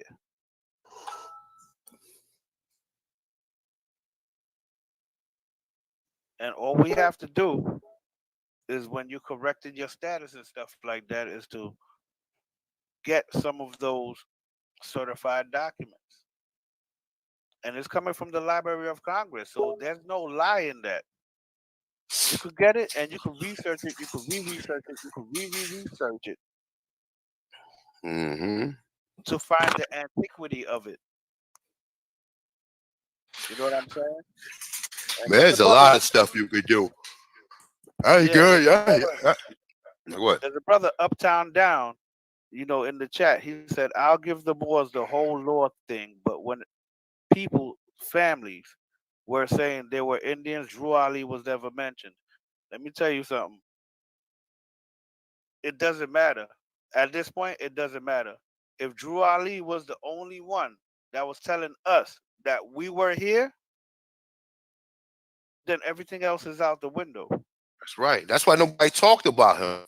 That's why none of these scholars brought him, mentioned his name, because they didn't want, listen, like the brother Medicine Man was saying, in the 1930s when Drew Ali was doing what he did. Facts. And he the only motherfucker telling you the I have certified documents that says that. Yeah. The people that said that they did it, I have certified documents. That's why when people want to challenge, and I tell them, yo, I have some heavy hitters. You know. And the best part about it is that it's not coming from me. It's coming from the government. Just like the document I put on there that everybody was going crazy over, A1, the Delaware Moors. You remember that document in your comments? Yeah. Send that to me, yo. Send that to me. That's with the Lenape, right? Yeah, yeah, that's right. The Lenape. Yeah, They we got the a people. book Lenape. about That's what it means. Delaware. They got a book about that. The Forgotten. The fuck is the name of that book? It's gonna come to me in a minute. Damn, my memory getting bad as hell. But there's a book they write about the Forgotten Delaware something. And it mentioned more. But like I said, man, a lot of people That's on me here. that put that up there. That's me that put that No, up but there. it's I a was book. challenged. I didn't want to put it. I was challenged, and I put it in there, and they never came back. Only one dude was trying to be disrespectful, and you know who I'm talking about. And you know they can't take the information because it's not coming from me. I'm presenting the information, and the government of the state of Delaware called those people Moors. Straight up and down. There's no way around that. There's no Bro, way you get around all that. You heard me? You get all when you see the images. That's what I'm trying to tell. I was trying to tell people, bro. They was I put the videos up there showing people pictures of this shit. You know what I'm saying? But understand, like we said, even when I was reading 103 facts about the Black Indians, he told you that there was Moors from here, Moors from there, Moors from. It was Moors that practiced different religion, but it wasn't a group of people like you think it is. Because we're classified as Black and they no longer call you a Moor. Do you think it's just a group of people like the Hebrew Israelites? No.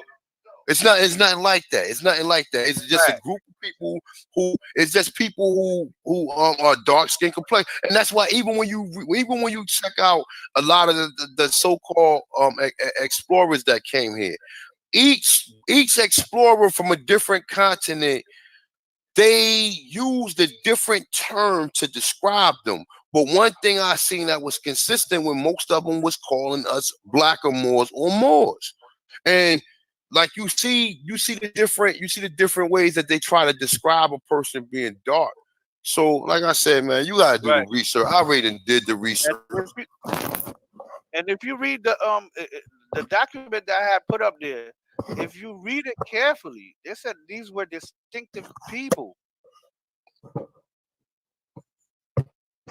They say that for a reason. It almost seems like, you know, when they went around the planet, the people that they call Moors were the ones that was living in high standards. The people that they could listen to, the culture of the people that they called Moors could learn from. But just read the document. It says it right there. I didn't write it.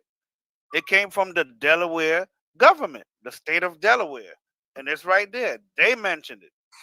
And when I was challenged as to, what do they mean? I said, you know what?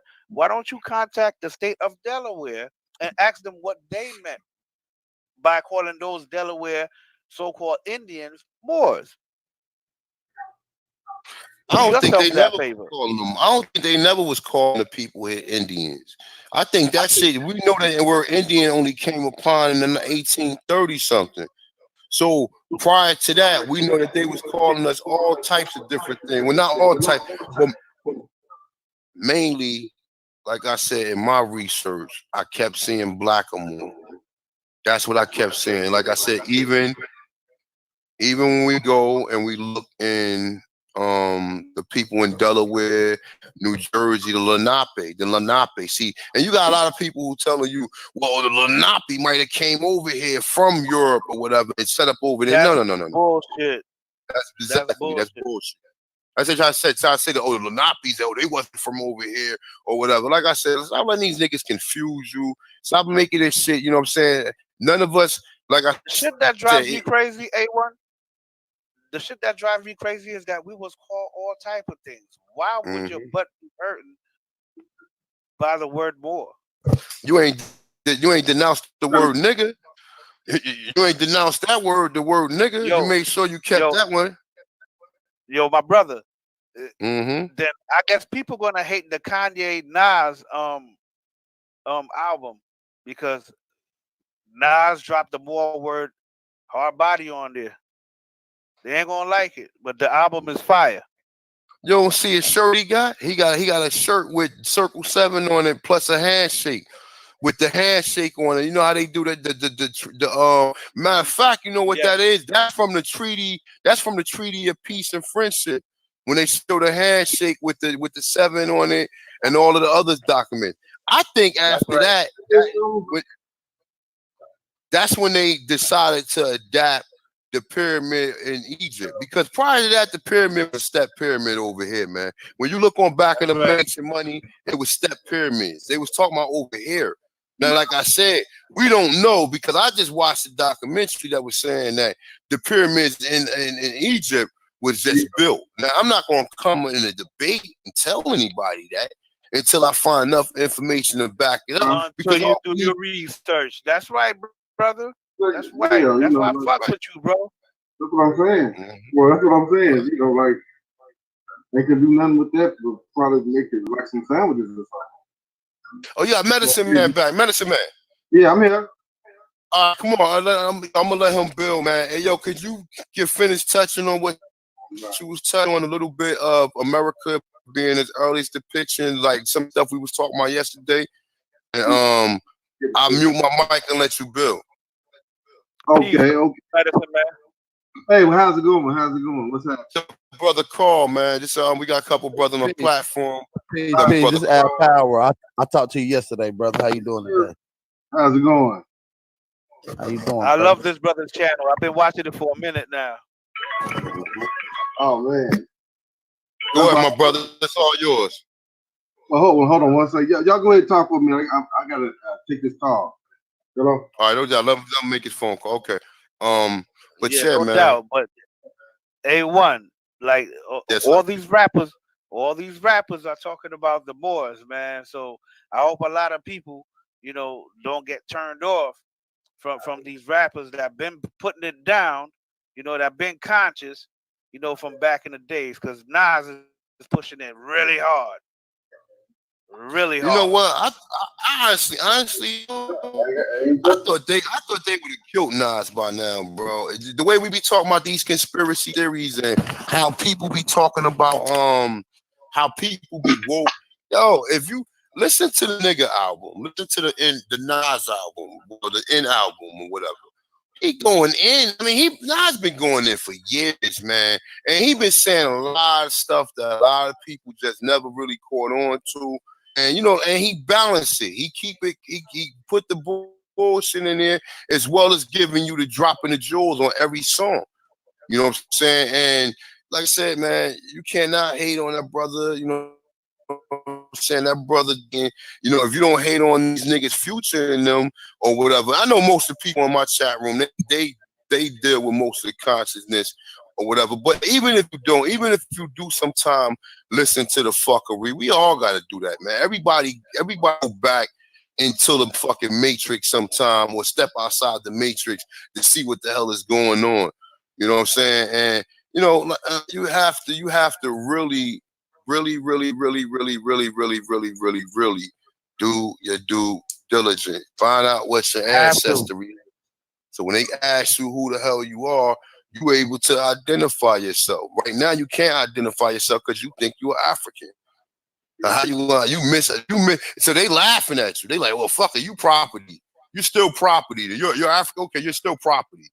As much as you think Africa got all this great shit and everything going on, they're property over there too. You know what I'm saying? They're property. Anywhere you see these Europeans that went around the world and took the freaking resources or whatever, took the resources and sold it and made you work for it. And then he took the resources and made you work for it. That's why when you hear these tribes and you hear them, what they were saying, these people was trying to get you to do, they was trying to get you to assimilate into their plan. Their plan was to set up these colonies and these fucking these governments and shit or whatever, and you be part of it. Even though that you was the one with all the food, because understand this, a food is the most important thing to someone who don't have it. So when these Europeans came in, right? Food, bro, listen, I can give you a room full of gold.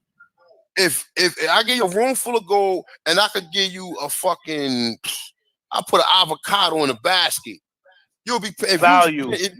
You know, yes, exactly. You see that avocado, bro, you'll give me that whole room full of gold, bro, for that one avocado. So fuck what everybody telling you. Food is the most important thing, bro. Because if you don't have food, bro, or water is the most important thing, really. But then come food. But if you can live longer without water, without food than water. You only can live maybe 3. Some people say a week or whatever. But shit, a week without water, man, you'll be dehydrated as hell, man. You know what I'm saying? You can go. We know we done seen people fast indefinitely and do. I already put the video up about the brother Wally Brooks and how he's a breatharian and he don't eat no solid food. All thing he do is drink fruit juice. That's it. And he been a breatharian. Yeah. That's for the ATP. When you look at it, your body is made up of trillions of cells. For your cells to live forever, it needs an abundance of oxygen.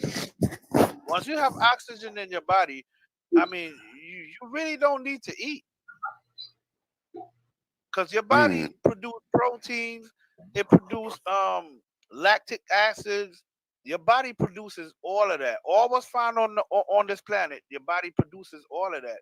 So what we really lack, because we live in inner cities and stuff like that, and the air is polluted, is oxygen.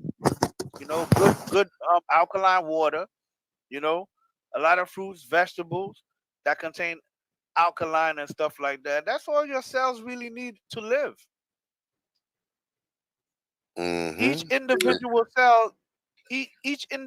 cells, which is like 4 trillion cells that make up your body, your eyelashes, your nails, your hair and stuff like that. All it needs is oxygen. That's all it needs. You really ain't gotta eat. Damn, yeah, that's deep, man. Yeah, you like he said, you really don't, but that's something you gotta train your body to, man, because you gotta get a lot of the parasites out of your body, because them parasites will drive you crazy. You know what I'm saying? And they will hide from you for a couple of months or even a year or so, and then they will resurface and start. That's right. Fact. So it's one of the key things, man. Definitely, man. You gotta cleanse. Gotta use them herbs, man. I'm gonna let people know that every organ in your body, there is a plant or a root that correspond with that organ. So you want to talk about organ regeneration? Yes, you can do that. All you have to do is stop all the BS that you're doing right now and fast, and then take these herbs, and you can very well regenerate your organs. And I'm going to say it one more time, A1, for every organ that's in your body, there is a plant and a root that corresponds directly with those organs. This is true. This is true. You know what I'm saying? Yeah, man. Especially, I don't know. I know I'm quite sure people was up on the seedless fruits and vegetables or whatever. But I went in there today, man. You can't find no watermelons with seeds in unless you go down south. Where I'm at right here, you can't find watermelon with seeds. Huh? Genetically modified. Yo, genetically modified like a motherfucker. Then when you eat it, if we don't have no seeds, it's genetically modified. Oh, you back, man. Go ahead. Man. Go ahead. I'm gonna let the brother build, man, since he back, man. Go ahead and build. We try to get some Q&As though. But if you can, man, touch on America, the earliest depiction, and also touch on the fact that what we were talking about, where the Mongoloids originally came from, because that's another thing we trying to figure out. Like, you got all these people in South America that look like these same Mongoloids. We want to know where the hell these people came from. You know what I'm saying? So with that being said, I'm gonna mute my mic and you can just go ahead and build. This is the brother Medicine Man back, y'all. And what time is it? It's 1:49. I can remember when you came in. Well, no, it's 10. It's 11:49 where I'm at. So I remember where you came in at. But you go ahead. The floor is yours, my brother. Okay. Hey, much love, peace, and blessings to everyone, or blissfulness. One thing I want to share real quick is in researching spells. This language that we speak in is full of spells. And a lot of time we self-perpetuate things by speaking it, you know, basically speaking it into existence. Like, for example, the word blessing. You know, we all, us as a people, we all bless you, Lord bless us, God bless, you know. We use that word a lot. Well, when I looked up the etymology of the word bless, it means basically to draw blood, to whip on the altar, to sprinkle with blood. That's blessing. So the actual word we should be using is bliss, because bliss means everything that we think blessing really means, but actually it's the opposite. Blessing is actually pretty much someone getting beat on the altar and blood spatter. That's what blessing is. So I wish blissfulness to everybody. And one thing I want to actually recommend, and I'm one of those guys that I call myself a scholar in my own right. And anytime I come across information that's pertinent, especially to us, and to kind of give us a wake up and give us information that we wouldn't otherwise know, I try to share it.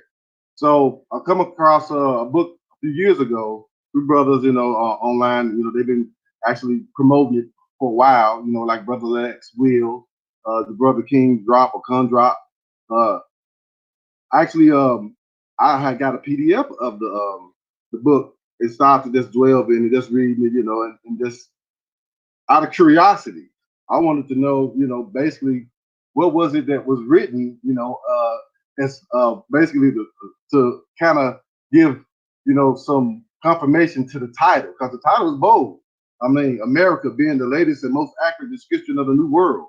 Okay, so that means then it goes on. I mean, the actual title is about a paragraph long, because it goes on into all of the tribes, all of the animals, the different types of plants, the trees, the mountains, the topography, the demographic, everything pretty much, that could be written or recorded, they pretty much, touched on.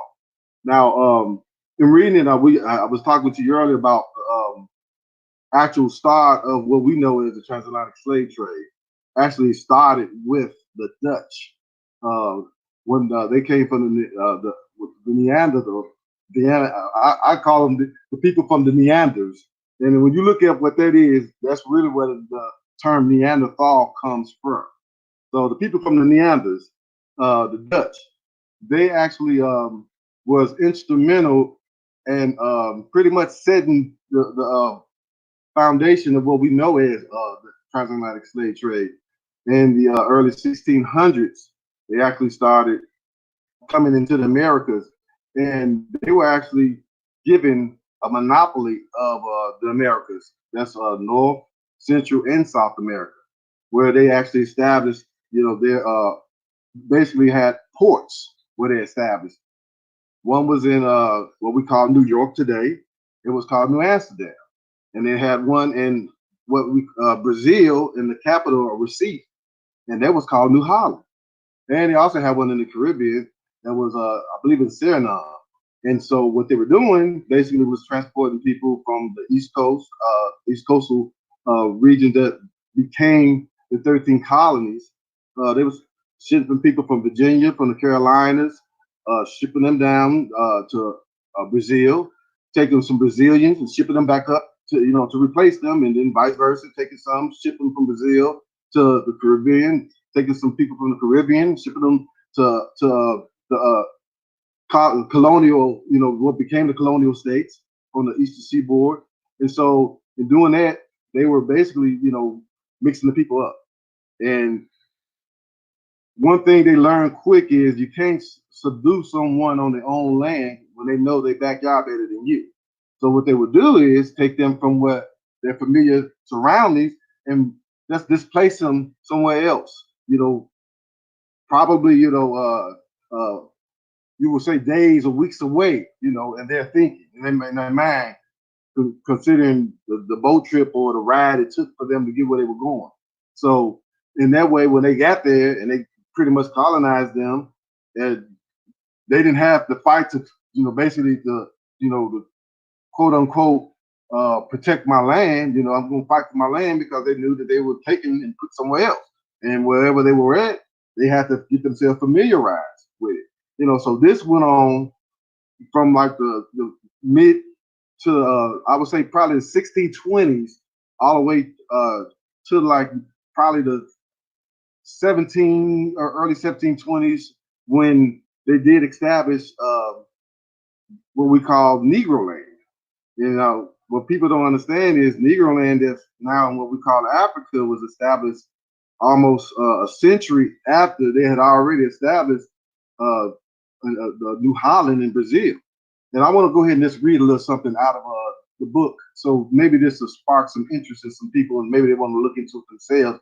Because see, what we got to understand is, when they talking about, oh, you looking at the white man, or this white man's words, and you going by what the white man say. Okay, well, one thing about this white man is he's very, very arrogant. He's very, bodacious, and he's braggadocious in his efforts and his exploits. So when they do something, they like to brag about it. They want to broadcast it. They want it to be known. And when we look at the historical context of how these accounts were recorded, you got to take into consideration that these people were actually the conquistadors, the colonizers themselves. A lot of them was some explorers, some naturalists. It was a medley of people who contributed, to this history, given their accounts, eyewitness accounts. And so when you take that into consideration, that during this time frame, a lot of people didn't read. A lot of people couldn't write. So that was a luxury. So you were, I guess, somewhat of a level of prestige, or someone that's held in high regard because you could read and write, and you had books. The common person couldn't read or write, didn't have any books. So this was above their their head. So they pretty much wasn't pretty much given the opportunity, or they wasn't aware of some of this information. It was those who were in power, those who were in control, that basically were the ones who were passing this information back and forth. So they will record, to the detail what was going on in some of the letters and some of the journals and some of the documents that they wrote from this period. They will go painstakingly in detail to describe, even if the wind was blowing a certain way. So this is what I'm trying to get people to understand is like, okay, yeah, maybe now in recent time, a lot of stuff has been quote unquote whitewashed. But when we're looking at when they first came here and what they saw and how they was like, wow, couldn't believe it. They were like, this stuff over here is like blowing, it's like, this is John Blaze of it. Like what boy EB News said, we was John Blaze compared to what they had over there. You got to understand, they coming from the black plague, people laying around dying, decayed, what they call poor holes, where they would dig holes and just throw dead bodies in and wouldn't cover it until the bodies were full to the top, so then they'd cover it with dirt. So imagine a poor hole waiting a month or two to get full, and all the stank and that was going around, blowing all around. That's Europe. This is what these people came from. They came from that to the land of milk and honey. And so they recorded everything, all their accounts, all their deeds, everything they did, in such a way so that they can share this information with those that was, basically a prestige of those that were had access to this information. So in the book, it was talking about how I'm gonna touch on basically the Brazil part, because like this goes back to the DNA I was telling you earlier, how a lot of these people in Brazil actually came from America. They have American ancestry, put it that way. And this basically from their own records, from their own writings, it shows it, it proves it. All right, it says from Porto Calvo, the Portuguese made continual sallies into the country which they spoiled and pillaged, in so much that the Brazilians, being oppressed by them, deferred their villages and came for refuge to the Hollanders. Now we're talking about these Dutch people, those are the Hollanders. These Brazilians, those are the Negroes, what they call Terra del Negro, the blacks of the land. Okay, so the garrison in the Saharian was also much too weak to withstand the incursions of the enemy. And I'm reading this stuff, and it's written in actual original English. So all of the S's look like F's. You know what I'm saying? So it's like I'm trying to, as I'm reading it, try to decipher as I go. So, like for instance, when it says the word insurrection, it's spelled INCURFIONS. So I'm saying it's progression, but it's insurrection of the enemy.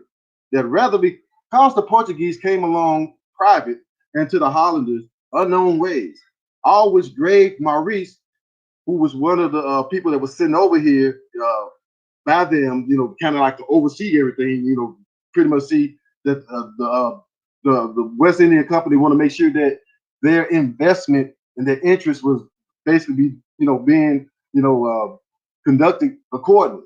So they send people over, and this guy Maurice comes considering causing a fast day to proclaim, on which their desire God's assistance in carrying on their designs. After which, by march with the army to Serahim, from thence cross the river Una to Barra Grande, and then so to meet with the Begona, who he was 4,000 men strong, besides Negroes and Brazilians. Hail, swoop up to the ways which fell trees and fortify others. On a mountain, a league from Porto Calvo, Begonia kept his station.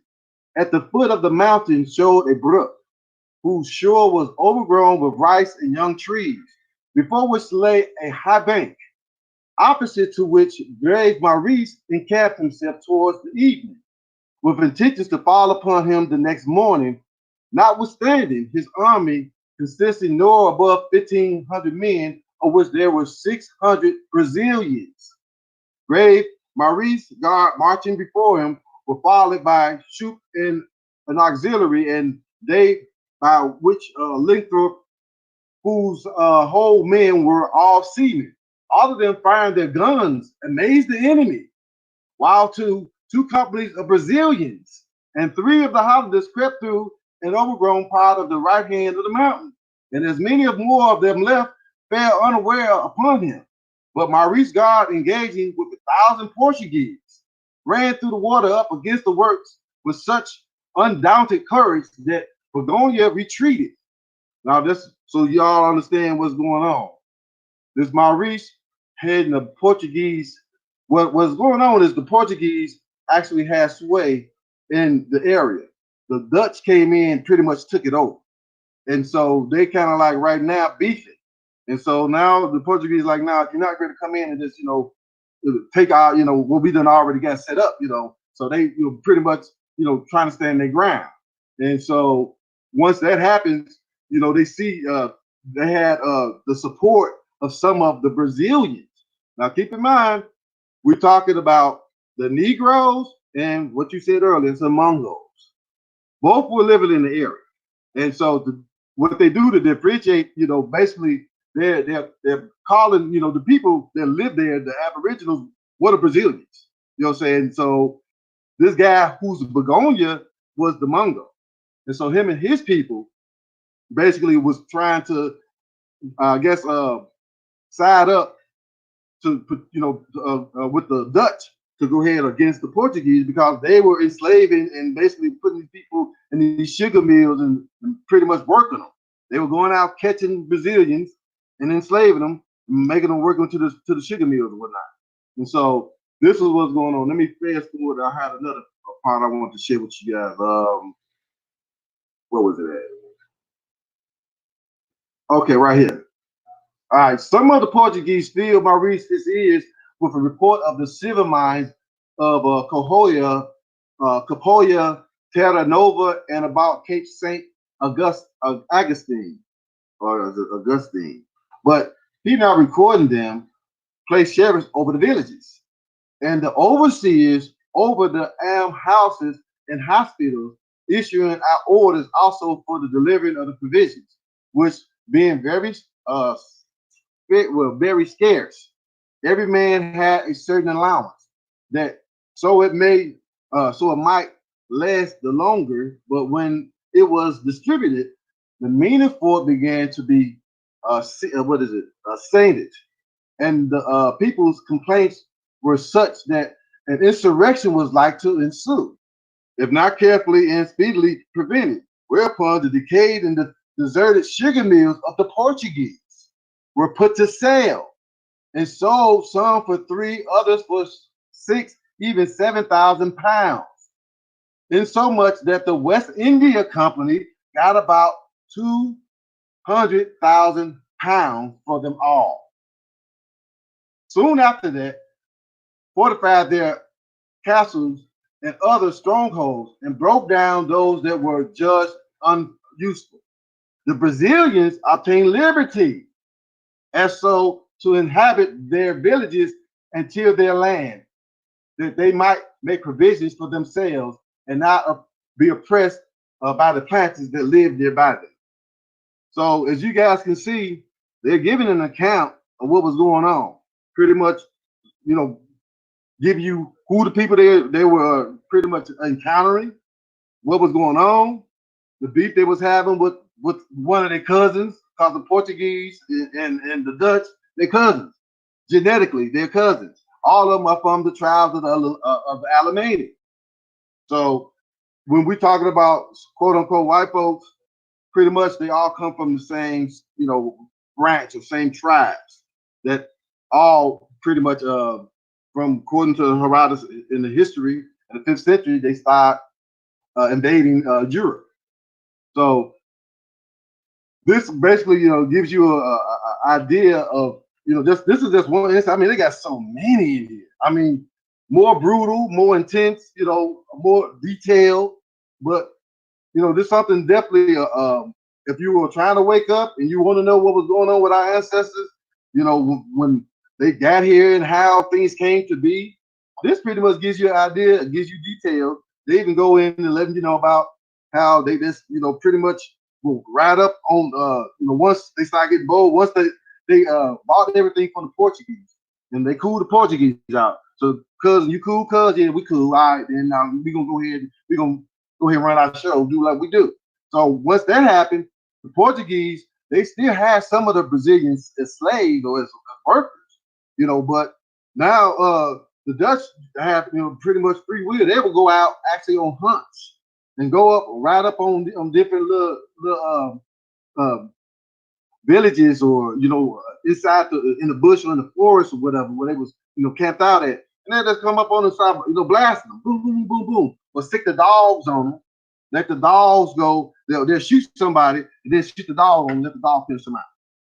They said in the book sometimes they would even shoot, they wouldn't even waste their bullets. They just sit the dogs on whole villages to slaughter them, and then that's how they took the land over. So now they done wipe these people out. They ain't got nobody to fight to claim their land, so now they done get over. And so this is detailed in this book, and they are basically writing about it. And this is them.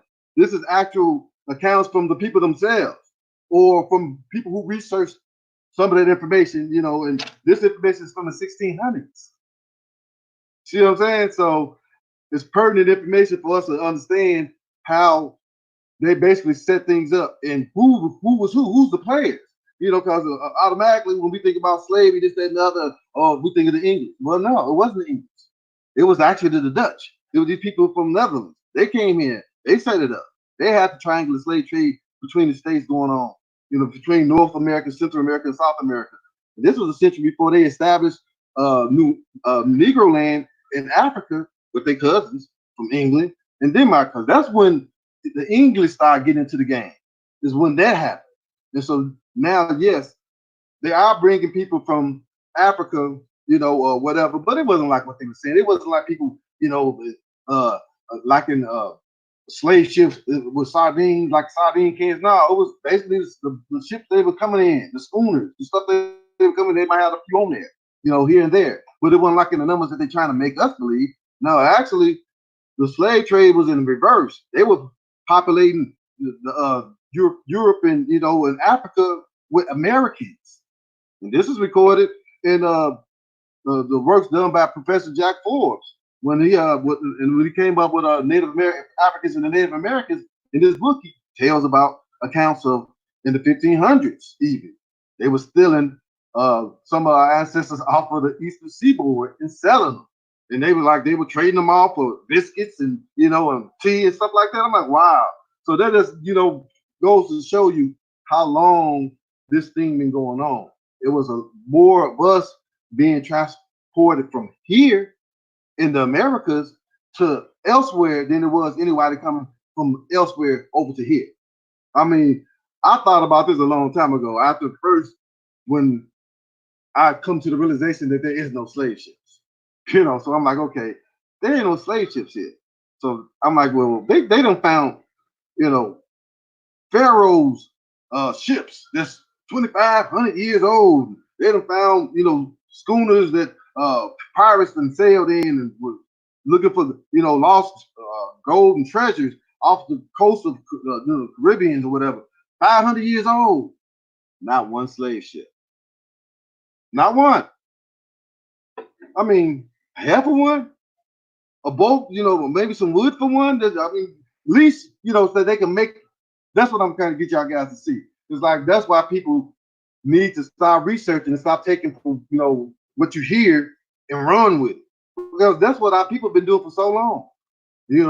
When the thing about it, what I knew that this pretty much, of course, being a teacher, is part of the curriculum. What the game is, but I got some information from my elders, like my grandmother. She put me up on that. I remember, like when the big thing about us being, kind of self-identifying ourselves. When we were going from Negro and colored to now starting to call ourselves Black, and my grandmother didn't like it. And I remember, coming home, and one of my aunts was in the kitchen or something, and that was cooking or whatever, and I think the song came on, James Brown, "I'm Black and I'm Proud." And so my aunt was singing along with it. "I'm Black and I'm Proud." Then my grandma was like, "We wasn't Black until y'all brought that home from school." That's what she said. "We wasn't Black until y'all brought that home from school." Meaning we never called ourselves that. That's why she preferred to be called colored and Negro. Now I understand why. Because colored and Negro is in all of the old colonial documents when they are basically classifying the people, writing laws about the people. They are either colored or Negro. When they change the Indian to the Negro, it's in there as well. So that's another thing we got to understand. The power of the pen has got us where we are. It's just what it is. The power of the pen. These people come over here and with their, self-righteous or their ideologies, and they basically, convincing up people that we are an inferior race. When you see all of these pyramids, all of these mounds, all these artifacts that are eons, when you have DNA from their own scientists saying that the Negro been in the Americas for at least 338,000 years, at least. But you have these people come over here and telling us, making us think that we're lesser than them when they the new kids on the block. You know what I'm saying? When the fact is, they are a mutation of us. And this is coming from their scientists. They, look it up, Dr. Keith Ching. He's basically said that Asians like himself and white people are mutations of dark-skinned people. This is from them. So we got these people coming over here basically using brainwashing, basically desensitizing us, feeding us a lot of misinformation, and we as a people don't look at stuff. We just take it as face value and say, okay, that's what it is. And I'm speaking like that because I've done it for so long. I've done it for a while. I just basically roll with it. Okay, that's the way it is. That's the way it is. And then it takes you one day, you just say, wait a minute. Something just don't look right. That just don't fit. You just feel an uneasiness. And then something inside you say, look it up. When that day happens, that's when the curtain is open. That's when the blinds open. That's when the sun comes in. That's when you start seeing everything pretty much. I would say this much. After I went to their universities, after I earned 4 of their degrees, I can tell you 99.9% of the shit that they say is a lie. It's a fabrication. I mean, they give you some half truths. They might give you a drop here and there, but it's all rolled up in a lie. And it takes us to research it to basically unwrap that pile of bullshit and find the truth in there. And that's the real talking. You know what I'm saying? That's just I'm just giving you a real spiel. Because that's how I get to it. I get to a point where I just feel, we have to have a sense of intensity, a sense of urgency, because me as an educator, I see it all the time. I see how all our kids are misguided, misinformed, and they don't really have a sense of purpose, don't even know really that we come from greatness because they believe in what they've been told and what's been preached in the schools, what's been taught to their mama and their mama and their mama's mama. I just fortunate enough to be a little older to where, I was pretty much one of the guinea pigs when they first started putting in what they would call African-American history or Black history. That was back in the 70s. So that's what it was making a curriculum. So I can remember before that when we were Negro, when there was no Black, when it wasn't cool to be called Black, when it was an insult to be called Black. But now, it's like I said with spells. When you look up the word Black, Black is the definition of our oppressor. Pale, wan, livid, colorless, sea bleach. Who they describe? Sure don't describe me and none of mine. But, we call ourselves Black. Then when you look at basically the connotations to the word, you see that, basically it means evil, cruel, basically bad. All of these different, definitions that they give Black, ain't nothing positive about it. But we Black. It's by design, people. It's by design. Who told you was Black? Because my grandmama never told me I was Black. My grandma told me I was copper colored. She never called me Black. My mama ain't never called me Black. But everybody else, that's how you got to look at it. Where'd that come from? Who in your family calling you Black? Get to the root of that. Find out where they got it from. And I guarantee you, when you get to the root of it, it ain't come from us. Because it's by design. And I can even get back into what some of the things that the brother was saying earlier about the Moors. And basically, the whole stigma and I guess, a lot of people have their take or their opinion or their information on it, whatnot. But that term Moor is just like Negro. It's just like, being called a nigger, being called Negro, being called color, being called an African American, people being called an Ethiopian. We were basically, you got to understand, we have been systematically, see these people who are in place now, they came together and it's written in their New Testament. Their New Testament was basically a war plan. Pretty much, if you look at it for what it is, and my brother Lex Will breaks it down so eloquently. Y'all check him out on that because he gives you real good insight to look at what the New Testament is. It's not a religious document like we think it is. Basically, it's letters wrote into certain fashions in certain countries in Europe to get these people together to round up in the name of Christ, to go over here and kill these people, take their land. Because we dying. We don't go ahead and find a promised land. We ain't got that long before the earth ends. And that's what they was believing. It was dire times for these people over there. So y'all got to understand pretty much the context of things.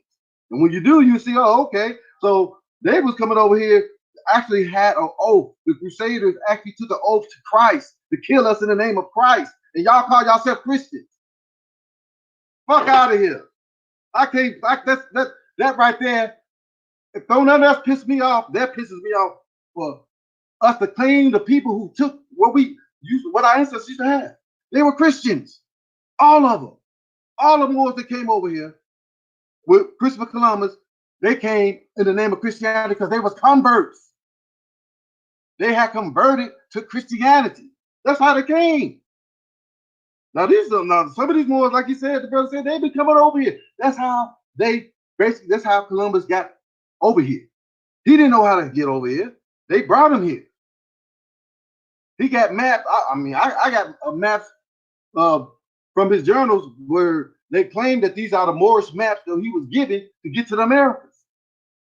It's not a coincidence that the navigators, the Moors who was mooring the ships, were Moors, were melanated Moors.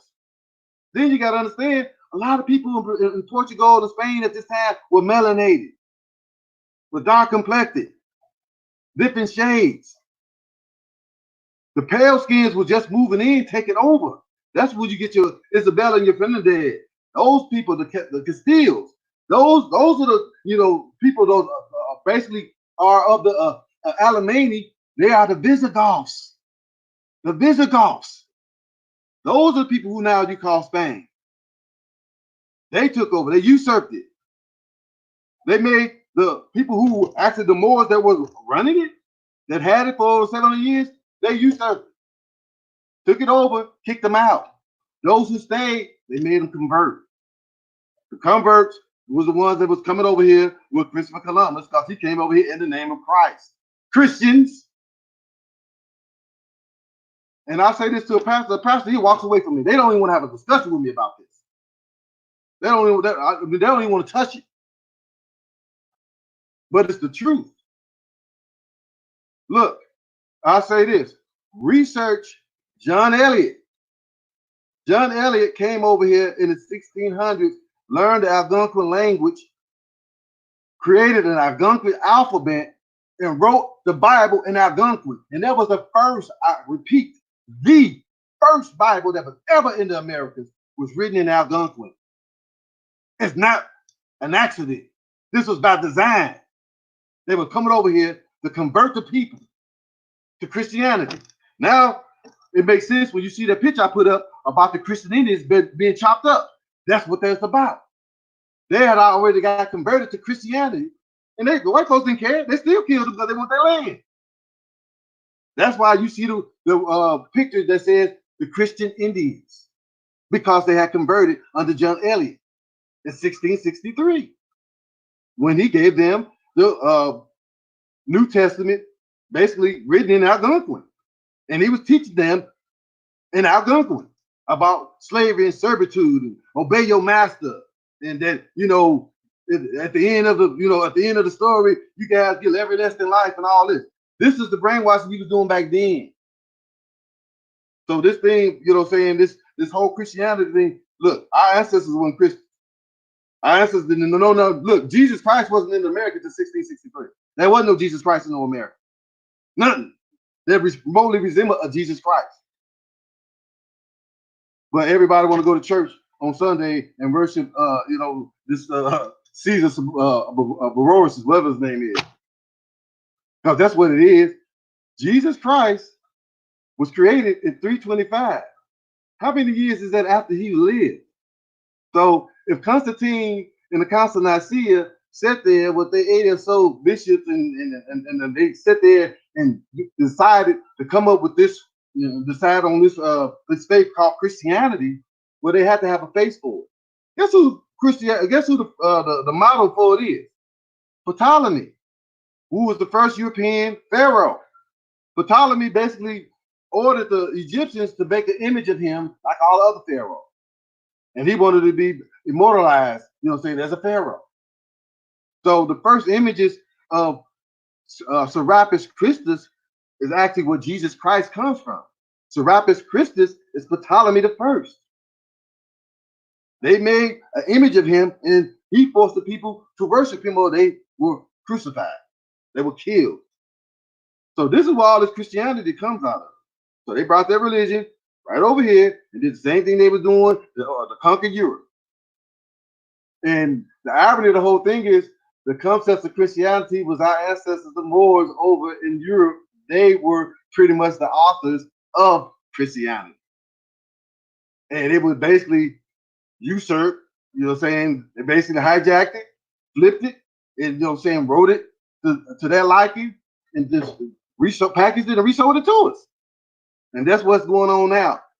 All of our, so many of our people are lost in religion, lost in these ideologies, these philosophies, and these false gods, this Baal, because that's what it is. And then it gets down to the root of why we are in the place that we are in, because we basically turn our back on the Most High and we start worshiping other images, start worshiping other gods. And pretty much, if you look at Baal in the ancient times, Baal was pretty much a term for anything that was that was worshipped, any kind of god or any kind of image. People even would call Baal. You know what I'm saying? People prestige. So when we start looking at really how we just basically start going contrary to what the Most High commanded us to do, now you can see why we fell into where we are now.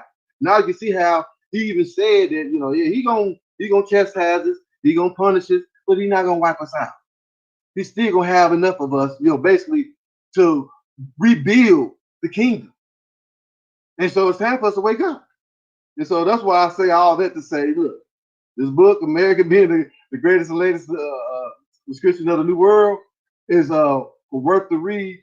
And I have several others, that I look into. Another favorite of mine is the natural and aboriginal history of Tennessee up until the first settlements therein by the white people in the year 1768. So if you have folks that live on the other side of the Appalachian Mountains, this is what I want to touch on, because a lot of people, they're trying to find their roots. They're trying to find where they come from, or get some kind of idea.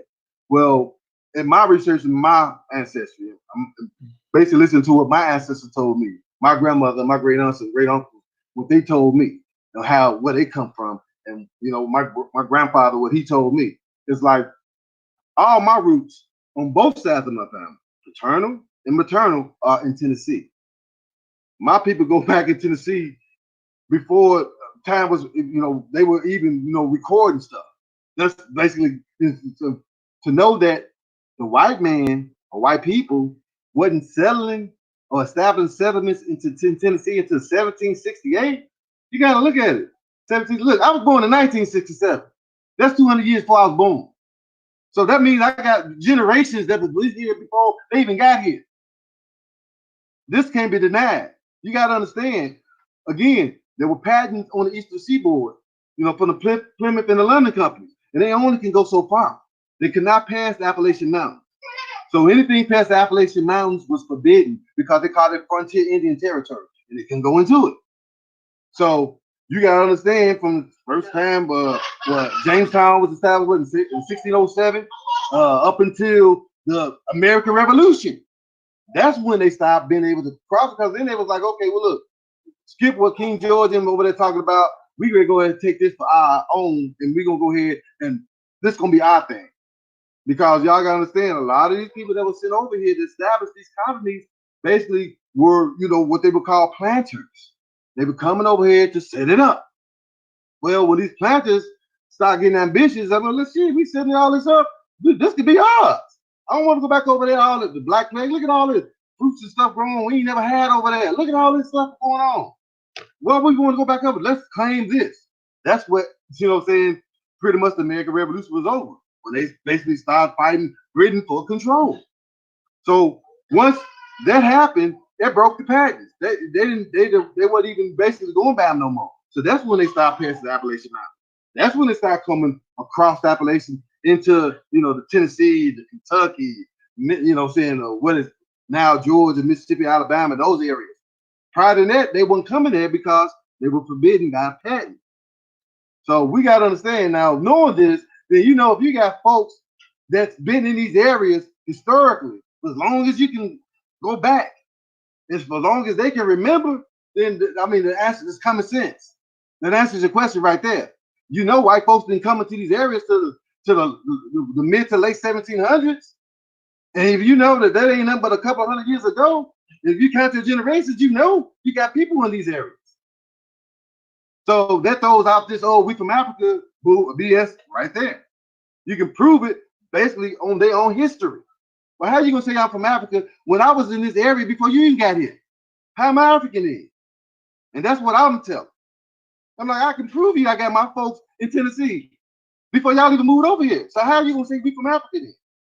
When we was already in Tennessee before y'all even showed up. And see, and that's the sad reality that a lot of us don't even know. That's why I urge us, look it up. Look up your folks, find out where they come from. Then once you can do that, you can look at the tribes that were around where your folks lived at. You know, like my grandmother, my grandfather was around in Covington, Tennessee, and Memphis, Tennessee, right off the Mississippi River. So when you know that, then you can start looking at the tribes that lived right in those areas. Well, those were Creek, and basically a faction of the Cherokee. Y'all got to understand, when they say Cherokee, it's not talking about no tribe. Cherokee was a territory. It was all the areas that these people lived in. That was Cherokee territory. Cherokee is a misnomer. It was basically a European term that they made up. Well, Tiselji, they couldn't pronounce it. So you got to understand, when they're saying Cherokee, they're not just speaking of one particular group of people. Cherokee had tribes, several tribes that lived in those regions, and they were considered Cherokee because they lived in those regions. So when you look at that, then you start researching what tribes lived around where your folks was at, then you can kind of understand who you are. Now I understand that, okay, well, my grandmother, my grandfather, they folks lived about the Mississippi River. Okay, well, I know the Creek and I know the Chickamauga, both of them live off the Mississippi River, right here in Tennessee. Bang. So pretty much, you know, you can kind of narrow down to who your folks is, you know what I'm saying, and what band you come from, what tribe you come from. And then once you got that, then it's like, then when somebody call you African American, now you got some foundation to stand on. And when you tell them the truth, you will love the look in their face, because truth has a way of just, you know, saying that's basically, you know, pretty much just freezing them in the moment because they're like so stunned. I remember the first time I was at the dollar store. I was in line, and this got me. I was in line, and I had a brother standing behind me, and so the girl at the register, she rung up my stuff, and it came up to I think it was like 1945 or something like that, 1955 back then. Was around the time, you know, in the Jim Crow era, you know. And so when it rung up, I looked at the brother and I said, man, I said 19, whatever the name, 1955, I think it was. I said, that sure wasn't a good year for us. Then the girl behind the register couldn't be no more than about 24, 25 years old. Little Irish girl. She said, what's worse for us? I said, excuse me? And I looked at the brother, he looked at me, we both looked at it. She said, it was worse for us. And I was like, what you know about that? She said, oh, my folks told us, we know all about it. We came over, we knew we were slaves. So they know. They know. This girl half my age. She telling me her folks told her that they were slaves when they first came over here. And she pale as all day. You know what I'm saying? Pale. I'm talking about pasty pale. And I'm like, well, damn. So they know. So it's us who don't know. It's us who under the false pretense that, oh, you know, all the people that they, you know, the melanated or dark-skinned people that's in America were slaves. No, we wasn't. It's not what they told y'all. When you look at the records, I look at my family's records. I got an uncle, James, who was basically kidnapped by the paddy wagon and sold into slavery. That's the true account. That's what was happening. They ride around in the little paddy wagons, chase one of us out, snatch us up, and take us on off and sell us to another state, another territory that we ain't familiar with. And now we gone. That's the last time we seen James. He was out in the yard. We see a truck pull up, and that's the last time we seen him. And that's the truth. That's what was going on. It was a lot of us being stole, like 12 years of slave. That's true. There was a lot of going on. Because see, y'all got to understand, our ancestors owned this land. A lot of them were sharecroppers. These paleskins were employees. They were basically paying us to come and get produce, crops, and sell it back to England.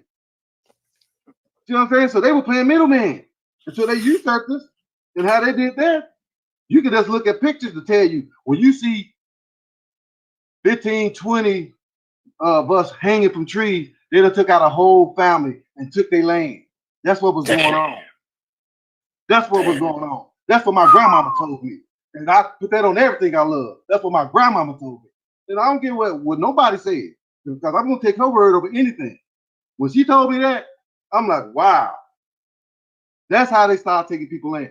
That's why my folks moved. They came in there. She said one day they was getting ready to go out. You know, it was one morning around, she said about daybreak. They was about to go on out and like she usually do, go milk the cows, and then she said they was going to hit the field, you know, before noon.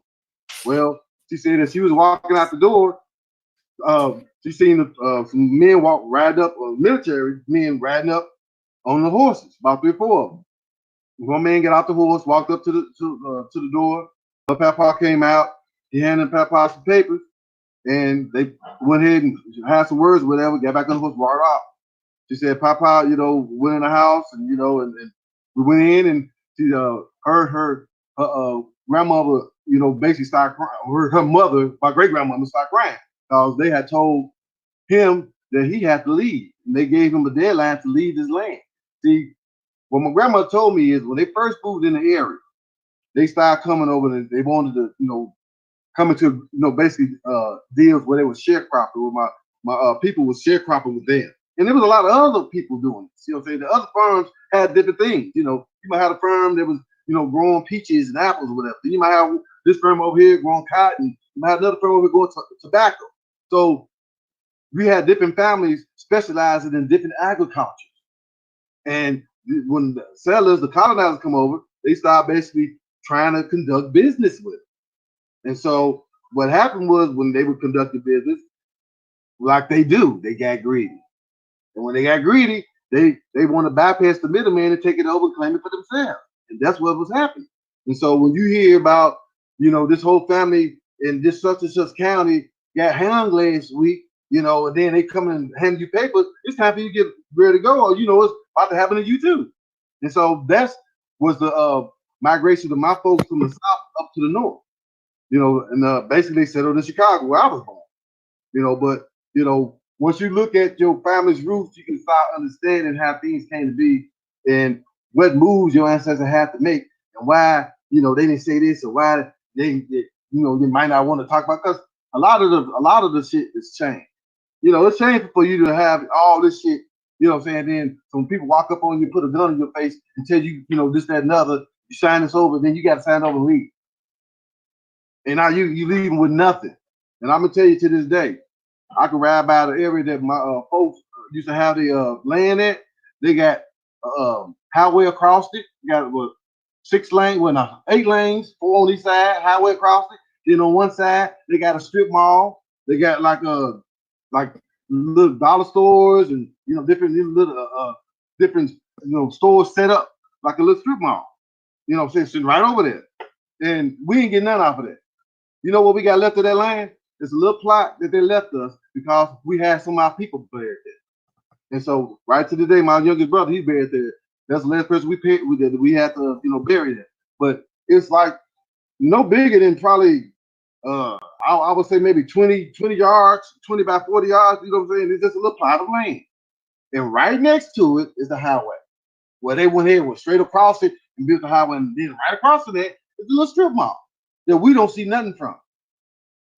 You know, but that, you know, when you come to the realization that your inheritance is taken, what, you know what I'm saying, it's like, you know, your people been, you know what I'm saying, they've been hijacked, you know what I'm saying, they basically been, you know, pretty much, they stuck them up and had a piece of paper and called it, you know, by law. And that laws that they came over here and created on, this is a term I like to say, foreign laws, you know, saying pagan laws, you know, pretty much pagan was created on this Aboriginal land, on sacred land.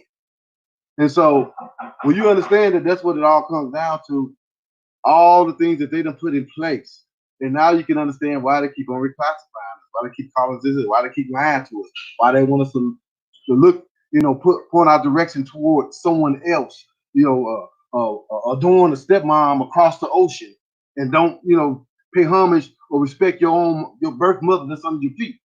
They don't want you to do that because what we don't understand is right now, the government of the United States has, I think it was around 7 million acres of land that's in America got it and hold it right now. And basically, it's the UN who's overseeing this.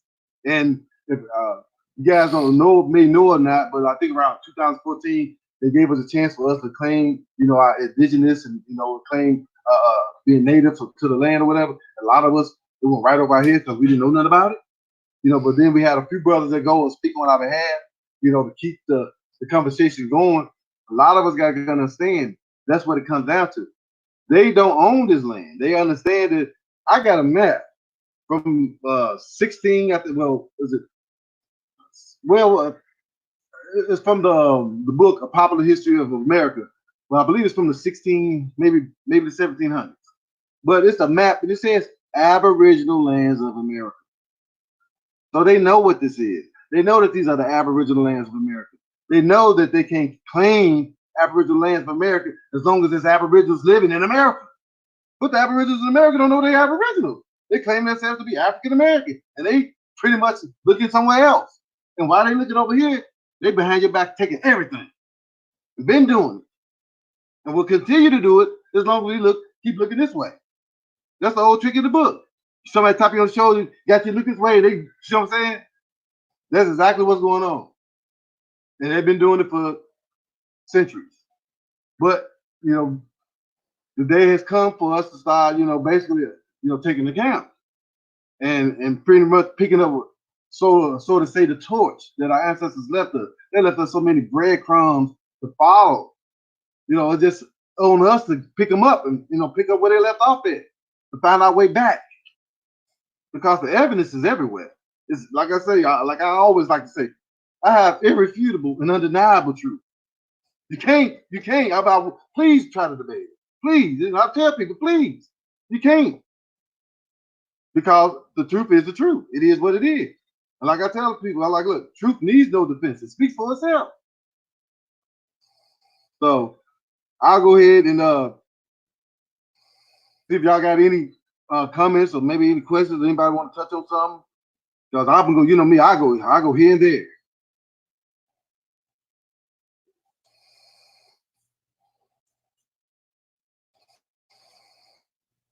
Y'all there? Hello?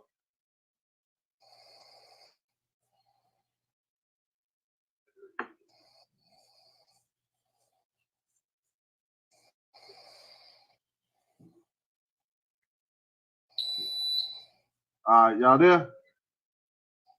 Man, where's everybody go? Am I doing something wrong? I don't hear nobody. Okay.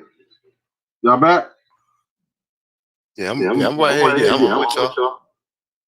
And what we're gonna do was, because I gotta actually get up and do something early, and I'm kind of like I'm in and out. Yeah. What I'm gonna do is we're gonna come back. We're gonna do another part to this because this brother is full of information, full of knowledge, man.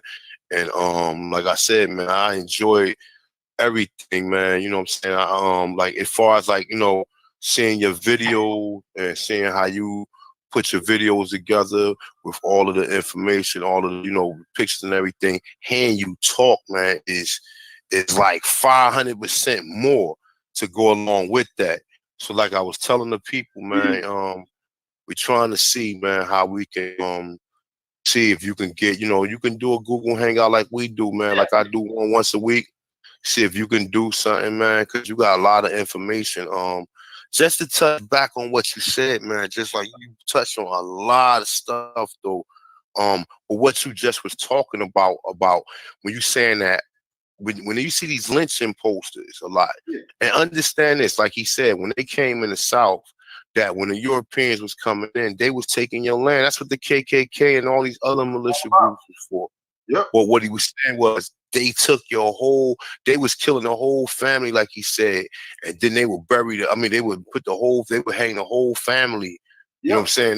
They would hang the whole family up in the tree or whatever. And we don't even know. We see these lynching, we don't even know what they're about. And also, they was also doing that from some of the research that I got, because a lot of them were saying they was Indian. Yeah. And you know what I'm saying? I don't want you to touch on that, man. You went in. I don't know when the next time you could come back through, man, because the people, man, they definitely enjoyed enjoyed your you know what I'm saying? They definitely enjoyed. We got 134 viewers. Shout out to everybody that's viewing it. Shout out to everybody in the chat room. Definitely appreciate you once again. Like I said, we got the brother Medicine Man. He just gave a fucking classic bill, man. That's a heavyweight bill right there. You know what I'm saying? And I just hope that, you know what I'm saying, we're gonna try to keep bringing different perspectives, man. But yes, man, I really appreciate you, my brother. You know, even I'm sorry. What you say? Yeah, man. Listen, I really appreciate this, and especially after talking to you yesterday. AP, you still with us? I guess AP must be out. Nah, because I was gonna ask him, did he have something to say to you? I know Carl, you still with us, right, brother? Yeah, sometimes, you know what? Sometimes that icon might be up there. He might be sleepy. I don't know what's going on. He might, you know what I'm saying? But yeah, man, I definitely appreciate this, man. See, like I said, go ahead, my brother. Let's touch back on that lynching. See, that's the real spiel. They're not gonna say it, you know, but you can, I mean, start putting the pieces together, you know, because that's what I did. It's like, okay, well, when my grandma was telling me what was going on, and then you start seeing these pictures. You know, keep in mind, I didn't see the pictures back when she was telling me the stories, but now years later, I start seeing the pictures, and I'm putting it down. I'm like, oh, okay, that's what it makes sense. I'm like, they take the whole family out. You know, then there's even instances where they had, you know, killed the elders, like they might kill like the dad and the mom or whatever, and then they might have like younger, they will enslave them, make them work on their own land. Damn. Man, it killed your family and then enslaved you, bro. Like, what type of shit is that? Like, you know what I'm saying? And that's what I'm saying. Like, you know, these people, man, on this land, bro, they got the answer for a lot of shit that did wrong, bro.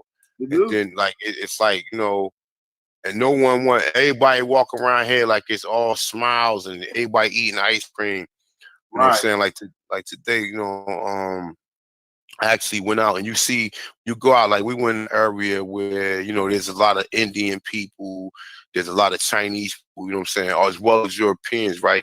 And like I said, you got people on your land and your country, and they don't even know who the fuck you are. But yet and that's the shit that bothers me, man. That people be over here, they think the Europeans are the motherfucking Indians, man. Right. You understand what I'm saying? And then they don't even tell you, you know what I'm saying? Like I said, you don't even know. You don't even know. And they don't even know. Right. Well, see, this like again, all one has to do is just do a little research because they tell on themselves. This is what I'm getting back to what I'm saying. They record and document. This comes from a quote unquote founding father of the nation, Benjamin Franklin, in 1751, in his essay about opportunities of America. Basically, he basically quoted and said that all of Africa is black, Tony. Asia, Tony. He said America, except for the newcomers, wholly so, black and Tony. So he said this in 1751. So that gives you an idea when these folks was coming over here, what they saw. And keep in mind, they didn't see the people that they call Native Americans today, because I never did get back on the Mongol part, but they didn't see those people. Put it this way, the U.S. government had no knowledge of them until 1846. That's when they encountered them when they were clearing out the West.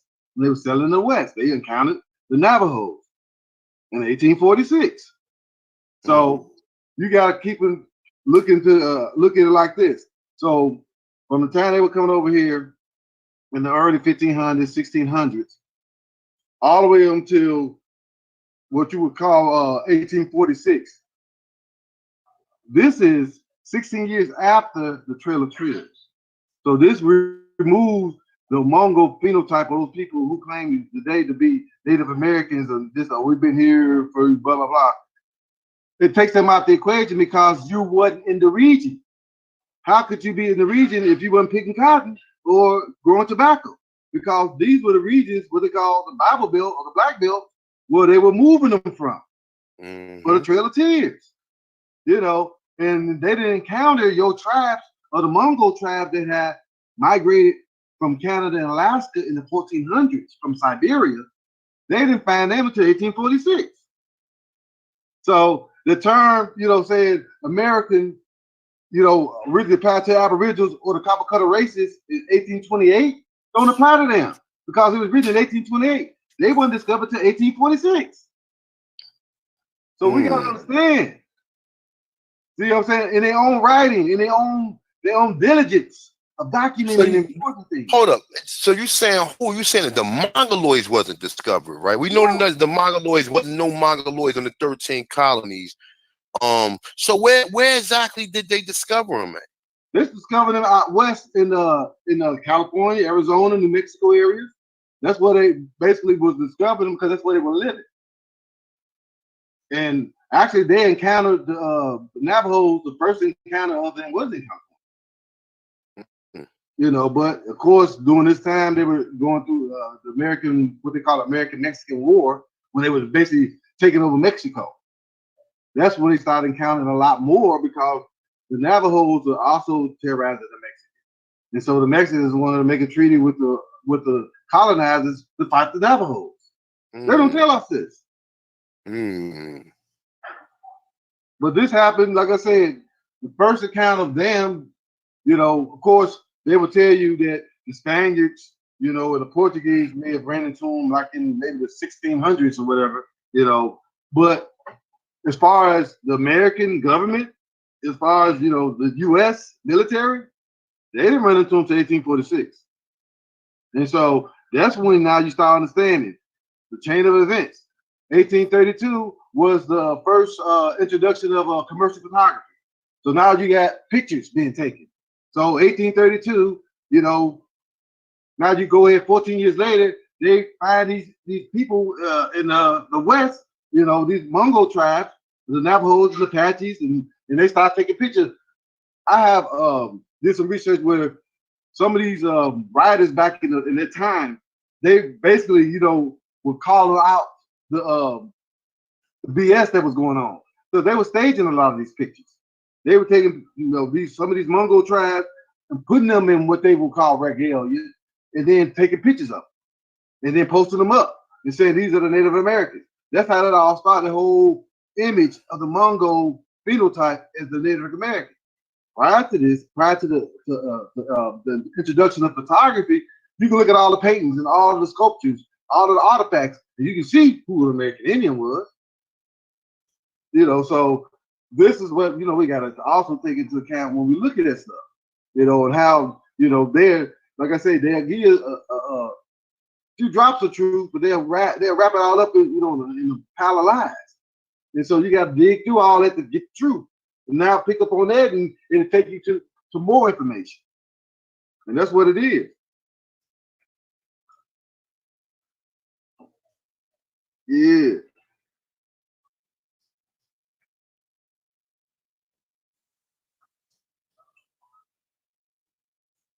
We got anybody in the Yeah, I'm right here. I'm still with you. Peace. Chat room, anybody want to actually, got anything? Chief, where you come from? Peace to Medicine Man, bro. Hey, It's Chief Holiday. What's good, Chief? Oh, nothing much, man. How y'all doing, man? See you dropping it on them. Man, I'm just doing what you lead me to do. That's what it do. Shout out to Aboriginal Power in the building. Black Aboriginal Power. You already know why we're using black, so don't cry. Be all right. But yeah, man, we definitely appreciate the information, brother.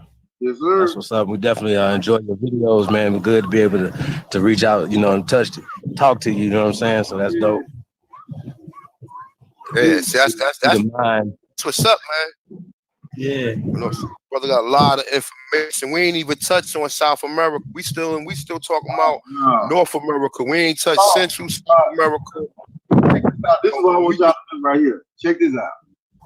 It's a book written by John Rankins, and it's called Conquest of the Mongols.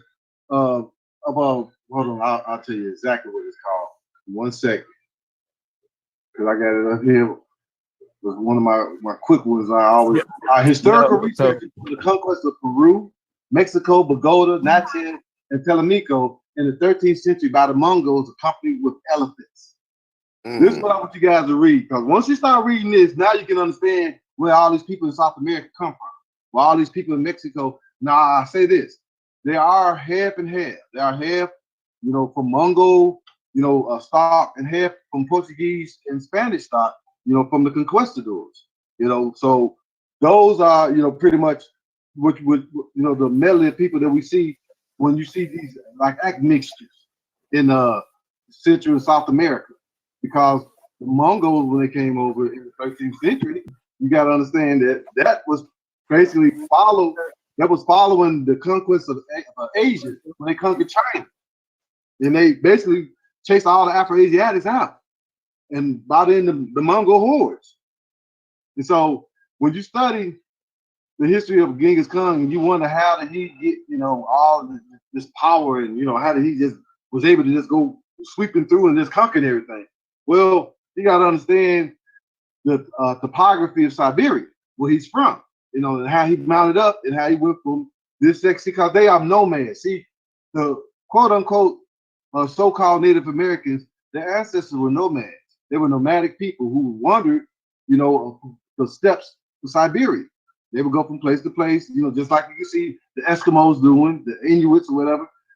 They are all the same people. They do that's basically their premier state history as the nomadic people. So when you know what a nomad is, you know that this is somebody that don't settle, they don't plant a ground, build a foundation, is like stay put in this particular spot for long, to where they can cultivate, aggravate the land and grow crops and whatnot. You know what I'm saying? They were more what you would call pastoral or herders, and they basically kept, their herds and their horses and whatnot. And so they would go from place to place. And what Genghis Khan did, basically, in his last rise, he basically was uniting all of these different little areas. He'll go by, he'll go through, y'all join up with us, and he'll promise them the spoils of whatever, they go and conquer this land or conquer that town or whatever. He'll promise them they get some spoils or whatever, So basically, that was a way of saying, look, we're going to go ahead and pull his heist off and we're going to break bread. So that's how he was getting all of these different, nomadic tribes that were here and there throughout Siberia as he was going across. And so, yeah. I was want to ask the question, since we're talking about the Mongolians, it's a disease or a syndrome out there called Mongolian disease, right? Where it's pretty much where they kind of like mentally, challenged, or what you would call remedial, right? Yeah. And they call it Mongolian disease. Is it because that's the way them people act? Is it a direct trait from them people? Well, I'm saying this, I'm not a medical professional or anything. I'm just speaking on research and speaking from some of the findings and data that they've been shared on this. Also right. Attributed to that is a spot that they call the mongoloid spot. It's like a birthmark.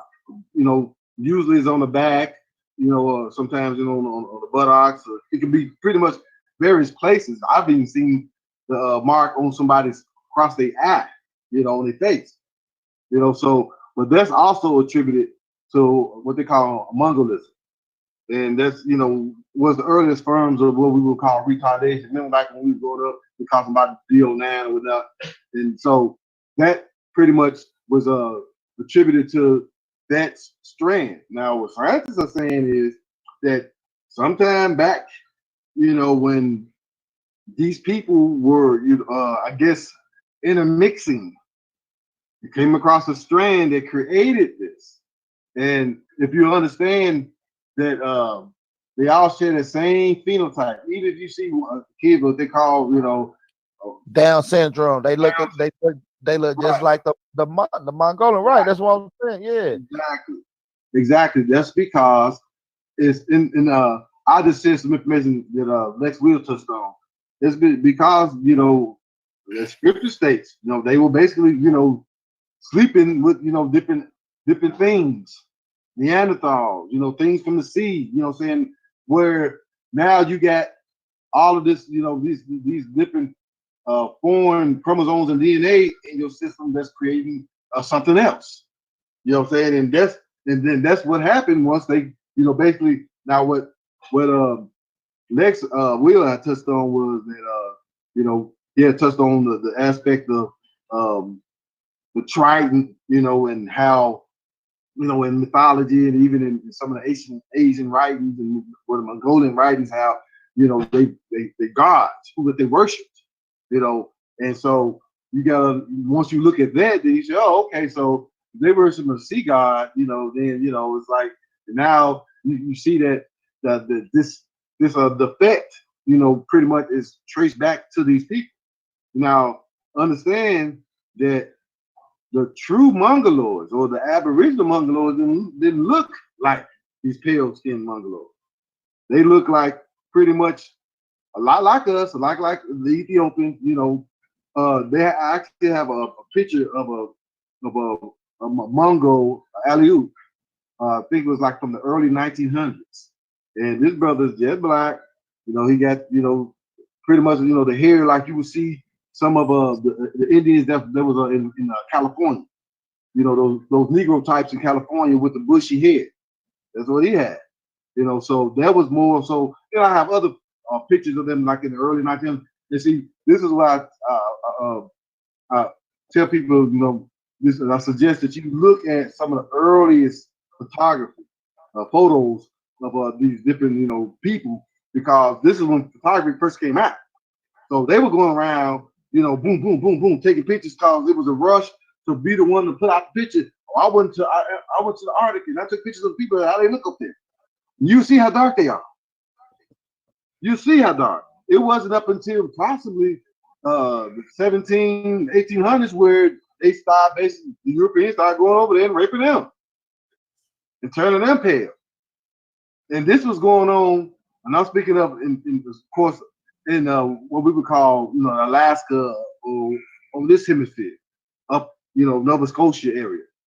Now, this was going on over in Siberia eons before that, because they themselves say that they are, the seed of Japheth, from the seed of Magog.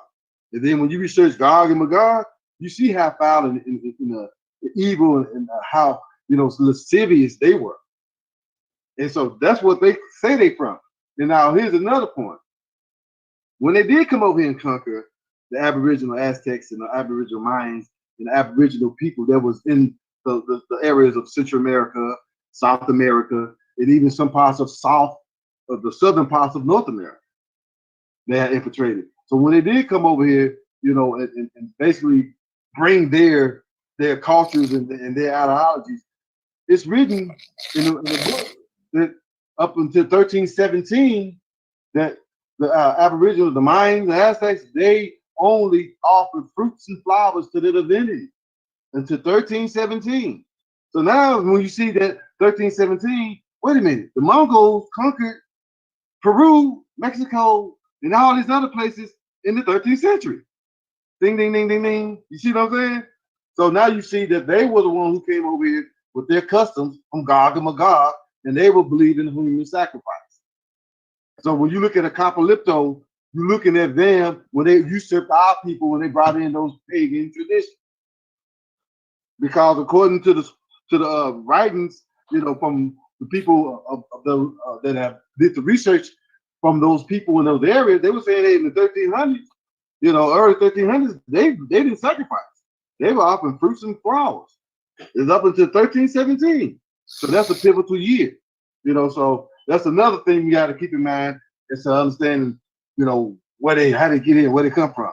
So you got people that invaded, with the Mongol hordes under Genghis Khan's grandson Kublai Khan actually brought them over here. So under Kublai Khan, you got them invading the Americas. And then you have the Spanish and Portuguese come a couple of centuries later, because they even recorded this. The question was before that they themselves say that they've only been here probably a couple of centuries before we even arrived. So that gives you the time frame of how long people been here. So all that BS of the Bering Strait, that's a lie. That was written by a French archaeologist, rather, that came up with that theory. That's all it is a theory. It's never been proven. There's no fossil evidence even to support it. So even right now, main academia, main scholars are basically they're debunking it. They're recruiting. Like, no, that didn't happen.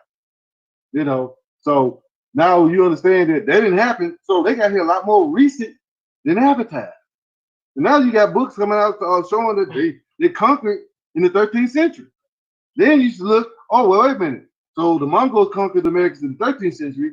Then in the 15th century, the Europeans came. Bing, bing.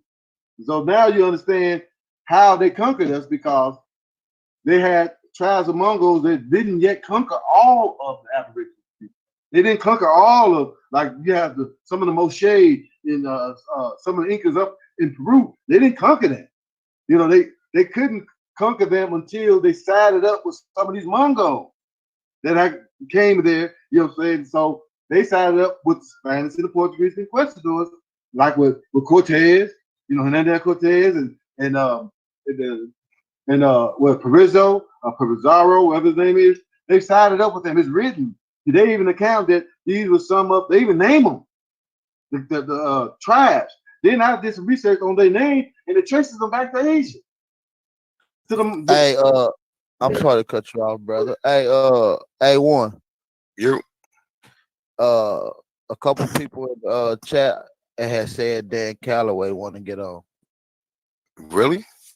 Oh, let's go. Hold on. I ain't going to sleep then. Hold on. I was about to fucking doze off. Let me see some. Hold on. Let me go to the what's name. Ooga. That's what's up. Let me see what's going on. Yo, can anybody see the chat? Let me see. So where's Callaway at? Let me see what's going on.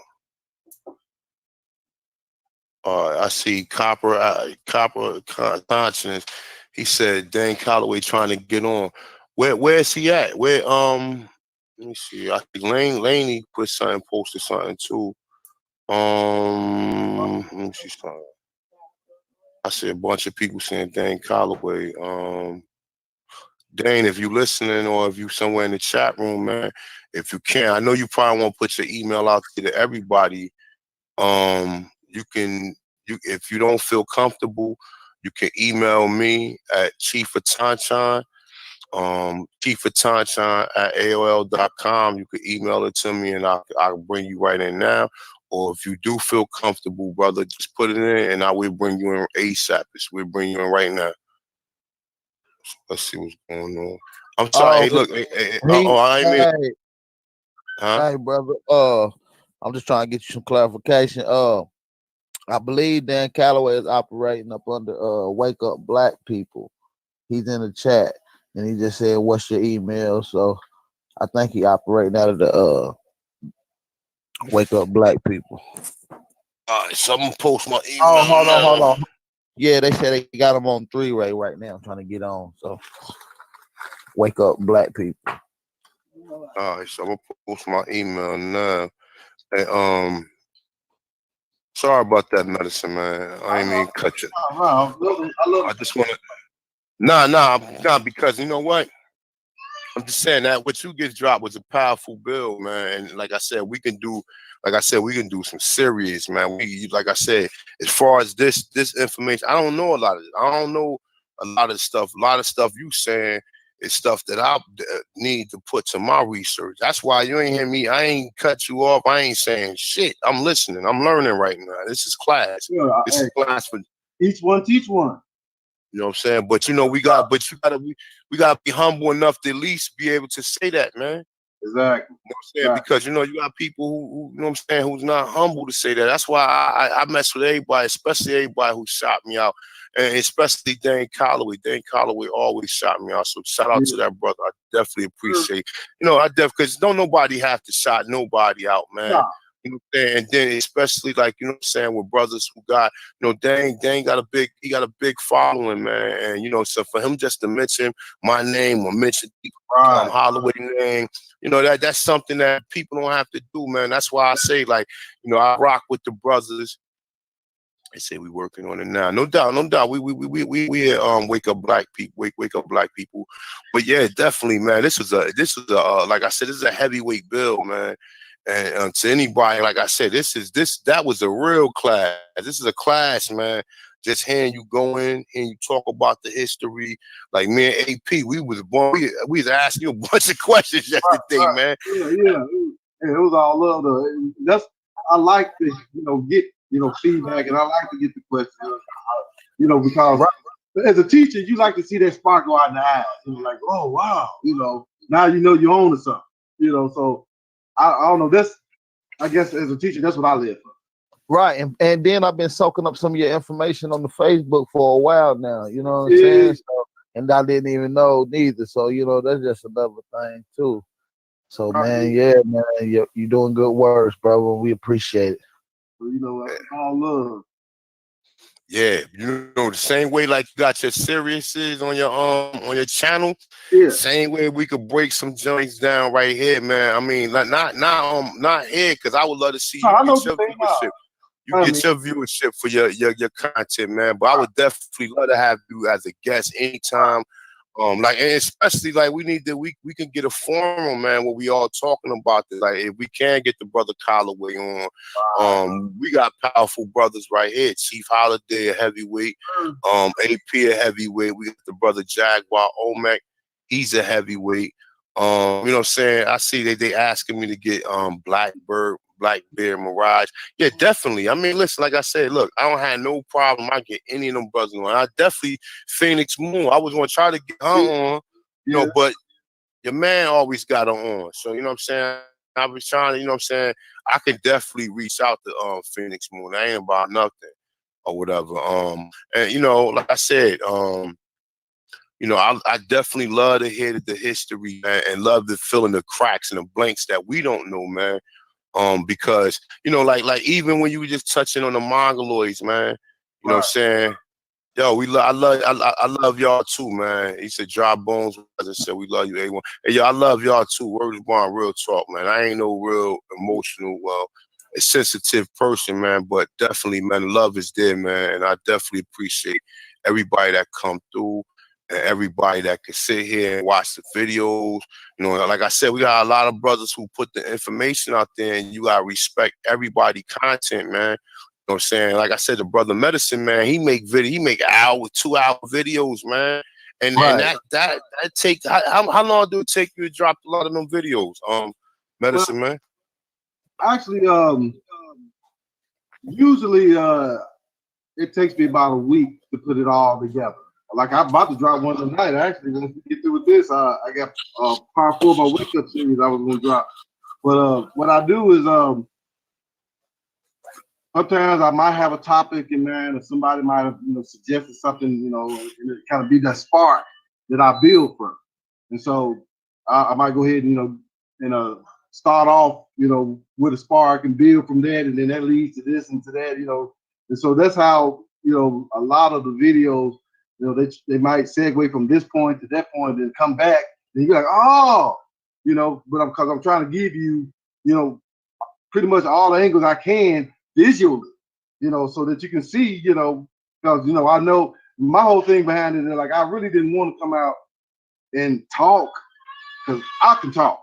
But it's bro, these people need to hear that. They need to hear you talking. They need to hear you talking, bro. I probably will start doing more. But the premise was I wanted to, I know we are visual people. I know we got to see it. So that's why my whole thing was I want to basically teach without it saying nothing. I want the truth to speak for itself. I'm like, you see it with your own eyes. Your eyes not lying.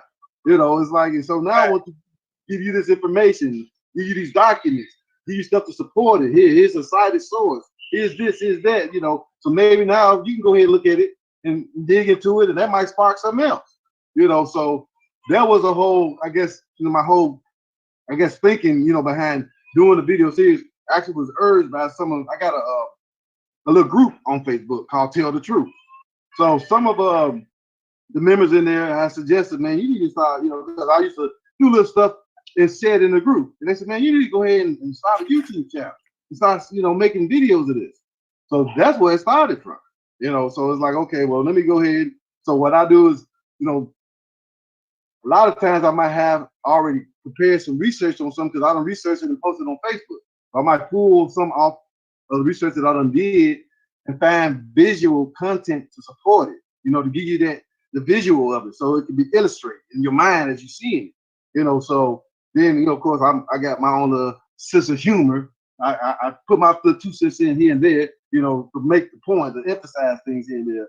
But after I kind of get, I guess, the direction or the topic that I'm going to work with for that video, then, I go ahead and, like I said, find the video material from different sources, get, whatever sites, information that I have, any pictures or whatever, try to put it all together to kind of like make everything, relative to each other and kind of segue. I might go from one thing to another, but it might be something in between that's putting them, keeping them, tying them together. So once I get all that together, I got my direction, then I go into the studio, and if I don't have a track that might go to something, I go ahead and make it. So a lot of times, like the first 3 series, I custom made those intros to all of those different intros. I was in the studio, just, basically whatever vibe I was feeling, that's how, the video come out. So other words, you're just a one-stop shop. You the one-man crew. Nucleus Productions, that's what it is. Nucleusbeat.com, one-stop shop. That's what I got on there. One-stop destination. Wow, that's like I said, it's a heavyweight bill, bro, and I hope the people in the chat room appreciate this, because, like I said, like we was telling, like me and AP was talking to you yesterday. We were sitting up there telling you, like, yo, we did not know you had all this. Yo, I did not know. I'm like, yo, why the hell you don't say nothing in there? You got all this information. This guy, damn. Yo, that's like, hey, I'm humble. I'm in the cut, bro. They said, did you get it? He said, yeah, I got it. I actually get sent it. My bad. I just actually get sent it back to Dan Callaway right now. So yeah, I got the email from him. I just sent them the email. I sent them my number and everything. So, like I said, if you want to come on and do a show, a bill on his own, I'm the brother can come on anytime. You know what I'm saying? If you want to come on now, just give Dan Callaway. Yeah, if you want to come on now and just give a quick build, and you want to come back later on, we can talk. We can do that too, man. We definitely need, like I said, embrace all the brothers and and start hearing the stories, man, to where like what made you interested in getting to this, man? Because that's the key point. The key point is what made you believe that we was already here, man. And that's that's what I like to hear. I like to hear people's stories, man. Especially I watch the videos. I want to hear your story, what you got to say, man. You know what I'm saying? Definitely, man. But you know what? We definitely need Callaway to come on, because Brother Onk made a video about Brother Callaway. And like I said, we got a remedy for them clowns, man. You know what I'm saying? If I'm quite sure you probably got one. You're a very educated brother as well. But we got a remedy for them, man. And like I said, I would love to set up. I know it's more important things to do, but one of the most important things to do is to finish off this African-centric shit, man. You know what I'm saying? And we got enough people between us on the panel right now, as well as some of the other comrades we got. And if Callaway come through, man, listen, bro, none of them, we will rip them, bro. We will rip them apart. They don't want none. I'm a fan of Callaway work myself. I've been watching the brother, from, back when he first started, and so it's like a lot of, like, again, I'm learning as we go all the time as well. And I'm one of those cats that if I'm learning it, you don't know it, I'm gonna tell you, and I'm gonna share what I know. So sometimes, things that he touched on in some of his videos, I go ahead, that'll spark me, and I go start researching. It's like, oh, okay, so it's like, that's why I always say each one teach one, because I believe that we all got to share information with each other, bounce it off each other. We validated ourselves. We don't go by what they tell us. We go by what our ancestors told us. Indeed. Let me see what he says. He said Monday, June 18th. This is from Callaway. June 18th, 2018 at 1:15 a.m. Hold on. No, my bad. That's my fucking sent that to him, I think. Now he said he's just now getting off the phone with Wake Up Black People, so he should be hitting you up in just a second. Yo, Amon Ross Squad ain't got nothing for Dan Callaway. Man, listen, that's why I tell him all the time. They pseudo, be man. Going on. Word up. I'll be going on little, you know, little terminologies there and talk about how Dane be using the same sources he does. Yo, them brothers do not measure up to what that brother is putting forth out here. Period. Facts. Right. Yeah, them niggas got a bunch of pseudo information. They, you know, and the thing about it is too, because listen, you just can't follow somebody's curriculum. You have to be able to ask questions. You know what somebody told me? You get two educations in life. You get the education that's taught to you, and the education that you taught yourself. That you seek that on your own. You understand what I'm saying? So, like the brother Medicine Man said yesterday, which was a key thing he said to us yesterday. He said that with all his school training and degrees, all he did was took that information. No, matter of fact, fuck it. I ain't gonna talk for him. What did you say yesterday about that, Medicine Man? Right. No, basically, this is what, cause that's one of the like knocks that I get sometimes from some of the comments on some of the videos I put out or whatever. You get people on there, basically talking about so you using the white man's teaching this, that, and other. And I'm like, well, no. I'm like, I throw one comment. I said that all of the degrees that I earned, I earned 4 degrees. I was like, top of my class. I average of 3.85, GPA. Basically graduated honors. I was a president of my student body. So it's like I was very active. And pretty much was one of those, I guess, those Negroes. They say, oh yeah, he's gonna make a good one. You know what I'm saying? Because I was basically really outgoing. And so I let them know that all that I've learned, all the degrees, all the classes, all that, I put that to the side. I threw it to the side. Pretty much one thing that I took from it was the course that I took was called critical thinking. And critical thinking, you challenge, it makes you question things. So doing that critical thinking, I started applying it, to some of the, information and some of the facts that my grandmother had shared with me. Started looking into it and started finding out that this stuff was true. And so that's what really, I guess. What's that? I'm sorry, Medicine Man. Dane is on now. Okay. He's in the chat. I'm actually sending him an email now.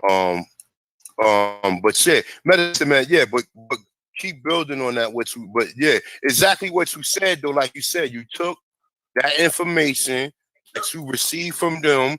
You had to basically some of the stuff that you learned. I sent you the link, Dane Callaway. So whenever you get it, come right through, brother. But yeah, like you said, you learned that information. Then you had to really reprogram yourself from some of the information that you learned. Then you had to reteach yourself. Then you had to you know what I'm saying? So it's a process for us you got to understand. This is we got to organize it. Yeah, exactly. Man. Then we got to organize. So we got a long process ahead of us. So the main thing is just to stay focused. Don't let these people break your spirit. Y'all are powerful people, man. Y'all are Tanchan. Y'all are the American Niji. And you know what I mean? We all we got, y'all. You know what I'm saying? That's real. That's real spirit. Peace, Dane, brother. How you doing, brother? Got the brother Dane in the building, man. Peace. It's an honor, my brother Dane. We got Chief Holiday, we got the brother Carl, we got AP Power, as well as we got Medicine Man, and we got yours truly, the Tanchanist one, man. Welcome to the platform. Peace, brother. Can you hear me clearly? I'm going to make sure that everything is okay with this. Oh, yeah. Yes, by him. Yeah, super clear, brother. You good, okay, yeah, this is my first time doing it this way, so I don't know how I'm coming out on the other end. Hopefully it's okay. Yeah. You sound just like a video. You sound like you sound in the video. Wait a minute, say it one more time. You were breaking up a little bit. I said you sound just like you sound in the video. You sound clear and calm, man. Yo, like I said, everybody come through here. Thank you, brother. We like to ask, like, where did you what made you go embark on this journey? So go ahead, man. I'm gonna mute my mic, man. If you want to build, go ahead and build, my brother. I mean, well, what made me start on this was just doing research among my family. One of my aunts who just recently passed away was actually doing research before me. And she did a lot. She went as far back as my fourth great grandparents. She went pretty far, but I just wanted to make sure that I was doing both sides because she was, of course, doing her mother, and may she rest in peace as well. So once she passed away, I said, you know what, let me take it upon myself to go further. And I got inspired. I was already inspired to do this, as far as my family is concerned, a long time ago. I knew we were being lied to. There are a lot of people that I went to high school and junior high school with that follow me right now to this very day because they remember Dane Callaway coming at the history teacher. They remember Dane Callaway delaying the history class because I always questioned Mr. Carey, may he rest in peace. And I always told Mr. Carey, I said, look, where are these books coming from? How do you know this information is true? See, I was always at a point where I said, oh, no. Something got to be wrong because how can the so-called oppressors teach the oppressed their history? I knew something was wrong. I said, no. Why am I not hearing it from my own people? Why am I hearing it from pale faces all the time? So, as the years went on, of course I did more research. And now it just so happened to, well, no, not now. This was, I'm going to say 2014, 2015. I started off on Facebook before YouTube. And it's the reason why I can't go live on Facebook right now because I was going live and I was showing the paperwork. I was showing everything that I gathered on my family, trying to get this done, thinking that it was a way to go ahead and make a change with my family. And it was. I just didn't know how difficult it was going to be. So I was like, wait a minute, something's wrong here. Why they got to set up this way? And I did way more research, just reading, picking up books and not necessarily subscribing to all the authors' narratives of their particular storytelling. I much rather took the books of this, information that they were presenting and did research on their research to make sure that it was creditable. And a lot of people don't do that. And I hate to say it, they just subscribe to what anybody will tell them. Like you can't just sit up there and say that you're African because a group of pale faces told you that everybody came from Africa when you can literally prove that. You can prove that by records. Now, of course, they want to jump on DNA, and I do have a documentary set to release here. I got an updated version about the DNA because there's a huge difference between paternity DNA testing and genealogy DNA testing. Huge difference. That's not the same thing. Now, hey, you Dane, might think, go ahead. Hey, not to cut you, brother, but since you're on the DNA thing, right? Could you please clear up some things because these people got your name out there, and I'm glad how you ignoring those guys, right? But they're trying to say that you plagiarized that article you're talking about the DNA thing. Can you please clear it up for us, brother? Well, yeah, shout out to my brother Reese and Marcus and a couple other people. They already put a video together showing these people were lying. What they were doing, keep in mind, the guy that's in question is this, I don't even know who he is. He's some old guy, right? He's saying that I plagiarized and did all this other stuff in my article and didn't even show you my article on screen. Because when you show them my article, you would see that I got the sources at the bottom. And that was so funny to me. I was like, well, wait a minute. Maybe they just wanted some clout. Okay, go ahead. I don't care. I'm not the type of person that's looking for beef or looking to start some beef or whatever they want to do. I already know they're Pan-African, pro-Black, and a lot of people are not, going to subscribe to their ideology. So I'm not worried about it because even the people that run the Wake Up Black People page were Pan-African. And then they contacted me like, wait a minute, we did research on our family. And dang, you're right. You're right. And all I'm trying to do is make people think. I'm not trying to tell them what to do. I will want them to do something about it. Stop believing what people are telling you.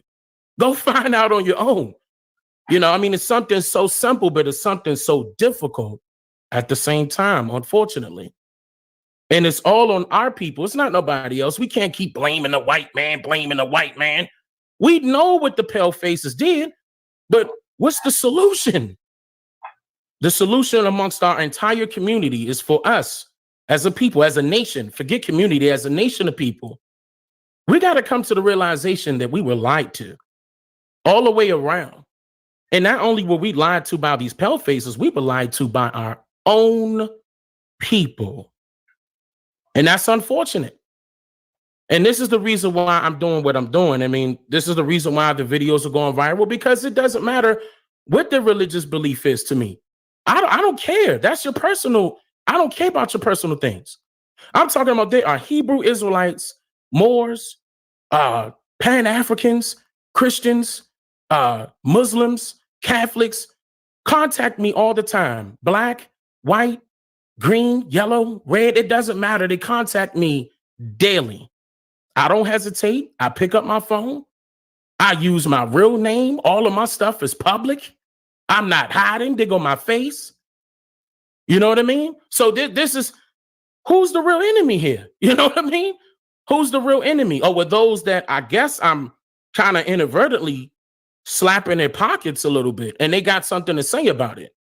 But keep in mind, why would I respond to that? Why? For what? I mean, yeah, a lot of people can see that my following is bigger than theirs and views are going higher. That's nothing to brag about. That's just showing that somebody is lying and somebody isn't. They've been pushing this Pan-African stuff since the 60s and nothing's changed. So they shooting themselves in the foot. See, I'm not even really, and it's not just them, because keep in mind, it's a lot of them that are following the Pan-African agenda and pro-Black agenda. And they're noticing something is wrong here. Why are they always connecting me to, you know what I mean? They thinking like this. Why are they always connecting me to Kemet? And they ain't never been there. Why are they always connecting me to West Africa? West Africa. Why? Why? All they got to do is ask these questions and really do the research on their family individually and find out if they came off of a sailboat. Then they're going to realize that they were lied to all the way around and realize that the slave trade ain't happened the way we was told. Okay, so the slave trade was a flat out lie. And if you want to talk about the slave trade, it happened in the reverse. If you want to talk about what really happened, no. They wasn't bringing Africans to America. They were taking indigenous people of Turtle Island and shipping them to Africa. And it's documented. That's inside of their national archives right now. I mean, you could take a look at the Spain's national archives when they were here in Florida. They did the same thing and they documented it. Why do I have a reason to lie? Why do I have a reason to lie? You see what I'm saying? So I'm not worried about that. That's something that's going in one ear and out the other. I'm going to continuously tell the people the truth, regardless. I'm not here to force them to believe nothing I say. I just would love for them to write it down and do some research. That's right. That's what's up. Okay. Hey, Dane, let me ask you another question, right? When did you come to this realization that you was from America and all that? When is the start of Dane Callaway's, when did you become aware of this? And then, then obviously just when I traced my family all the way back to my six-time great-grandfather, Chief Wanalaska, originally of the Anion tribe of North Carolina, which is now called the East Band Cherokee tribe. Chief Wanalaska has lakes, rivers, right now. And that's on my father's side. And that really pissed me off. Because I noticed that he was lied to. The President Andrew, all up and down that, lying left and right. See, they got to understand that it wasn't that many pale faces over here for them to win these wars. They used our own people to win these wars. But how did they use them? They made promises. They made promises that they didn't keep. Not all of them. And this is where the mistakes happen. Man, I tell people all the time, I say, go ahead and see if your family was some slaves. I'm not telling them I guarantee that your family wasn't, but I'm telling them, I bet a lot of you weren't slaves. A lot of your families weren't slaves, and they what? Own land and own businesses. Trace it back by records. Find out.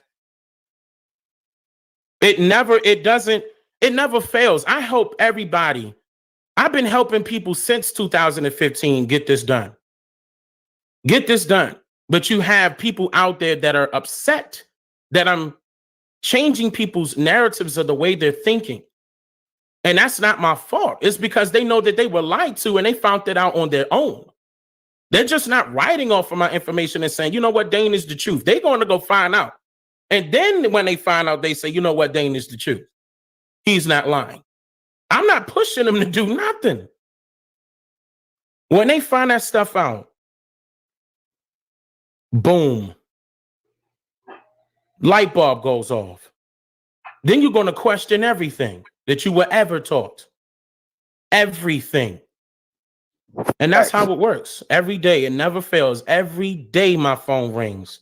Every day I pick it up. And yeah, I'm busy. Right now, I'm working on the documentary now. They took down my Bill Cosby Part 2 yesterday. Nobody saw that. YouTube reviewed it and said, and took it right off. So now I got more work to do. Wow, they took really? Wow. Part 2. See, Part 2 was exposing who did that. They don't want that information out. I exposed that Me Too movement. Yeah, part one was ill. I definitely watched Part 1.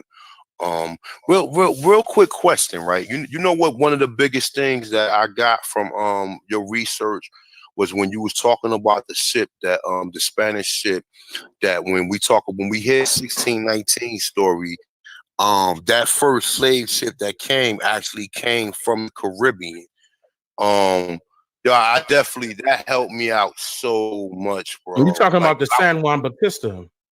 Yes. In English, it was called the St. John the Baptist. That's documented in the Spanish National Archives. That's exactly where I got that from. Yo, that was powerful right there, because once, like I said, man, it's like everybody got a piece to the puzzle, but it's like like for me, it's a lot of things that's clear, but then some things that's not clear. And that's why I just said, I don't know if you heard the bill from the brother Medicine Man. He went in. You know, you got Medicine Man here? Peace, Medicine Man. I see you on YouTube. Yes, sir. Peace out. Peace out. Peace, brother. I see you. See, this is what needs to happen. We need to continuously do this. Not to cut you off, A1, not to cut you off, but I just want to let look, YouTube is attacking our channels. They are. They are. Same thing happened to me. I put up a video. They'll go ahead and just send it to their little team. Send me back the thing that this is against a policy. You can't put it up, or somebody has flagged it. Yeah. Brother, I never they took off 7 of my videos, or now 8 total.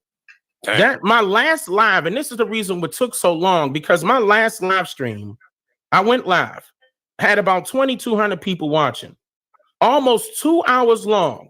As soon as I stopped live streaming, and I know I dropped jewel after jewel in there, they took that video down. I had to send them an email requesting an appeal. When they finally agreed to put it up, I saw edit in process across the thumbnail. You know how we see it on our side when we see all the list of the videos. That thing said edit in process on that thumbnail. I said, what are they doing? Regulating. 2 hours later, they chopped it all the way down to 44 minutes and 22 seconds. Wow. For what? And they disabled the live chat. I can't see nothing. They block people from my channel, and people get on me like I'm doing it. They unsubscribing people. I'm not doing that. Like, really? How do I have the power to unsubscribe you? That's what I'm saying. That's impossible. I tell people all the time, just resubscribe. Look, and I'm not even gonna get on Facebook. Facebook, dude. Oh my, I'm on my last strike on Facebook. That's the reason why I can't do nothing on Facebook. I'm gonna lose it. They I already flagged me twice. I got a question for you, Dane, brother. This AP, this Aboriginal Power, brother. Peace. Peace, brother. I heard you talk about the Mississippi being the Nile. I was wanting to see if you can elaborate on that a little bit for me, please. I'm gonna go into a little bit because I do have a documentary getting ready to come out about that. The reason why I said the Mississippi is the Nile, let's put it in plain terms. Where did Christopher Columbus go when he so-called sailed here? Where did he go? Anybody know? Espanol. But what part? Where did he arrive first? The Bahamas. No. Before the Bahamas. He went to Haiti. He went to Haiti. Yeah, on the Dominican Republic side. Right, on that side alone. Now, keep this in mind. It's hot over there now. And all you see is our ancestors wearing what? That no shirt, headdress, tobacco leaves. Right. Okay. Now, hold on. Wait a minute now. Think about this. Christopher Columbus, they said that he came from up, pointing up from, what you call Spain, right? Europe, right? And he came down to South America. Think about this. What does heat do? Heat rises. It doesn't go down. So why would heat be at the bottom? Right. Okay. You see what I'm saying? Okay. Of course he couldn't survive on the Atlantic. Look at the Atlantic now. Have you ever been to the Outer Banks in North Carolina? Have you ever been to Charlestown, South Carolina? Ain't no way in the world he gonna survive the slowest amount of waves rushing through on those wooden sailboats. They weren't ships. They were sailboats with no engine.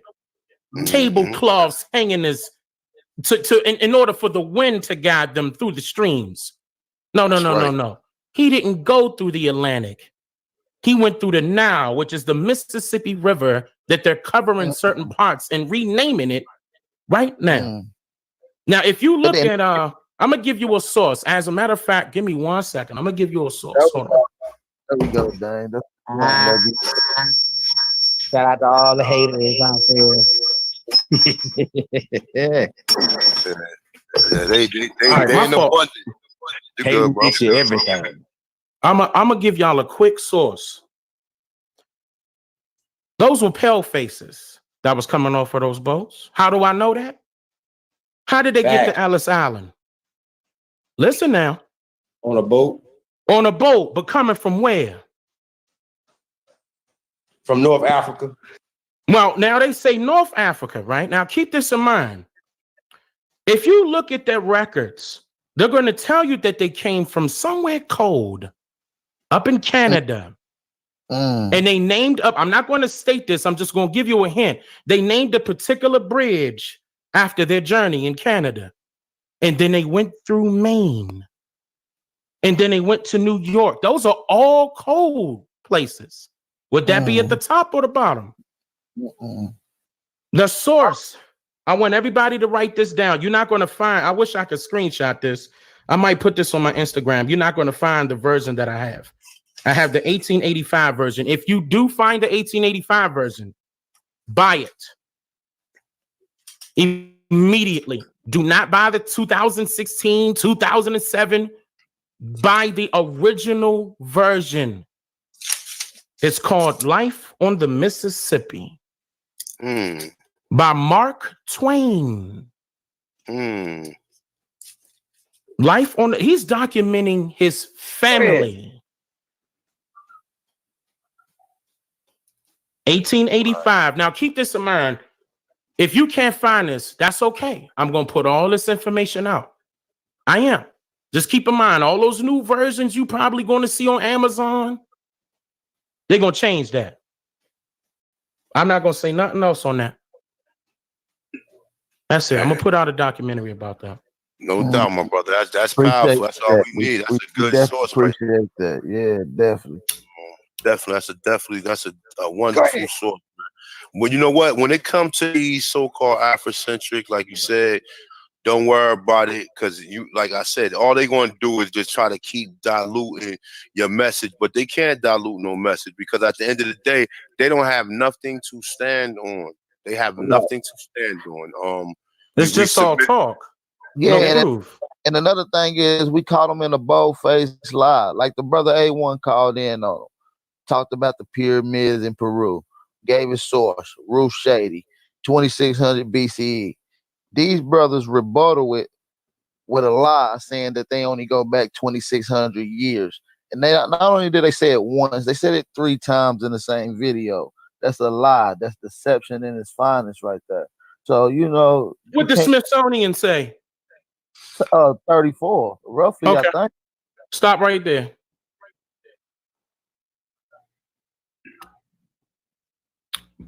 Smithsonian, independent institution, right? Just like the National Archives. They're not being controlled by the FBI, IMF, or the alphabets.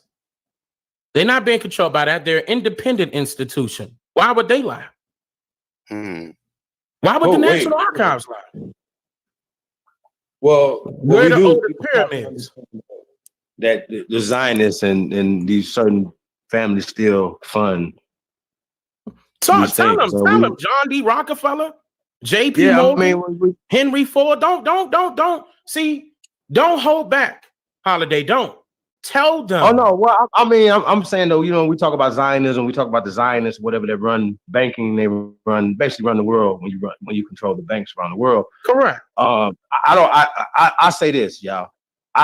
Any information, you have to always cross-reference it thoroughly with several sources. Don't just use one. You know what I'm saying? Before you come out and say, you know what, like I come out and say, oh, slavery's fake. The reason why I say that is because I cross-reference it several times. I got several sources to back up what I'm saying, right? And the burden is on the slaves to prove that you're a slave, not on me, because I've made my statement, I've said what I had to say, and now the burden is on you guys to prove that everybody was slaves.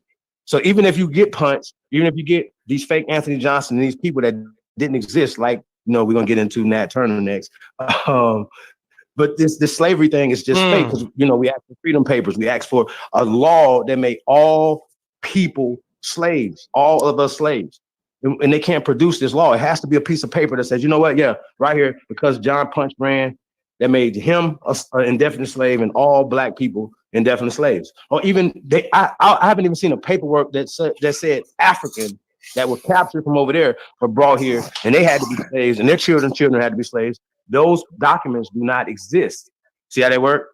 Those documents don't exist. And so you have to, in order to prove or to make statements that you're saying that are not pseudo, you have to have evidence to back them up.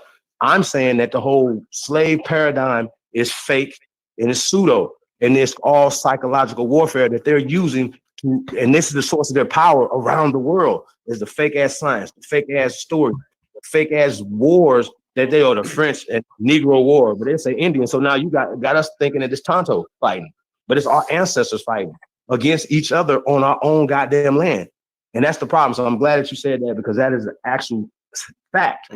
That we were the fighters in the Revolutionary War. We were the fighters in the Civil War. We were the fighters in every war around the world that won it for these people. We are. So when I hear people always talking about, hey, I don't want to be a part of the military. We are the military. That's our military. That's our Air Force. This is our goddamn land. So we have to start thinking like Americans and stop thinking like fake ass Africans. Google it. That's right, man. Citizens, just to touch on something real quick, right? Understand too, after Reconstruction, we know the Rockefellers and a lot of them J.P. Morgan Chase had a lot to do with that. And you know, in Reconstruction, all of the books, if you go back and look at these books that come from these schools, and you could trace that shit all the way back to the Rockefellers. You know what I'm saying? Even the books, the textbooks that we get in school. I can give you a book right now. One second. Hold on, let me go get it. Yeah. I mean, they fund Sesame Street. They endowments, the Rose Holman endowment. They fund our children's minds right now as we speak. So you have to be careful, man. Like from from Sesame Street to Gullah Gullah What Island. Whatever. foundation You have is that? What foundation is that? The Hella Foundation or something like that. And like you said, when you start tracing these, whoever. any of these foundations, they have a foundation, you gotta have some motherfucking money. So any of these foundations, we already know got subgroups, undergroup. They ain't gonna put the main Rockefeller name up there. They're gonna put a lot of different other names up there. Correct. So where you gotta do the research. But go ahead, Bill. And, you got the JP Morgan was the front runner on John D. Rockefeller, telling him what to do. Up under the Rockefeller Foundation, the Carnegie Foundation. Don't forget Carnegie. Yes. Both of them were. See, there's book. Here's a book. I'm about to tell them right now. It's called Bridges, Boundaries, African Americans and American Jews. Bridges, Boundaries, African Americans and American Jews. This was written by 7 Jews describing the ups and downs of their relationship between the two. See, keep in mind, when I exposed in that video, and this is the reason why I can't put out part 3 of this video right now. In part 2, I exposed all of this information. Those were the Jews that came and infiltrated all the organizations that our people built, including the government. We were our ancestors were mainly Republicans at that time. They created the Ku Klux Klan. Well, the Democrats created the Ku Klux Klan, okay, in order to kill the so-called black Republicans and the white ones so they could take over office again. Why? Because all of our ancestors had the majority of the banks at that time. By the time Woodrow Wilson came into office, they went up under the so-called Great Depression. Why were they depressed? Why? Oh, no, they were depressed because it was the so-called black people running the government. Right. They didn't do nothing wrong. They didn't do nothing wrong. They were jealous. And that's when the KKK slowly started being formed in Tennessee. 1805, if I'm not mistaken. No. Am I right? 18. No. Wait, I'm wrong. No. Let me not even say that date. Yeah, it was in Tennessee. But it was in Pulaski, Tennessee. I'm not too far from where I am. That is correct. It was right after the Civil War. So it was right after the Civil War. It was right after the road. They had to get rid of Abraham Lincoln because Abraham Lincoln didn't subscribe to their. Let me tell you why they got rid of Abraham Lincoln. Let me drop this right now. Go in. Hey, that's what's up. You see how we have the Democrats and the Republicans. Well, did you know at one time it was called the Democrat Republican Party? Before they separated? Talk to them. They were together in the same organization. Wow. Party. It's the same thing. And Abraham Lincoln was one of them. Then they got mad because of what Abraham Lincoln wanted to do when they started separating the organizations or the parties. Abraham Lincoln knew what they were doing was wrong. This is the reason why you never see Abraham Lincoln pictured inside of those so-called pictures that they took with these so-called chief leaders of these Mongolian tribes. Notice that. They're going to claim, and look at this now. I'm not making this up. Library of Congress. This was called the meeting with the Great White Chief. Look this up, y'all. The meeting with the Great White Chief. Who was that? That was Abraham Lincoln. This was a meeting that they were supposed to be having with our ancestors, chiefs of our ancestors' tribes, in order to decimate all of the rebellions that were occurring during this time period. They were scared. It wasn't enough for them. It was millions of us. This is why the census is wrong. That's right. They were afraid. We were not only killing men, we were killing women, we were killing the babies. This was real. This was documented. And guess what? This was when some of the treaties were signed at the same time, allegedly. Because when after that meeting happened, and you're going to notice this, you're going to find this out, Library of Congress, the only source that I would want you to touch. After the Library of Congress, after that meeting, when they got those papers and they had a foreigner interpreting it from Yamadite language. I'm not going to go too far into that. I'm going to just mention that. That's that language that they claiming is Hebrew now. No, it was Yamadite. I'm going to go into that at a different time. When they were translating that language and they put it inside of those treaties, which were constitutions, literally, okay, they ran back to, not ran back, they went back to their lands. I'm not talking about our ancestors. Relax, like nothing was, ain't nothing going to happen. Then all of a sudden, an army of people came and started killing them one by one. The chiefs now, not all the people, the chiefs.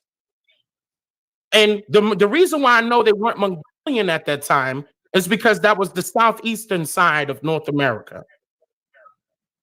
The Mongolians were on the west. They had no idea what was going on.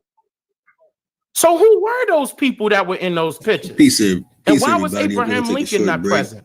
About 20 minutes, Chief will be in a second. If he had the meeting with him, he would have stood right beside him. How come he didn't? Somebody was making up a lie. We're not going to show you what.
All right, I got you in there, Chief.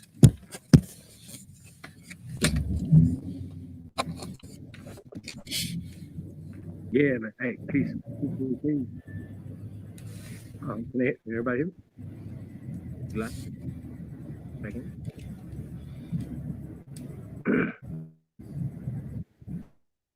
Yeah, man, that was a heavyweight build. Right now we having a couple of transitional things. So we're taking a small commentary break. It's about like an hour and a half left, maybe on this, something like that. Maybe 45 minutes left on this. So we'll come back in a second. But just wanted to salute the chat room, man. Salute all the new subscribers, new listeners, man. All the everybody that's rocking with us for years, you know what I'm saying? This was a build about a year and a half ago on the Consciousness One's channel, like we talked about earlier. Father's Day 2018 to be exact. So that's the exact time. And you know, for some of us, you know what I'm saying, we've been doing this like a year and a half yesterday. You know what I'm saying? We've been doing this a long time. And so that was the first time that we had ever heard what some of us talked to him on the phone the day before. That was the first time we've ever heard. But you know, people can make videos. Like, keep this in mind. Shout out to everybody that do videos. You are needed. You're brilliant. Trust me. The editing, the how you can go get movie clips and stuff like that. That's brilliant. Don't get it twisted, right? Everybody that's brilliant. Period. The memes, everything. You know what I'm saying? I'm like, that's just brilliant. So a meme might get somebody to the level of a medicine man, of a teacher that's teaching this in this community. You just heard a brother tell us, shout out to Thomas Smith, NYC, man. He just tell us that his, what that's Thomas, I think that was Thomas, y'all, that he passed the video to his daughter in college and she aced the essay. Y'all, what? What are we talking about? This is gonna change everything, y'all. This is changing the world, like Craig. And that's the concept. You know, everything that we're talking about is history, social, political, economic. And I like to throw the economics to the front with the social, because that goes hand in hand. Trust me. Like, that's the whole concept. We're just getting beat by words, and people think, oh no, it doesn't matter. Yeah, it matters. What the shit we say out our mouths, especially in the mainstream, in the public, Fox, ABC, whatever. I don't give a whatever. NPR, anything. You know what I'm saying? Tom Joyner, Breakfast Club, whoever. Like, everybody's gonna get this information, right? But this is the words that they say. People like Tom Joyner, people like Charlemagne, Geechee, even South Carolina, like Moss Point, some shit. Like, come on, bro. And then y'all allow these people to come on here who are mestizos. I go to what the source is. Mixed generations, miscegenation. Okay? That's who are on reservation. That's who identifies themselves as Native Americans. Listen, and if the Secretary of State of the Cherokee is mad about Elizabeth Warren identifying herself as a Native American, hey, you know what I'm saying? We have a right to identify who we are and identify you. That's what that is. I back every fucking thing I say up by science, documentation, evidence, bones, architect. Like, come on, bro. Like, this shit is getting crazy. And the shit we drop, we gonna drop the nice shit, our perspectives, everything, bro. Like, come on, fam. Like, so for me, right? And that's why we can say what we say. That's why we're doing what we're doing. And it's nothing. Hey, trust me, y'all. Everybody that's out hearing, most of these people, it's nothing. It's not nothing coming out of this monetarily. This is the ancestors woke up in us. I'm a private fucking person.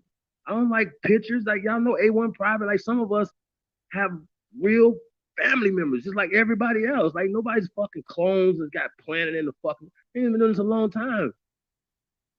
Things really got shit to lose. Life, limb, everything. They throwing people away for nothing. Oh, it's accident. Oh, nothing. Oh, not that. We put that shit on the line. So when people say stuff, man, it's like, yo. So when we're talking about this tour that we setting up, we're saying we trust you. We coming to your city.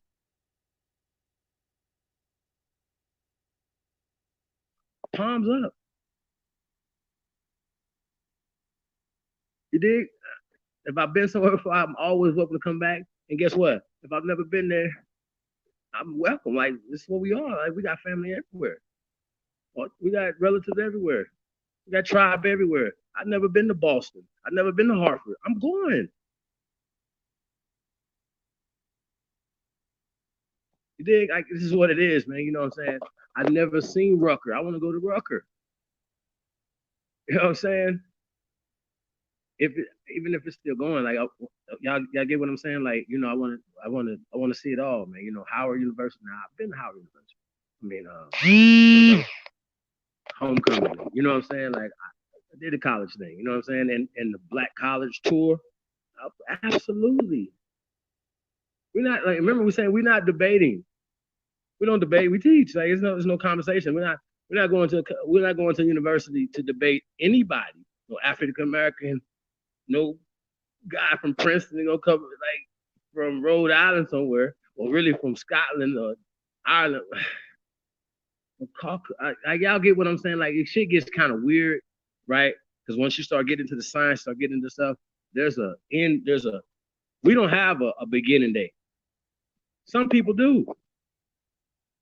And they have created all these schemes, literally schemes. Like they have created all these schemes, wordplay, trickery, changing up stuff, translating it, copying this, lying about this, lying to your face, reading it like they understand you conditioned because somebody could be standing in a pulpit or whatever, right? Reading the same book you're supposed to be reading, literally the same book. Because you bought the one that you wanted to see the pastor had, you got the same book, reading it, and he is interpreting it totally different than what that's saying. I know I'm not the only person that's had that experience. I thought I was a devil, y'all. I really did. I was a boy. I was like, damn, I'm the omen.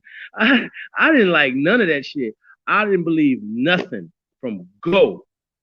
I could read and interpret it. I had my comprehension level is there when I'm reading shit, whatever. I'm discerning shit as a 4, 5, 6, 7-year-old little boy. You're damn near you know what's happening. Like this is crazy to me. You understand what I'm saying? So when somebody's lying to you, I think for me, in the bloodline I come from, would stand up and say something. You understand what I'm saying? Nah, that ain't right. Nah, you're not gonna handle us like this. You're not gonna talk to us like this. Matter of fact, you better not even think about us like this. See how that work? Like that's my bloodline. I don't know how yours work. You know what I'm saying? When we're talking about what we're doing this for, you know what I'm saying? Like, yo, this shit, like, yo, bro, like traveling, going to places you've been before, but you ain't been in a while. People came and went. What up? You know what I'm saying? You don't know. You don't know the land. You coming in, right? This is America. We coming in talking about peace. We coming in talking to the people. I want to see the people in the so-called trenches, on the turf, whatever your slogan is. Coming to your land. St. Louis, Chicago, like we got that. What I posted in there is like, we got a lot more cities we lining up, like St. Louis. Yeah, man, every nook and cranny, man, in America, man, you know what I'm saying? I want to come there, you know what I'm saying? So that's why you know, and obviously, you know, we got places like his HBCUs, right? We're just gonna, so we know what it is, right? For me, I think those are more for us, strategic for us, or, you know, would be the first university we would go to. You know what I'm saying? Even though you do this everywhere, you hold university, you hold so-called church, whatever, ministry, wherever. I don't give a damn. I could be wherever. I'm talking about, hey, what tribe you from? You talking to me? We having a conversation. What is it to talk about? What's your identity? Oh, I'm like, oh yeah, me too. Like, oh, hey, you know what I'm saying? Oh, you know, here's Similarities, here's the things. Damn it, yeah. Hold on a second.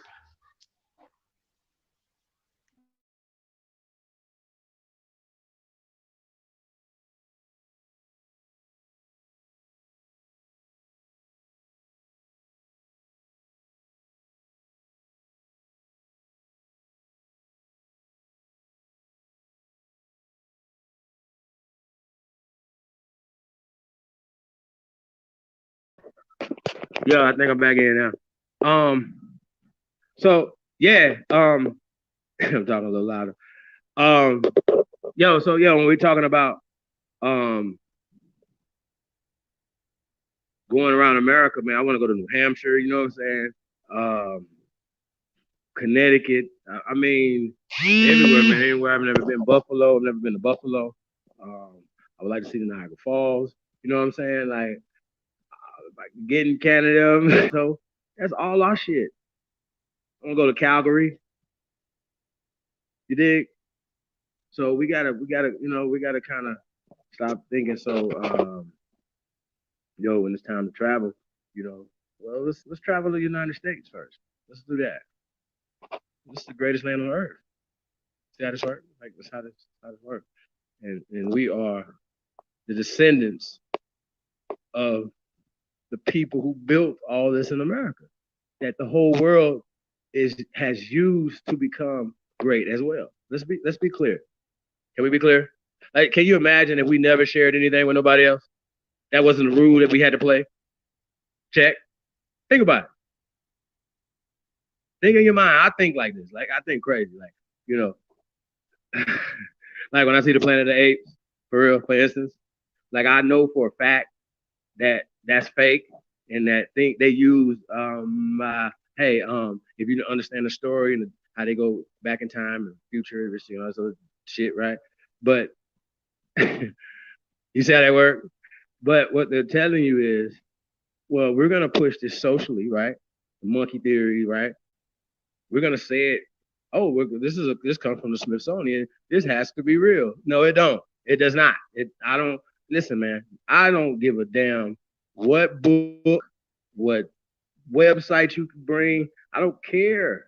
That is a reference that has to be attached to something tangible and not more words. Like, oh no, blacks, it was slaves. They automatically that comes from Africa. So we get to thinking like that, right? So they start talking about these damn monkeys. See what I'm saying? Monkeys didn't exist. There's no monkey had people, nothing like that. We better go in on this after the end of this live stream, right? And that's the whole problem. They just say stuff and put stuff out there. We just soak it up and accept it. But they're literally taking and disrespecting the indigenous people around the planet ancestors. Period.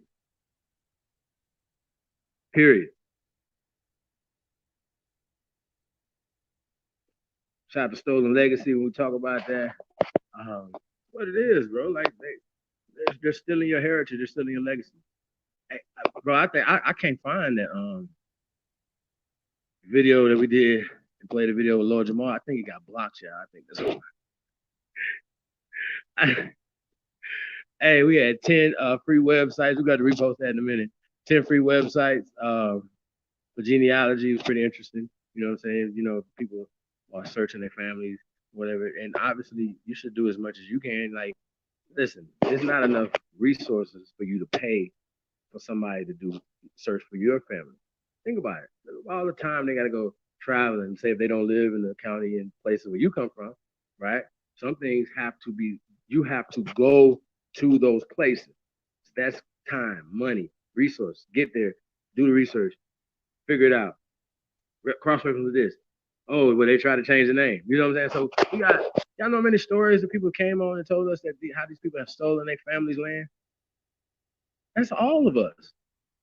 How do the reason why we have these forums is to brainstorm one, and we can only say so much, right? Like, oh yeah, like, but we're drawing like-minded people to work behind the scenes and do other things. And like, I'm not coming to your city. You're the host of the city. I'm coming to your city, whatever, right? It's your town. You know where the popping vegan spots at. You know what I'm saying? For me, like, gotta be a vegan barbecue spot in the city. You know what I'm saying? Whatever. Vegan hamburger spot or something, So yeah, so we're coming to have some fun. You already know, you know what I mean? That's just what it is. But we're gonna definitely love on our people, man. Like we just told you, love on us, man. We'll love on you back. That's it. You hate on us. Hey, well, I don't hate, so. So yeah, man, that's what we got going on. So back to Medicine Man, right? And Dane, that was we had already done something before, maybe a couple times. So it was like, I think it was A1's. It was definitely his first time on A1's channel. You know what I'm saying? And I think Aboriginal Power is his first time getting on with him. Yeah, so you know what I'm saying? So for me, man, you know, I know how to fall back. I'm an OG. These youngsters, I know how to let, like Medicine Man, like it was his time. He scoring. Like LeBron sometimes gonna step back and let Kuzma and AD do their thing. I got all this. So I think that's another thing that people don't understand about dude. That might be the reason why some people say Michael Jordan is greater than him, because it's not that he don't have a killer instinct. He does. It's he wants to share. Think about it. Like, always think about the psychology of people, man. You know what I'm saying? Don't look at how you look at it. Oh no, he's so right, man. He want to get Kyrie involved. He want Kyrie to get his thing up. You know, he already got some championships. Come on, bro. You know what I'm saying? I look at it like, you know. So yeah, man, we gotta learn teamwork, man, and see the brothers sisters talking about unity. What the council's about, unifying. We're making it simple. You ain't gotta put the government and all that shit in there, whatever. Like, we're getting to know each other. Let's work. And like I said, I'm coming to you. What are we talking about? I'm a regular person. I'm talking about, like, what they say. Shout out Professor Grill. Well, I think he got it from Professor Phil Valentine. I think that's correct.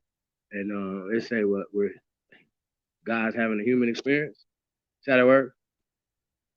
I wouldn't come on here and like try to switch it up a little bit without telling you how it came from. You know what I mean? So, but we all inspire each other, man. If you're in a circle, man, and you're not learning from each other, bro, get out that circle. If you're not learning from your spouse, get out. I can say that. I don't know. You gotta work harder. Like, you gotta. I don't know. There might be things that you not like book stuff. Not everything is not about books. Some things about instinct. Some things about honor. And, you know, courage. A lot of us men learned that from women. Maybe ask us who I'm at. We tell y'all, they ain't never wrote a book. First one that taught us how to read, right? That's my Aunt Mag. That's paradise. Y'all crazy as hell, man. I think we ain't out here fighting for that. Hey, man, salute to everybody, man. Like, this is real, and I want you to look at my eyes. See how real it is. Like, you can't really see over the internet. Like, you can't really tell. Well, you meet people, whatever, firm handshake, and see they sturdy. I see you sturdy. We got that sturdy thing going. You follow me? Sturdy men. We're gonna be in Philly, man. I don't want to spoil some shit, y'all, but yeah, it's coming, man. We got the jerseys, some shit coming, y'all. So I'm like excited, really excited. You know what I mean? So, and if nobody's gonna, we don't need record labels and nobody to tell us how to tour our own country and go where we want to go and do what we want to do. It's our shit. You know what I'm saying? So, yeah, man, we merging everything, man. So S&E and things of that nature, man, and just the knowledge, everything, you know what I'm saying? Depending on what's cracking in that particular city. You got All-Star Weekend in Chicago. That's gonna be crazy. City gonna be turned up as usual. So, you know what we're gonna be pushing? We're gonna be pushing peace. So we're gonna play a video tonight. We're supposed to play it last night. A project that's going on in Chicago with my brother. And they saving lives out there with those youngsters out there in Inglewood, man. And that's what it's about. And ripple effects go. And so by us speaking on truces and things that's going on in LA, shout out to Pastor. Pastor came through yesterday, man, and blazed. Pastor Stewart came through and blazed the airwaves yesterday, man. A salute to him, man. It was definitely refreshing, man. You know, like I said, man, we all have different journeys in this thing. Y'all feel me? Like, we all have different journeys. You cannot judge anybody how they still, and we all still learning. Don't never, nobody A1 medicine. No, you're a damn fool if you say that you're not still learning. Because guess what? You can't make a damn video if you're not still learning. Shit is ever evolving. Information is being discovered every day. We finding bones and people and boats all over the goddamn world. We're like, what the fuck? They have to say some dumb shit like, well, these are human like monkeys. What? Do you have a bone for this? No, we don't. But this is what we believe. We believe, and we're gonna make you believe that some Neanderthals existed. Did y'all hear the shit, bro? Fire, nether, neander, like y'all, bro. They are fucking you. They're fucking your mind. I know we gotta clean it up, but this is like, come on, y'all. Like these youngsters know what it is, right? They know what it is. I need them to understand the seriousness of what's happening to you. Like, you know what I'm saying? That's the best way I can think, but like somebody's mind fucking you. I want to use more explicit words, but no, we don't condone none of that. But just understand the worst mind manipulation as possible. Like we have people arguing us just to be called African Americans. You have all the rights to identify as an African American. See how that work? No problem. Search your African roots. I did. I didn't have any. These niggas couldn't have told me nothing if I would have found my people in Africa. It wouldn't have been nothing they could have told me. Nothing. These people couldn't have told me nothing. If I would have found my family members and they go back, I go back generation. Oh yeah, you're in Matumbo or cousins, and you know what I mean. And we just keep going back and back and back and back and back and back. Well, they can't go back that far. That's a whole nother subject. And these people don't identify themselves as Africans. And it's interesting how people that consider themselves woke, they literally talk about being woke and leaders of our people, right?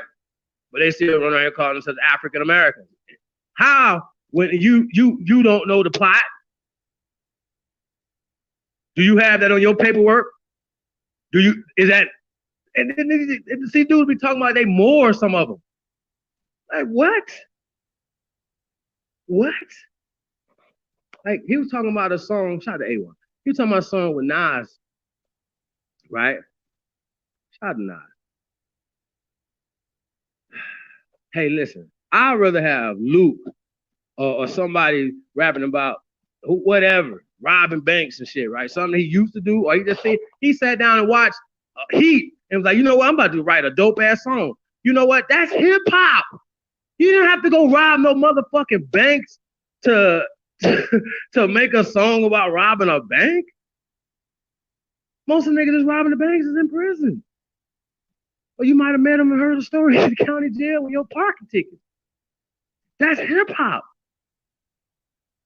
Like, come on, bro. Like, this can't be real. This is what we're dealing with. We're dealing with like the phoniest shit on the planet. Jewelry that's created by these people. Hey, yo, have y'all ever seen a Caucasian with a bunch of jewelry on? You have. And when you see it, it is absolutely ridiculous.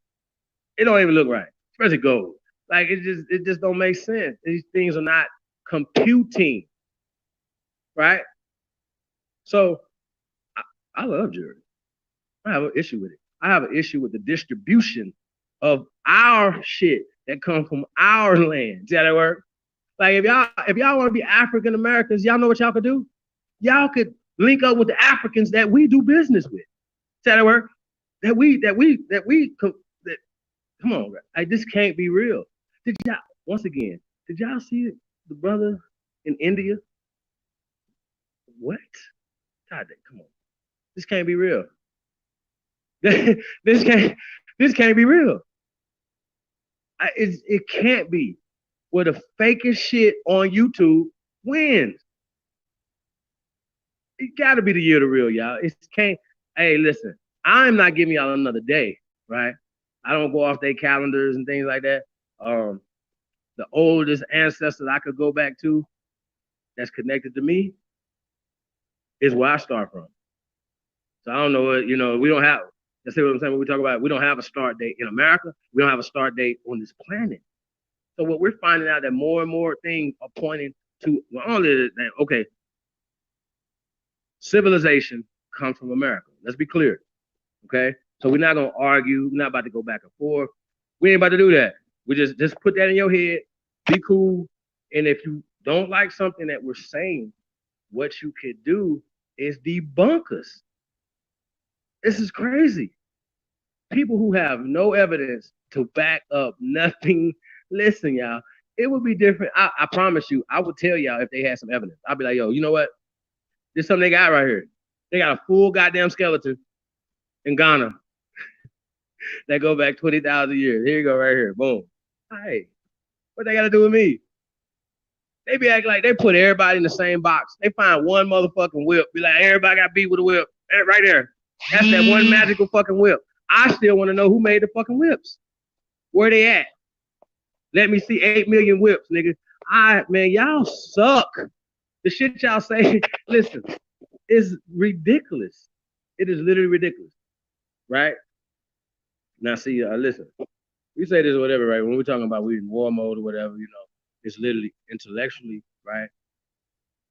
I don't have to tell you how you need to move in the streets and how you need to move in your community. What are you talking about?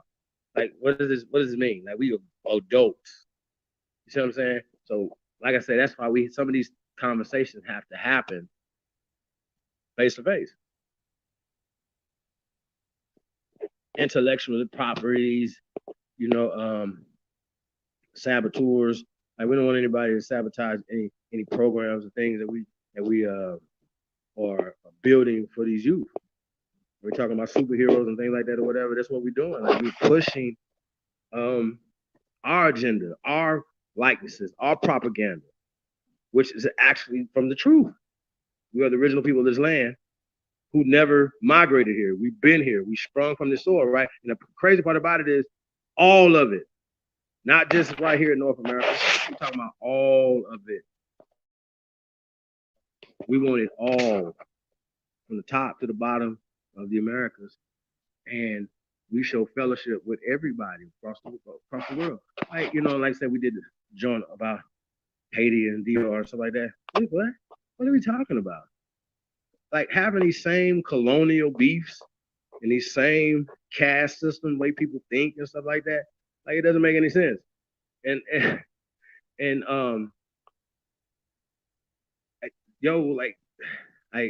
that's what it is. So, like, we have to show our magnificence, you know what I'm saying?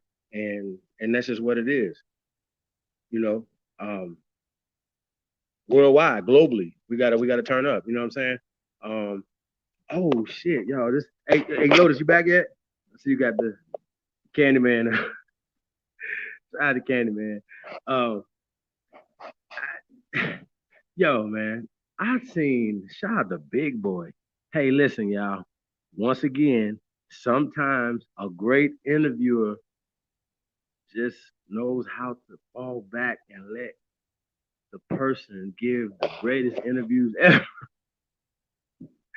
Man, Kanye West, shout out. Peace to Yeezy, man.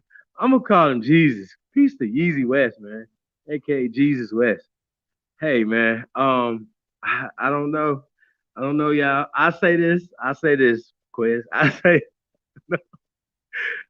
hey, man, the dude is like, if he's faking, he is a bona fide genius, right?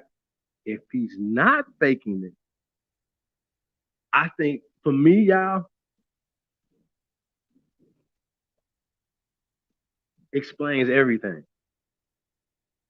And I can explain both things, what I'm saying. Like, okay, like, listen. To fool the world, right? Especially in the climate. Think about this, y'all. Like, he's supposed to be the Sambo of the year. Check.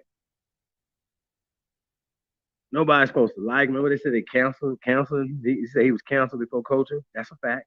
Like, who supports him? Why would the Taylor Swift, aka Middle America, like, why would they support him? Okay, let's go, right? He ain't never came in and like, I apologize. He talked about that in the interview too. Apologize for what? I'm sorry. I kind of mean what I say. So why would I go back and apologize? Apologize about it. Like, what the fuck? It's my opinion. Is this America? Can't I thought we were supposed to be able to say what we want to say in America. Like, that's right. We do. So listen, and some people are man enough, woman enough, whatever, to take the consequences, right? But Kanye is still winning, right? He can make the ugliest shoes on the planet. I don't even, if I've seen somebody wearing some of this stuff or whatever, I don't know what it looked like. I don't know, right? But I've never said, hey, Kanye got something on fly. I want to wear that. I've never said that. Not me. Genius musically, whatever, but I just never looked at him as a fashion guru or fashion icon. Be like, yo, I'll rock that, or similar to that or something, or, you know, super fly. You know what I mean? Like, nah, never. I've never had that conversation in my mind or to anybody. Somebody's gonna be like, yeah, man, like, no, it's good producer. But yeah, I don't. So who's ever buying and supporting his music, his causes, his whole thing, the brother is ingenious if he's faking being a Christian. Now, this is an interesting thing. I got to get some people on the panel to answer this question for me. Do y'all think Kim Kardashian is in love with Jesus as Jesus is, aka Jesus West? Do y'all? I am Jesus. Hey, I'm plugging it. Hey, bro, this is the most ingenious marketing strategy I've seen in a long time, y'all. Like, I'm serious, y'all. Hey, he was in the middle of the interview, right? And I think he was talking about something about how he used to be, and this when he was going. You know, he liked to sing his songs, and he sung the song. Now he know in his mind he could bleep out the negative part, but he went ahead and cussed, right? So when he cussed, he said, "Hey, yo, that's my Christian card went down a little bit." But see, here's the problem, right? He has an ultra black platinum card, right? Like he got like in every church in America. Think about what I'm saying. Jesus is king. Like, oh my God. Hey, bro, it's like, and think about it. Other people have tried it. He's gonna succeed. Bro, it's churches around the world want Kanye to come to their church or towns and bring Sunday service to their town, bro. He's gonna win. Who's hating him? And why do they hate him? Bro, I'm reading they got 15,000 comments. He got 1 million fucking views in one day on Big Boy. Yo, every fucking comment was positive. Kanye's a genius. Kanye. But I stopped going down. I couldn't find nobody like that nigga crazy. Where are they? Where's the media? Like, y'all, once again, y'all, his strength to me, that you can come back.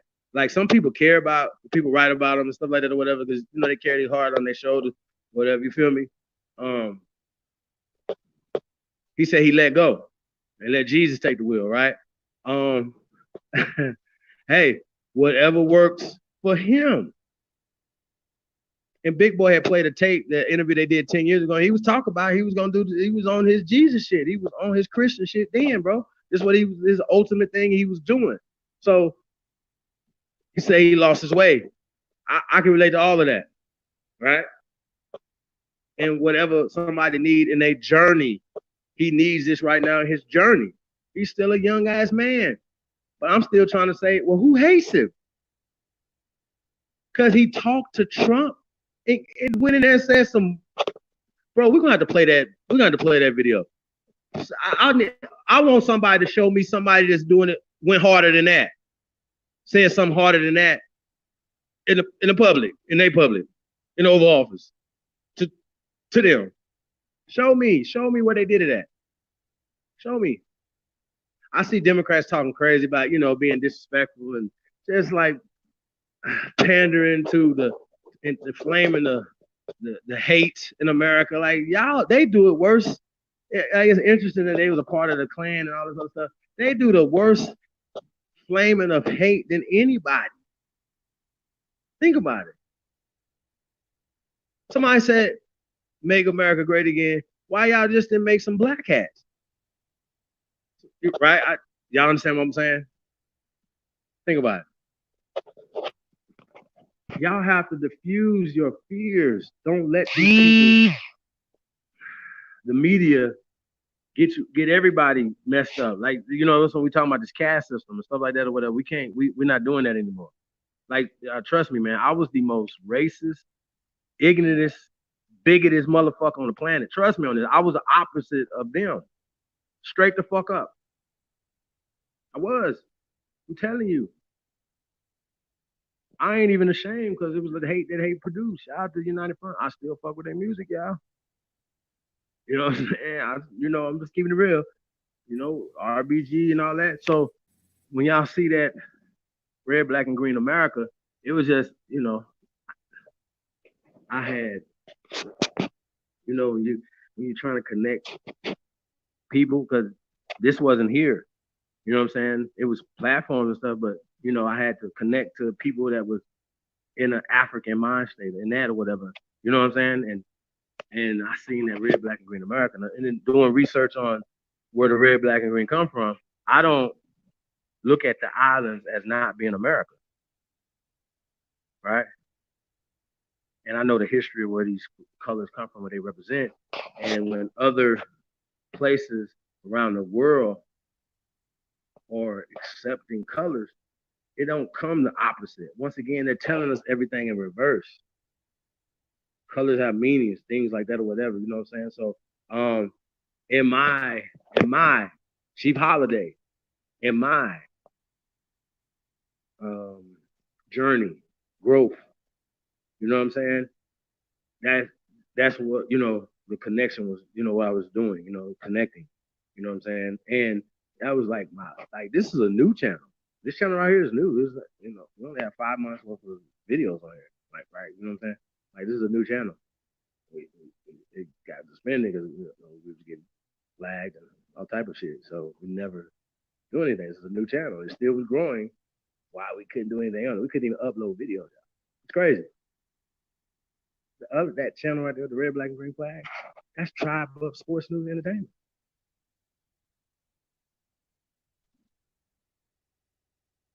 We got other channels like 420 Friendly, like what? Like, y'all know you can change avatars, do certain things. So that was the message that I was conveying at the time. So, I don't want people to get it confused. I was like, I gotta address that. I want people to, but I come from Dr. Khaled Abdul Muhammad. You know what I'm saying? I come from that Malcolm X. Like, y'all understand what I'm saying? And the reason I was drawn to men who were speaking.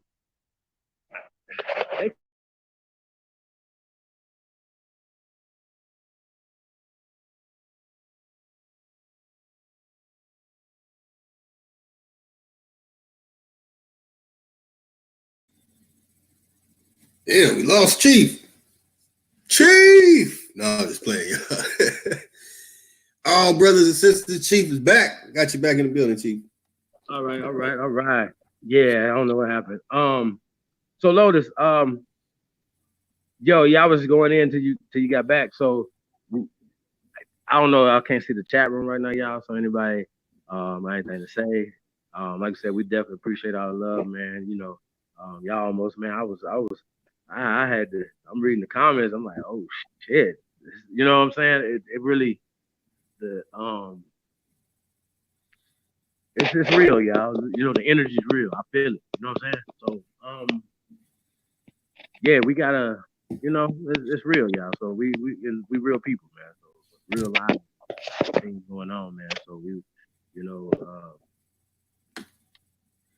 connecting with, shout out to Miss Gretchen Helm, you know what I'm saying? Like just great people, man. That's bringing these talents and the energies, man. And, coming together, man. It's unbelievable. Shout out to Chief Warrior, Mama Chief in the building. Her energy, man, and drive, and it's all this type of people inspire us, bro. To go hard. Yeah, they do. Most definitely. You guys inspire us, bro. You just came in the chat room. Your energy inspires me. Why wouldn't I offer you food and drink, you know, honor and respect you? You know what I'm saying? You get that off top until you validate that. That's how I feel. Some people say, I don't trust nobody, I don't fuck with nobody. That's the problem. You need a hug. I'm telling y'all, I'm the most right. I know some aggressive people. Not a cocoa, but I don't know. You know what I'm saying? Like, and then when we're talking mentality and just, you know, I don't know, man. You know what I'm saying? Like I said, I've heard some extreme shit, and I'll be like, yo, you know, like I said, like from my experience, you know what I'm saying? I've always was drawn to the so-called villain that they were portraying as the villains, the Indians. That was the first stuff I got, you know, on television was cowboys and Indians. And it's interesting how they were pushing that, you know what I'm saying? And building them Matt Dillon up and John Wayne. Man, Jim Brown, they'll run circles around these clowns. Rock Hudson. Really? Really? So it ain't even a comparison. The only problem is the economics are not in our community, or not distributed into America. And you know what I'm saying?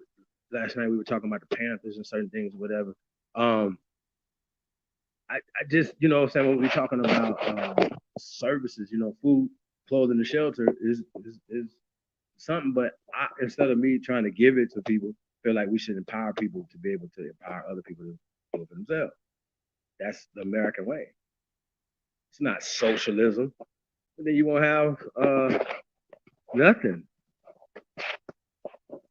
Nothing. You wouldn't have anything. Sports and all these institutions are socialization. You know what I'm saying? We have to get into crowdfunding and stuff. Shout out to Marlon P. We got to get into these things. We got to get into community building. That's just what it is. That's the next evolution of this thing. You know what I'm saying? I remember years back checking out one of Garfield's. I don't know if he was on Sonetta's. No. They was doing their thing, and they were talking about abandoned cities. I was like, whoa. They start going through, finding different cities, right? Shout out to Miss Monica Lamb. You know what I'm saying? Hey, look, for me, if I seen something or whatever that made sense or whatever, or you know, from anybody, I'm gonna be like, yo, that was dope, right? So he was like, so they going through different towns and like, yo, some of these towns cost, y'all got houses that cost more than these towns. You know what I'm saying? So that's the next challenge to this thing, man. You know what I'm saying? To be able to process all this information that y'all hearing tonight, any other night, every night, all day, every day, whatever, how you process it makes you a winner in life, and then you can pass on generational wealth. That's what this is about. This is not about you. It's about people that you're never going to see, but should feel your love and touch. They're going to talk about you finally because you're going to leave things and information and stuff that identifies who they will be, so nobody won't tell them who the fuck they are. You'll be able to tell them something that was passed down to you. This is how fucking important this is, man. You know what I'm saying? Like, so this where the source of this comes from. Out of the love, out of the pain, out of the suffering. So yeah, so I don't look at, I'm mourning for everybody, you know what I'm saying? But y'all know what this is. So there's no time for that.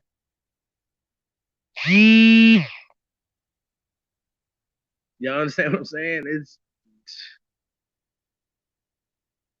We can't get disheartened because, you know, like we got to see some more Nipsey Hussles from all these rappers.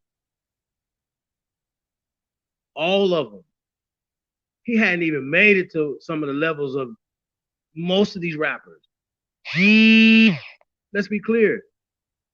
And you see how these Negroes living, they ain't, These niggas are still passing out turkeys.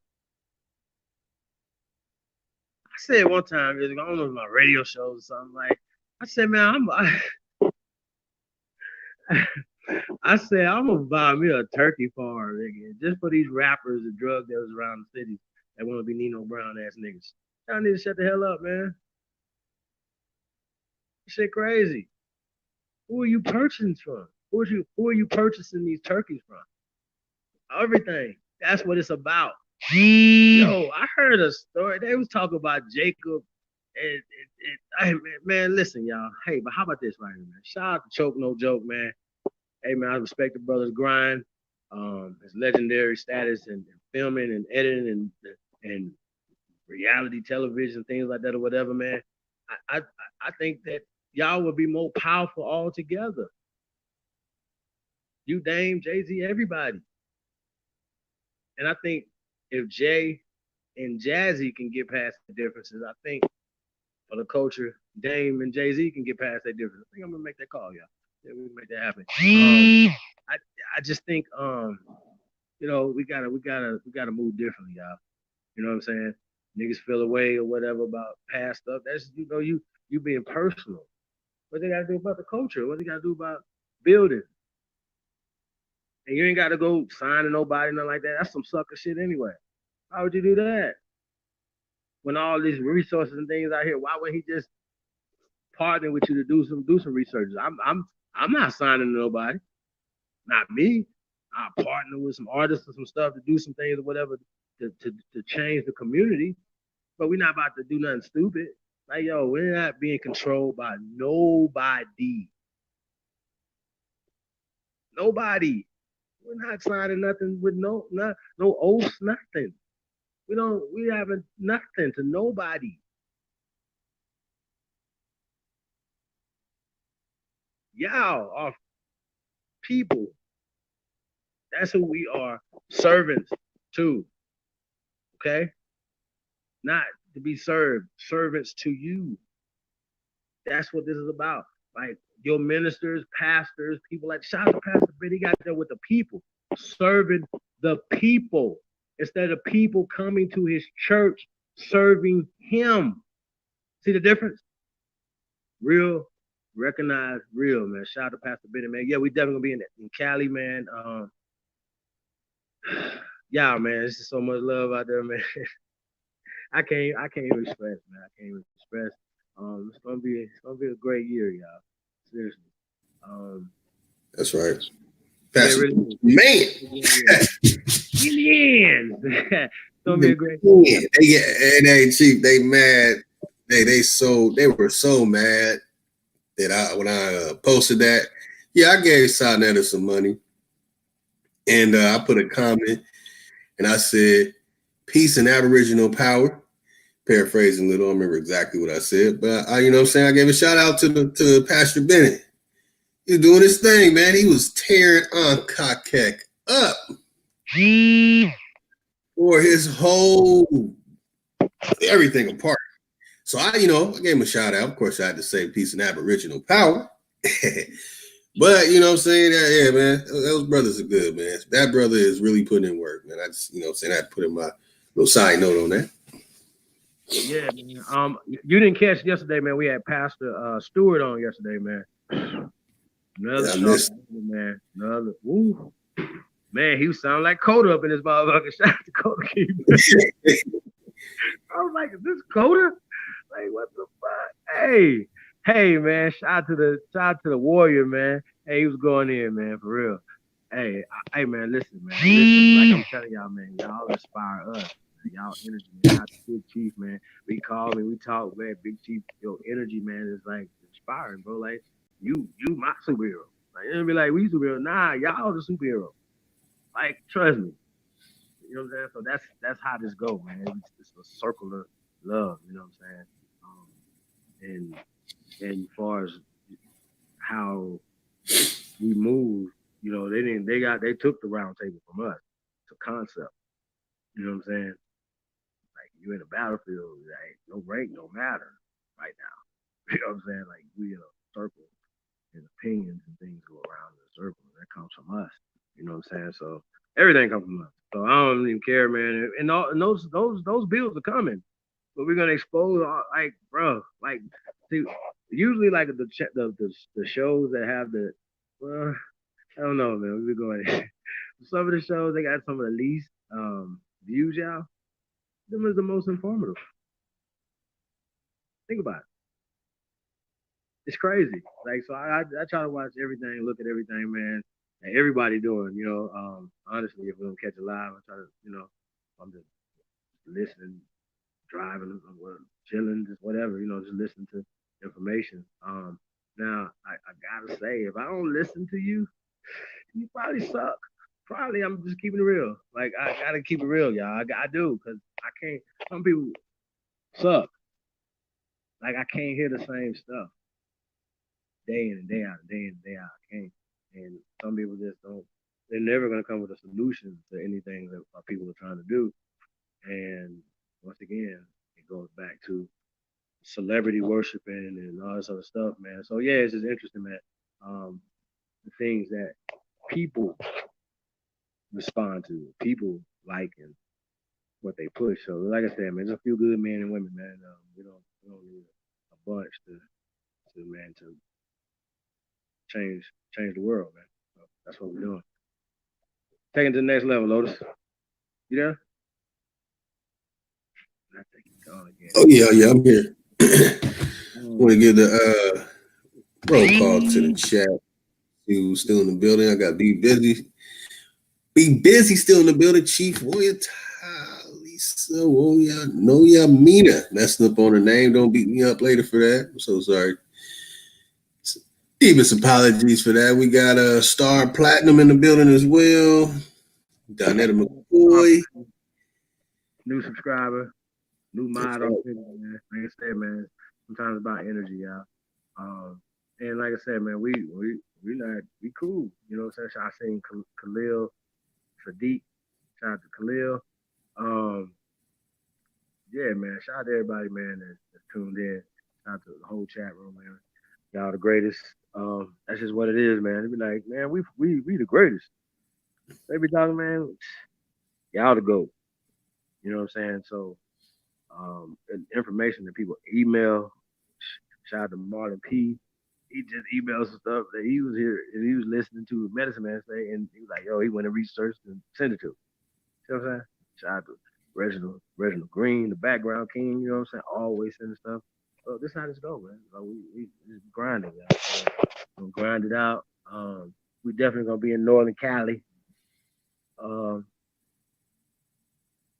it in out there, man, and just like I said, man, doing it for the culture, man. We're gonna be doing radio stations, anything public access, anything that we can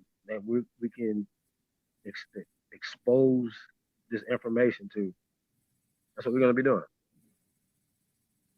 Every nook and cranny, after hour spot, whatever, we grinding all day, all night, y'all. You know what I'm saying? And yeah, man, I've been on tours, man. I lost my voice, y'all. I couldn't even do the next 3 nights, man. I can't talk. I'm serious, y'all. So, yeah, you gotta know, man. So it's definitely deep. It gets deep. And that's just from daytime talking to people all day, and then nighttime doing shows. It's great. Talking all day at night. My voice is like, no, it's over. Good night. You funny as hell, I'm serious. I'm dead serious. It was out of there. You know what I'm saying? Like, man, damn. So, yeah. So, man, it's definitely this is definitely a powerful bill, man. We're gonna get back and finish this out, and we're gonna come back, and we just gonna go into the bill. Or what you want to do? I wanted to play a song real quick, man, because I forgot to play it last time we were live, called Beautiful Nigga. Hey, it might be inappropriate and appropriate. I think you got. We have to leak another one. OG. Hey, we're gonna have to. We're gonna have to leak another one. Y'all gotta hear this shit. It ain't mixed. It ain't that, man. But shout out to Jazzy Tuck, man. Whew. Hey, yeah, man. It's going down. Purple Panthers, man. We about to play Beautiful Nigga. Yeah, man, we got PhD. I mean, bro, like almost like Hitsville. You know? Yeah. Yeah, I know what I'm talking about. We got videos. I mean, it's just so much, bro. Like just like the shit's crazy, man. So, yeah, man. I don't know. I don't know what to do. I don't know what to say. I don't know what y'all gonna do. You know what I mean? What we got going on, man? Sheesh. So you know, man, we trying to make this a mega tsunami. That's right. Omega.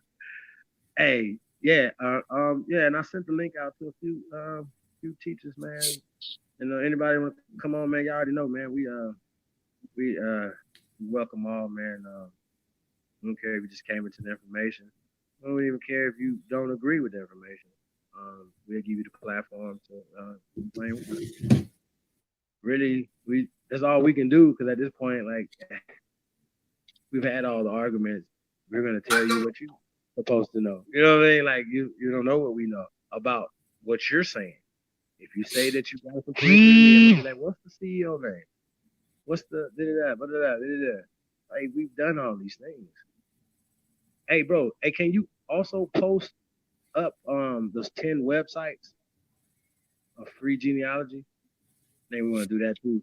Oh yeah. Yeah, hey, man. I like Amara, but yeah.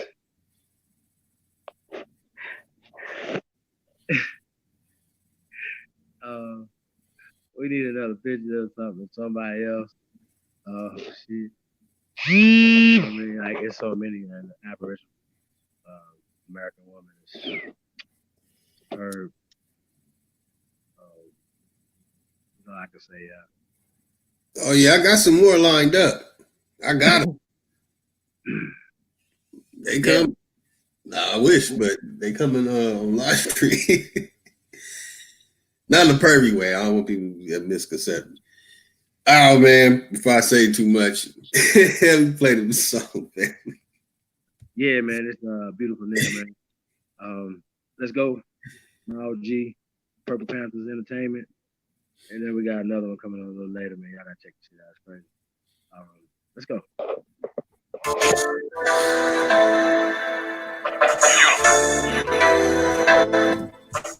My money is gorgeous. My honey is a tight, beautiful, tight. Free game for sale. Hey. Loving my life is so beautiful, beautiful. All of this ice is so beautiful, beautiful. All of my prices so beautiful. Everything is so nice and so beautiful, beautiful, beautiful, beautiful, beautiful, beautiful, beautiful nigga. Bitch, I'm a beautiful, beautiful nigga. Hey, love how I live is so beautiful, beautiful. Love how I spit is so beautiful, beautiful. All of my kids is so beautiful. Look at my skin is so dark and so beautiful, beautiful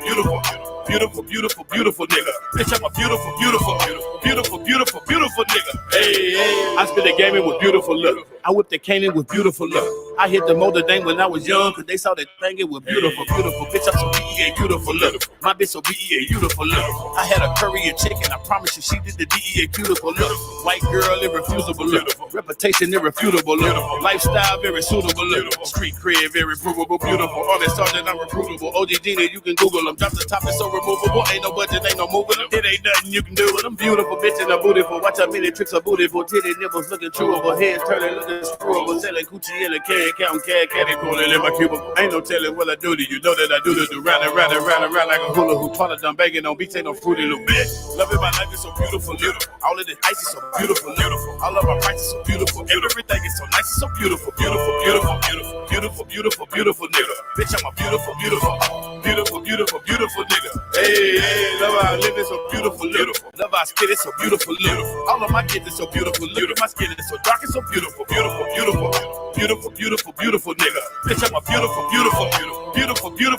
nigga. Hey, get on the track and watch me catch a body like they throwing people. Them 10,000 cooklands in Colorado that we growing is legal. Sewing up the street like a needle, stacking chips and Pringles, Cheeto, Fritos, then them Doritos. We gon' go the opposite way. The police go Chico, throw 'em out, make a dead my Lafrico. But peep though, watch out the story get deep though. Yes, I'm connected with Chico, and that's me amigo. But we do nothing illegal. But ain't nothing free but a free throw, a full black Latino, a pico de gallo burrito, a glad and not no poquito. But that's how I eat though. My pockets on Danny DeVito, my new chick from Puerto Rico, Canadian chick from Toledo. She get all that medicine Frito. She sell it and give it to me though. That Frito. I touch down and light up the street though. I'm selling this game by the kilo. I'm balling like I just got chemo. Just holler my name if you Nemo. I keep people peeping through people. Got A1 for silver for Cheeto. A king of the ghetto like Zero. A neighborhood hero. Loving my life is so beautiful, beautiful. All of this ice is so beautiful, beautiful. All of my prices so beautiful. Everything is so nice, it's so beautiful, beautiful, beautiful, beautiful, beautiful, beautiful, beautiful nigga. Bitch, I'm a beautiful, beautiful, beautiful, beautiful, beautiful nigga. Hey, hey, love how I live it so beautiful, beautiful. Love how I spit it so beautiful, beautiful. All of my kids is so beautiful. Look at my skin is so dark, it's so beautiful, beautiful, beautiful, beautiful, beautiful, beautiful nigga. Bitch, I'm a beautiful, beautiful, beautiful, beautiful, beautiful, beautiful nigga. Hey, hey.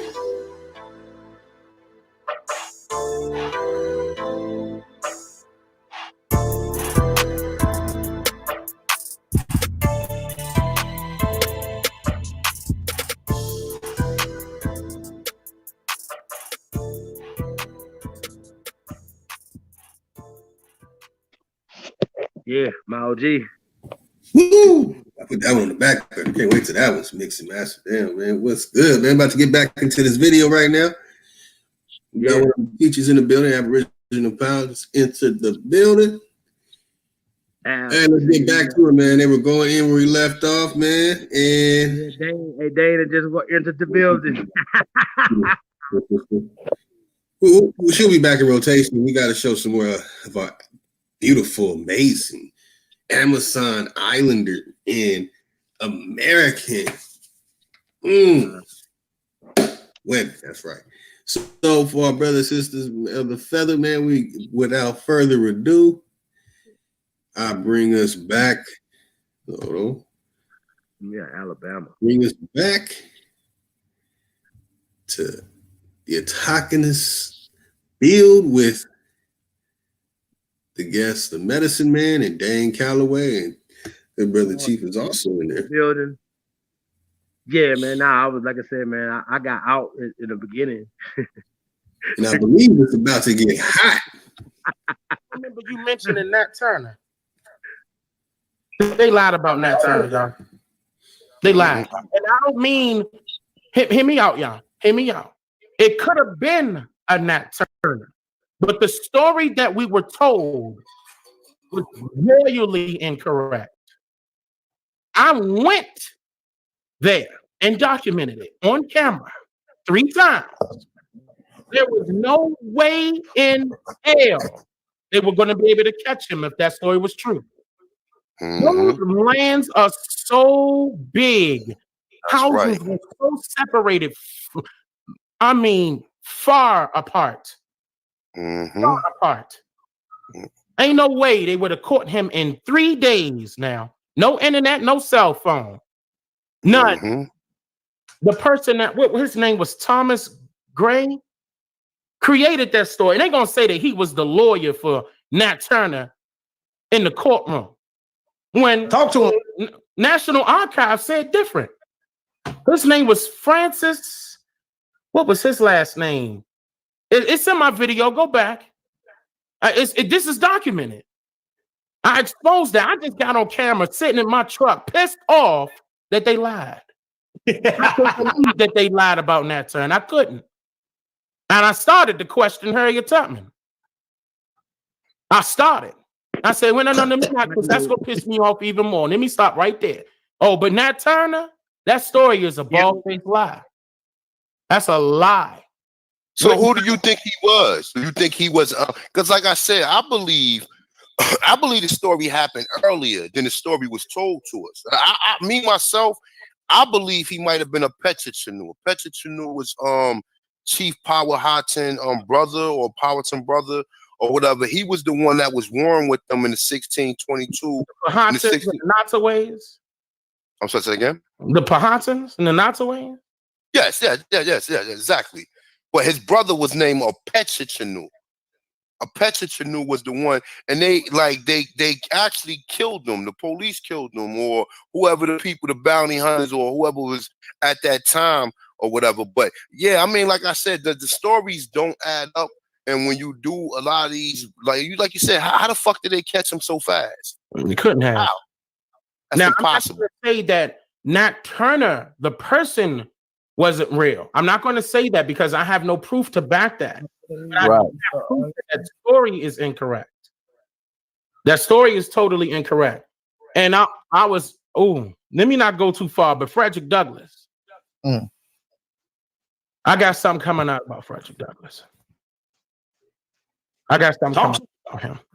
Can we get a hint? Is it going to be good or bad for Frederick Douglass? That's not even his real name. Oh wow! Oh wow! And that's what's so crazy, y'all. It gets bad, y'all. But now listen. Okay, so there's another thing that you did. Google. Go ahead. Nat Turner. Pictures of Nat Turner. You're gonna see a young Frederick Douglass. Frederick Douglass pop up. Yep, that's damn right. Ah, damn. A lot of people don't even know that's Frederick Douglass. Young Frederick Douglass. They don't even know that. Hey, but no, man, I'll be telling people, man, these are like fairy tales. These are like two fairy stories that these people have created a real life matrix. Like, I know it's crazy. I know it sounds like real, like crazy, right? But check this out, right? So Dane also, it turned, and this is something that you turned me on to, Dane. When you went down to Virginia and then you went to the thing that said 20 some odd Africans, right? Oh yeah, they changed that. Right, they had changed it from Negroes, right? And that means something, y'all. Like 20 some odd Negroes to Africans is a big change, right? So that information led me to, I was battling with the MBK crew, the Dagger Squad, them on this information, right? And they were talking about the African burial grounds in New York, right? And when I was going through information, I said, wonder if they had changed that from African to Negro, and voila, they did. You know what I'm saying? So you start going around the country, you start finding out that they were changing a lot of things that you see with Black Mountain was Negro, or certain counties or certain things, all these rivers, different things were changed, you know what I'm saying, for a reason. But they changed the Negro burial grounds in New York in like the 92, you know what I'm saying? Shout out to Professor James Small. He said he was there when that happened. So it all coincides along with all the African-American studies and all the lies and things that these people are telling us around the world, right? And what's crazy is, right, we talk about George Washington and Abraham Lincoln being Black, right? Well, check this out. The second president of Mexico, right now, if you go to Mexico right now, you'll see a picture of a white man. Well, that man was Black first. His picture went from being an actual depiction of him being, let's just say, a carbonated or chocolate person, right? Of African on that land, right? Now he went from that to a mulatto to now they have changed his picture to being a European. Now I asked myself, I said, wait a minute, do you guys think that had happened any other time in history, that they have changed somebody's picture from being originally being Aborigine to being the European? Didn't they just do it in Nefertiti live on television? I mean, that's called a social engineering experiment that's put in place in order to manipulate your mind into one-directional formatted thinking. In other words, that's eugenics, cultivated or actually created by Charles Darwin and Francis Galton. You see, I mean, in order to keep up a lie, you gotta keep up with another lie and keep up with another lie and keep up with you got to keep going. So yes, this was all science in order for them to get this done. Social engineering. Like right now, what's social media? It's social engineering. It's taking up your time while I'm not talking about anybody personally, okay? But it's literally keeping you away from reality by looking at these so-called reality shows. They depicting women fighting each other, basketball wives. They could put anything out there.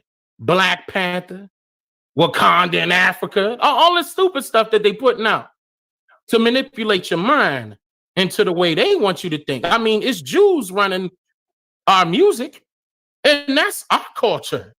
You can't find that culture nowhere in Africa. Hip hop came from here.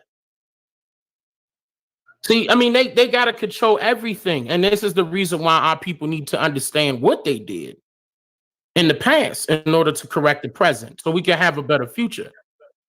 You know, I mean, like I said, I can't sit here and say that it was all pale faces. I won't say that. But it was a particular group of pale faces, and they used our people. Okay, straight up, they used our people. Our people say, "Oh, that money look good." Okay, we'll do it.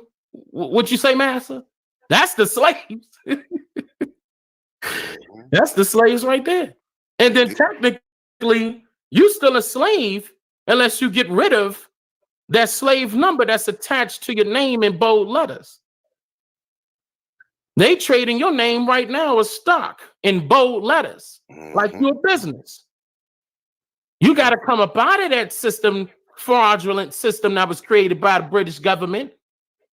Come up out of that 1776. And if you want to stay governized, at least go to the United States of America of the Republic. I mean, didn't they say that was for which it stands? This is what you go to if you want to be governed. But if you want to be sovereign, then you're going to be considered a national. You're nationalized here. Everybody else is a foreigner, including U.S. citizens. That's a fact. They messed us up all the way around, but that's a whole nother story. I just want my people to understand what they did to us in the past. I got a question for you, Dane. Not a question, just want to see what you would elaborate on. We've been building, you know, we've been dropping a lot of fire videos, Brother A1, Chief Holiday, and myself. We went in on the chinchilla mummies one day, right? What you know about the chinchilla mummies with the dreadlocks? I have no idea. Hey, one go on them a little bit. Oh no, the mummies that was found in it wasn't found in Peru. They was found near the pyramids of what they call it, the pyramid of the sky. They found yeah. They found mummies, man, with dreadlocks down to their feet. They actually took one of the mummies and put them in one of the museums. I actually think it's in the American Museum in New York. I think I did see that there when I went there. When you first walk in, the Olmec is right there. When you first walk in, the first thing you see is the Olmec. The head is big as hell. And that's the first thing I took a picture by. When I seen that, I said, oh, well, I'm in the right place. But they don't show you nothing else, though. But yeah, the chinchilla pyramid, I'm talking about the chinchilla mummies. This is what you really, like, this is the way I look at it. If I'm not really with the debating thing or trying to prove nothing, but we have to destroy that African paradigm. And even if we don't destroy it, going up against them, making them look stupid, and having a lot of their people transform from being Africans to being Aborigines would just be wonderful for me. But like I said, when I was talking to the Amarat squad and these clowns, and I presented the information, telling them that the pyramids in Peru was older than the pyramids in Egypt. Now, the brother Medicine Man, you still with us, Medicine Man? That's correct. What did you tell us about the pyramids in Egypt yesterday when you were saying that they might have just created the pyramids? Well, yeah, that was they created Israel, didn't they? Exactly. Yeah. Is it real? Jerusalem? Yes. Can I keep going? Exactly. Jerusalem is actually here. That's what Columbus said in his journals. Columbus in his journal said himself. He said, we're going to go conquer Jerusalem. They lied to us, man, by saying they know which direction India Jerusalem in Peru? Yes. But Jerusalem in Virginia. Right. That's what King James was. That's right. So, like, this is the research that have to be you know what I'm saying? Like I said, when we do the research, that's why everybody got their own niche, man. That's why I like to build with everybody, and I like to talk. And like I said, I watch everybody's videos, and like I said, I take notes, man. I'm a researcher. That's what I do. And I definitely appreciate the brothers coming through, man. We need to get you back on DANE CALLAWAY so we can get a well, I mean, this is already a heavyweight jam. This is a heavyweight motherfucker. It's smoking. This shit's smoking, man. Right. You know what I'm saying? This a heavyweight jam, bro. So just know, even your 20, even as the time you've been here, it's a heavyweight jam, bro. We gotta call it like we said. This is a heavyweight jam, bro. Because That's all we do is heavyweight shit over here. All heavyweights on the panel. Hey, yo, but have y'all heard that Abraham Lincoln's name was Springsteen? That was Abraham Springsteen. I just thought that was just a fun fact to throw out there for people to look up. But I mean, yo, when we just talk about a lot of these things that we're talking about that was told to us different, right? I just want to throw this out there. I heard Roland Martin, right? Shout out to Roland Martin, right? But he's misinformed. He was correcting somebody that was talking about slavery, right? And they were talking about the 3/5 human clause and all this other shit, right? No, Roland, it had nothing to do with being 3/5 of a human being. It only has something to do with 3/5. Okay, if you had 3 employees or 3 apprentices or 3 indentured servants, or as you guys like to be saying, 3 slaves, you can only use 3 of the 5 of their votes. Will count. You can only count 3 of them as, so most people, like if you work for a Republican firm, most people are going to vote the way they Republican bosses want them to vote. That's just a fact because they want to keep their jobs. Same way if somebody's Democratic, they want to vote more Democratic. So they kind of understand that. It's the same thing that's been going on for a long period of time. So if not 3/5 a human clause, that's a lie. That's not what the Dred Scott decision is. That was just a descending decision and what a losing judge supposedly said in a newspaper clipping. Supposedly. So this might be a whole nother fabricated story too, y'all. So let's stay tuned. Yeah. Yeah, our people is fucked up, man. Even when you talk to them, they think that word slave sticks with us. When most of us, like I said, if your family was in what we call a slave, you wasn't a slave, you was a POW. And we already know that the slaves and the Slavs were the Europeans that was brought here. We never seen no Aborigines in Slovenia. So when you talk about that word, and you got all these so-called black scholars that don't know this shit, they come with this old, like they know so much of the history.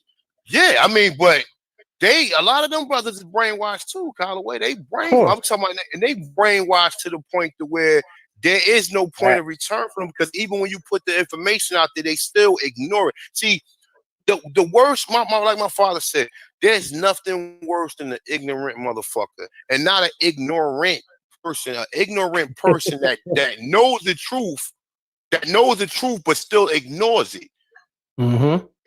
Ignorant, you don't know, it's a difference. But if you ignorant and you know and you treat and you still trying to, you know what I'm saying, you're still trying to hide the information and you're not doing further research on it, you know what I'm saying? I don't know what to tell people, man. Because like I said, I've been to college. I never heard none of this shit in college, bro. They never showed me no black Indians. They never told us no black Indians. They never told us nothing. You understand what I'm saying? And then we had to go back and think about, well, my grandmother said she was fucking Cherokee. My grandmother said it. And my father, go ahead. Yeah, no, go ahead, bro. My father family said the same things on both sides. So now, even when I'm doing this documentary, Culture Freedom, right? When I'm asking people, I'm getting people who saying that on all 4 sides, from their mother, their mother, father, their father, mother, and their father, that they get Indians on all 4 sides. You know what I'm saying? And that's what really has to be looked at, because, like I said, it's no way. It's no way that, like I said, they brought 380,000 Africans here. According to Henry Dobbins' map, he said it was 112 million people here, which some people believe it was more people here. But I'm gonna go with, I can go with a number like 3 million. Let's say it was 3 million people on Terra Nova, or what we call southeast, northeast, the seaboard of the Atlantic coast of North America. Okay. If there was 3 million of us here and it was only 380,000, we still outnumbered them by 10 times. So you have to start looking at like, hold up. Well, if they brought 380,000 people here, would it have been more people? But first, you have to even come to the idea that the Indians were black. The Smithsonian Institute tells you that the first Americans resemble Africans, Australians, and South Pacific Islanders. So where the fuck did these people go? Here's another thing. They always tell you, and this is the reason why I continuously debunk the transatlantic slave trade. They always tell you, aka the Middle Passage, by the way, that was called the Middle Passage before it was called the transatlantic, by Melville Herskovich, that came from Frank Boas. Right. All of them coming out of the, he taught inside the University of Chicago, Columbia's Teachers College. I know exactly what they did, and W.E. Du Bois was right behind them. But what they did was tell you how many slaves was coming here, allegedly. But they don't tell you how many whites it took to bring them. That's a big question. Mm-hmm. I mean, how come you can tell me how many slaves you brought, but you can't tell me how many it took? How many of y'all it took to bring them? Where are those numbers? Where are those records? They tell you 20. They tell you you had 300 slaves on the boat. They only had a crew of 20 men or whatever. You know what I'm saying? We know damn well that's not true, especially for them to take. If all 4 or 5 of us are on a boat, I don't care if it was 20 of them that was on the boat, we not about to fight them. Right. You out your mind. Right. As many people, black on black crime, they keep promoting. We killing each other. You think somebody do something wrong to us, we ain't gonna kill them? Right. Right. Man. I got a question for you, Dane, brother. Just to switch the topic a little bit. What do you know about the one of the first Bibles being in Algonquin? Well, see, I don't. I'm very familiar with that, but I don't want to go. See, I want to reach everybody, no matter their form of religion. I know what happened, but I want to read. This is the reason why my following is probably that big, because I don't discriminate.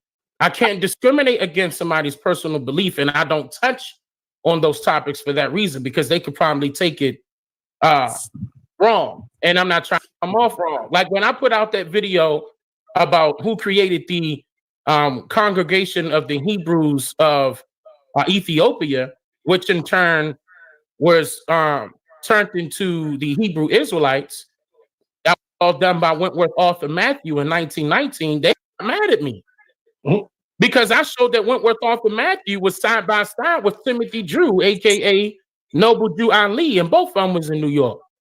And they were working together up under Farad Muhammad, which his right man hand was Elijah Muhammad, who started the NOI. And see, that's real deep. That's real deep. And I'm actually going to put that out, but not on YouTube. I'm gonna have to put that out. It's called Master Teachers. It's coming. I'm gonna be talking about all. Hey, Dane, speaking of that segues into this question, Dane. Now, one of my favorite master teachers is, I call him Pawpaw, is Dr. John Henry Clark. Who would you say would be one of your favorite master teachers that brought you into this consciousness, brother? My grandfather. Oh, okay. No, that's a great one, because I say that too. But no, excluding your grandfather, your grandmothers, and your first master teachers, we always salute all our great master teachers. You know, the ones who, like that we can see on. See, I mean, I wouldn't call him a master teacher, but I really like Steve Coakley. I like him because I can relate to him. I'm an investigative researcher, and so was he.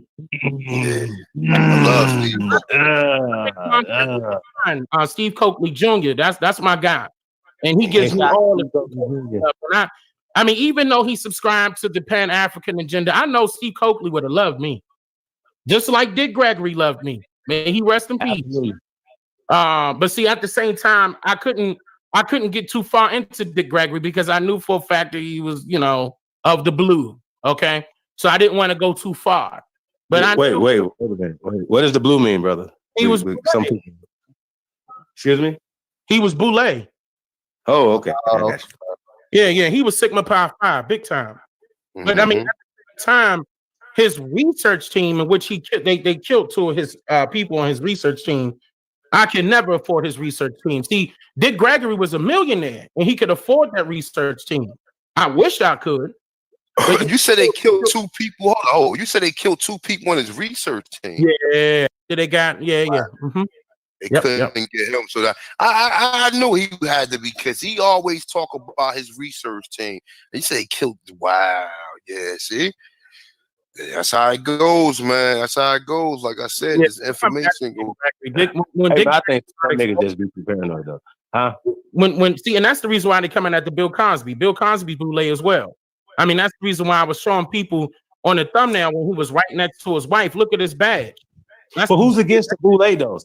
But here's the thing though, right? If the boule, if we just say Bill Cosby boule, right, and he's an alpha, so he's absolutely would be in front of the line to be boule, as well as Sigma Pi Phi. Oh, okay, but Sigma Pi Phi would be boule. Okay, I got you. Okay, they're there, so we know that they're there, right? Who's against the boule? Because the boule is supposed to be working hand in hand, supposedly, with the system. Now, we saying that it's some rogue boule members, or we saying that it's somebody else that's not with the program that's got enough power to take down boule. What are we saying? You go against your oath, they're coming after you. See, keep in mind, they're the lower entity of the Greek gods, so-called gods. Same thing with the police. Why you think they're the boys in blue? Those are all fraternities, Greek fraternities. You know, we're not gonna get too far into that because I don't want his thing to get flagged. But yeah, that's why they're coming at the Bill Cosby, because he started noticing that he got involved in something that he shouldn't have been in. Same thing with them. I mean, they similar to Freemasonry, colored bones, same thing. See, this is the reason why I don't get involved with nobody, because you can't trust them. That's right. That's what I was telling brother yesterday. You're right about that. And even when you doing a lot of these conversations, you gotta be careful, because people will bait you into conversations that's not in your best interest sometimes, and you have to be able to be, you know what I'm saying, strong enough to direct that kind of conversation. Gotta be sharp. Yeah, definitely do. Definitely do, man. Yo, man, I'm about to close this down, man. I'm tired as hell, yo. I've been up all day, man. We gotta definitely get y'all brothers back on here, man. I got your email, Dane Callaway, and like I said, I will be reaching out to you periodically, man. You know, I hope you don't mind. As well as the brother Medicine Man. And my brother Medicine Man, thank you for the build, man. You know, definitely. It's like I said, it's a heavyweight jam, man. It's a heavyweight bill, man. So I hope everybody in the chat room, y'all appreciate the information. And like I said, I definitely appreciate the brother Callaway coming through, man. And anytime you come through, anytime you want to build, or if you have anything like you probably want to do some work with us or anything, man, feel free to do that, man. Like I said, I know you say you don't mess with everybody, but as far as the history, I'd love to collaborate, or I would love to definitely even we could talk. This is definitely good for the viewers, man. Yeah. So like I said, I appreciate everybody on it. Brother A1, I mean, I appreciate what you're doing. Actually, you were on my channel since I started my channel. Yes. Okay, so I don't take it like I'm, you know, I know they want to call me a celebrity now, but I remember Aboriginal Mac, AB Legend. They were you guys were there. That's right. And I saw that. So I'm not going to sit here and put on the front and turn my nose up and say no. Bro, but you know what though? You got a big following because you putting yourself out there. So you gotta I always respect that. You know what I'm saying? I'm not putting my personal identity out there, but you are. And that's the reason why you got a big following like that, because people recognize, and like I said, they recognize the truth. And especially when you put your face out there, you definitely get more supporters. Like, man, this brother out there risking himself to put this information out there. We need to get behind them. You know what I'm saying? That's what I'm trying to say. That's what I was telling brother yesterday. Like, there's some serious information. They said they was killing people for saying they was Indians in the 1900s. You understand what I'm saying? So 1940s, all the way down. It took me a long time to get that out of my grandfather, and he was born in 1936. They were killing them. Yeah, they were hanging them. Yeah, they were killing them for they were Indian. Did you hear what Medicine Man said? Did you hear what the brother Medicine Man was touching on the same thing? Medicine Man. Yeah. So you still will? Yeah, I forgot you said you're a night owl. No, I'm still here. remember what you were saying about the hangings and the lynchings and how they would lynch the Hey, whole Dane, family. I was telling them about a story that my grandma had told me. She had told me that it wasn't uncommon when she was a young girl for them to be like walking either to the market or wherever they were going, walk by and see, people hanging from trees.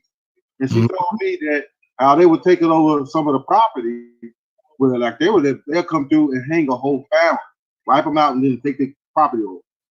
And they were coming through with what they call eminent domain. And they served the papers to my great grandfather. And basically, like what my grandma was telling us was that if either they'll go ahead and comply and go ahead and move peacefully, or they'll send the Ku Klux Klan or the boys in the hood to come at night and raid your house. That's correct. Where's that's all Alabama? That's all political terrorism.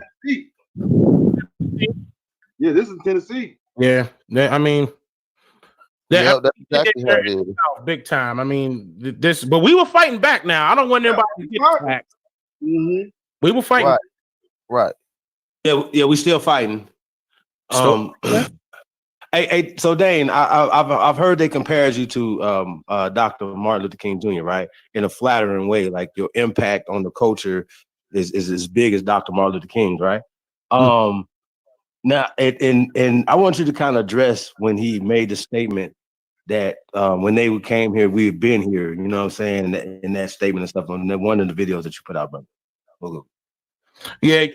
After he stopped trying to integrate all of us all together, meaning white and so-called black, which technically is the same thing. BLAC is a Latin word meaning pale. It's coming from white. It's the same thing. Black and white is the same thing. But once he started pushing away from the Christianity as well. He started making changes on his own. And he started noticing a lot of those governments that were saying they were going to make promises, they didn't keep them. Then he did his research and noticed that that's been going on for a long time. He said before the Pilgrim Fathers landed at Plymouth, we were here. Yeah, we were here. He also stated so many things that was letting you know that we were already here. But what really touched my soul was when he was talking about the Homeland Acts and how they were still in our land. And nobody understood what he was saying. They would, yes, pastor, like he a pastor or something, preach, and that's it. But you weren't listening to what he was saying. He was telling you that this was our lands and they took it from us legally by law, doctrine of discovery. And this was a part of it. Did the same thing in South Africa. And I exposed that. But to go back to him, yeah, he was exposing it. And when he said we were coming to Washington to get our check, they got rid of him. They didn't want that. Come get what check? No, we owe y'all too much money. Let's get rid of him. He the head honcho, building up everybody.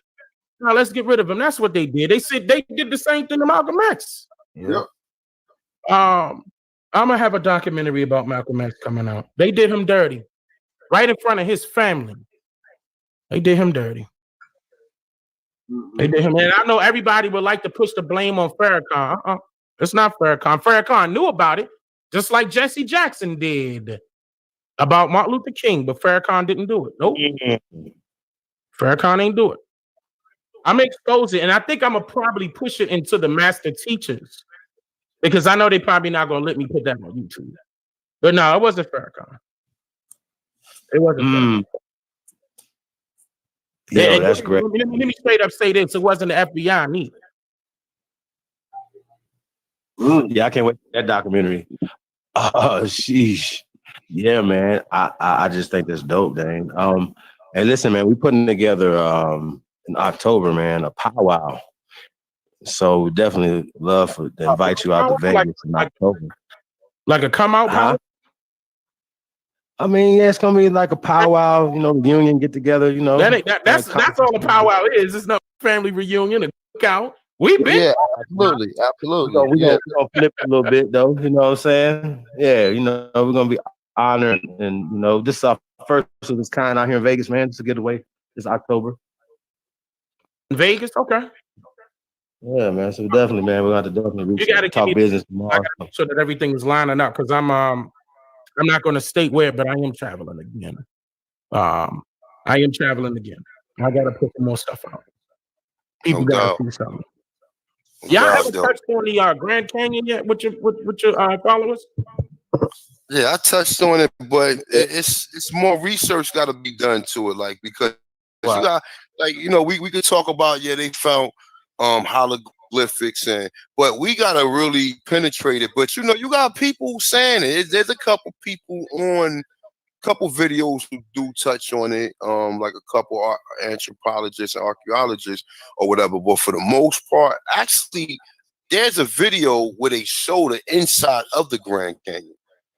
So like the brother was talking about, like Medicine Man was talking about yesterday, they got a lot of that stuff closed off, man. They don't want us to go in there and we start seeing people with dreadlocks and afros and shit. And we start saying, man, that's like my uncle right there. Like, you know what I'm saying? They don't want that to happen, man. Of course not. And the fucked up thing is these people that came and ransacked this country, stole most of our shit. And the funny thing is, most of these bodies that they find, the Native Americans claim them because we don't claim them because we don't know that they ours. I remember a video of mine when I first started going viral on YouTube. The very first video I showed everybody, in which they didn't know, I guess they didn't listen to me closely. I showed them grave sites of my family that I couldn't get to, and I had to ask a few of my friends that were in the military to go, that were inside of this military base, okay, that they built a military base around this huge landmass of my ancestors' graveyards, all the way dating to the top of 1800s. And in Georgia, was that Cobb County?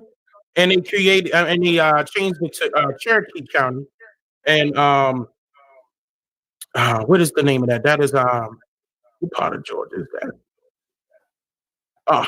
But this is the one where you see it's an old video of mine, and you'll see this beautiful indigenous woman that's high ranking in military. And she couldn't believe what she saw because my friends told her to go there. They needed a high-ranking officer to go there and show that land gated up and everything. It was off limits to the public. And they walked those y'all, and that humbled her. So I still talk to her. I'm not going to mention her name. That humbled them so much to do their own research. And she didn't mess around, went back and noticed that one of her family members was buried there. That was so deep for me because I needed to see that. I needed to see that the grave site and how some of our ancestors didn't have headstones. They just put a red flag right there because they couldn't afford it. That hit me. That really did hit me, and that made me continue to go and keep putting out documentaries. That's still on my channel right now. So it's over 1 million views now. That really pissed. Marietta, Georgia. That's the name of it. Marietta, Georgia. Yeah. I mean, but keep in mind, Georgia, Tennessee, Alabama, North Carolina, South Carolina, Virginia, all the way up to New York was all called the colony of Virginia for a reason. That's a fact.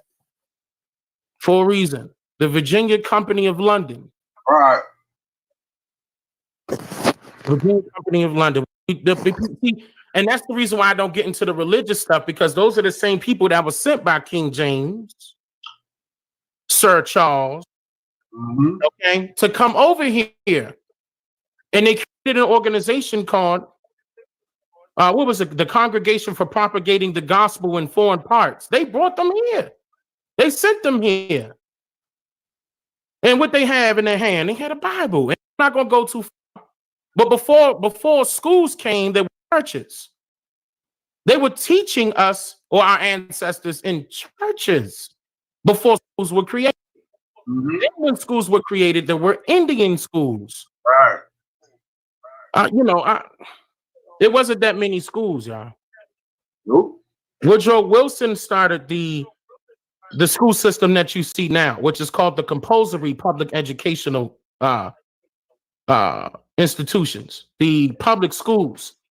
It forces you to learn their form of indoctrination. Like, in other words, they want to tell you everything in order to make you a good industrial worker, working 9 to 5. What you doing? You're slaving. I mean, I know that was a little harsh, but you're slaving for them still. Because who owning all these companies you working for?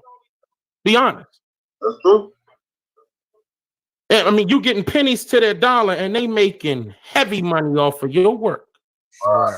That's what has to change. Yes, That's it what has is. to change. And Woodrow Wilson started that.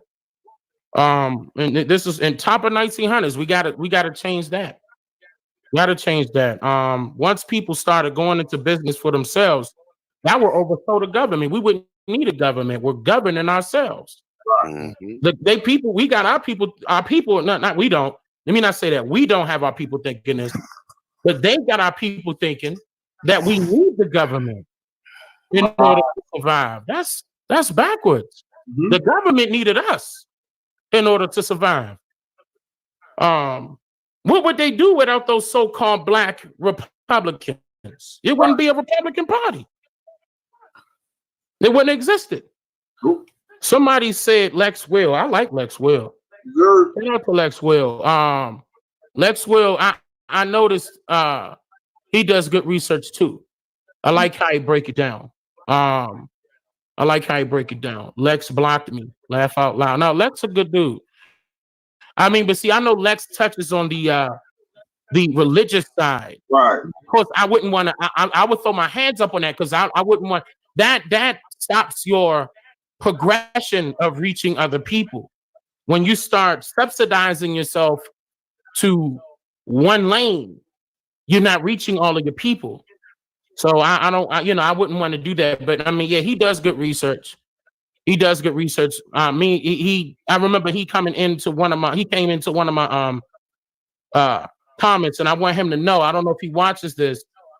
I want him to know that I saw him, even though that video hit 3 million and it was thousands of comments. I saw him. He came into my video when I was talking about the history was told to us in reverse. He knows what I'm talking about with that map being flipped upside down. I know he knows. And this is the reason why I got to go into that map. See, they using that Mercator map still to this day, depicting that the code is at the top. Now, they just trying to tell you that your so-called oppressors are at the top and everybody else is at the bottom. They call this the third world. See, hiding where Atlantis is, and it's right beside Cuba. And I'm not the only one that said that. I saw a couple of people. Well, I'm not going to state no names. They had some PhDs in a couple of universities reach out to me. They were trying to figure out how I knew that because they were actually working on that. And they took a couple of trips down there. Now, I'm not going to go with them, but I am going to go down there, hopefully, very soon, so I could grab that to show them that is another landmass that Google is not showing you purposely. And then you're going to notice that these lands are not separated. They're still together. They lied and told you that they were separated. No. Water rised, that's accretion. That land is up underwater. That land is not separated. It's just up underwater.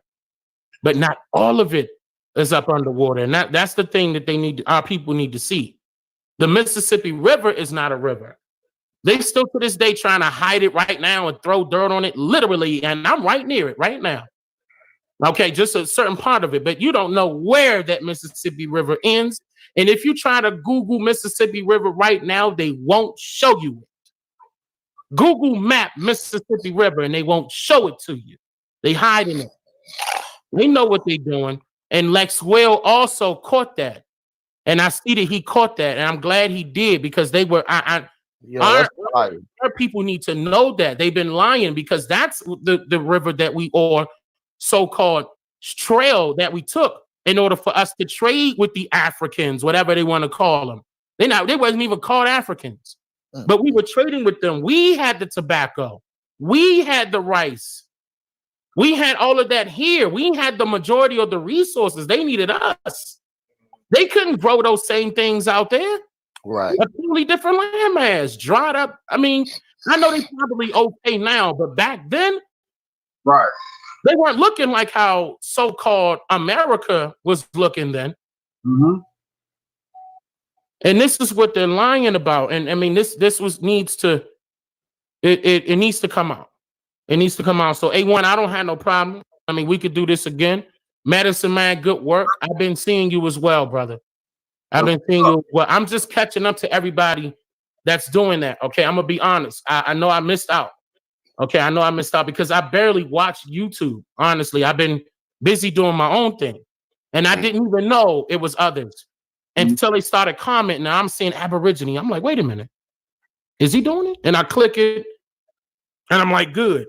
And when I saw Medicine Man, and I said, wait a minute, let me see, because I think it was one of your titles. I forgot what it was, and it was a part 2 or part 3 to something. And I clicked it, and it made me go back and start binge watching the work. I said, okay, good. There's more people, and we have to continue. And your videos are longer than mine. I know that's a lot of work. It takes me a long time to create these documentaries here. That's right. Hell yeah. I can just imagine. I know that. I know how you got to put them together and edit them. That's the same thing I was just telling the brother Medicine Man. You know what I'm saying? And like I said, and you know, like I did, these are lessons, man. This is history lessons on YouTube, bro. And then, you know, a lot of people don't get people, you know, in some cases we do get the credit. I mean, and you know what? In most cases we do get the credit, because when I started out to do this, I never set out to tell myself I was gonna have over X amount of subscribers, man. I just wanted to just get the information out. You know what I'm saying? I was happy with 500 subscribers in the beginning.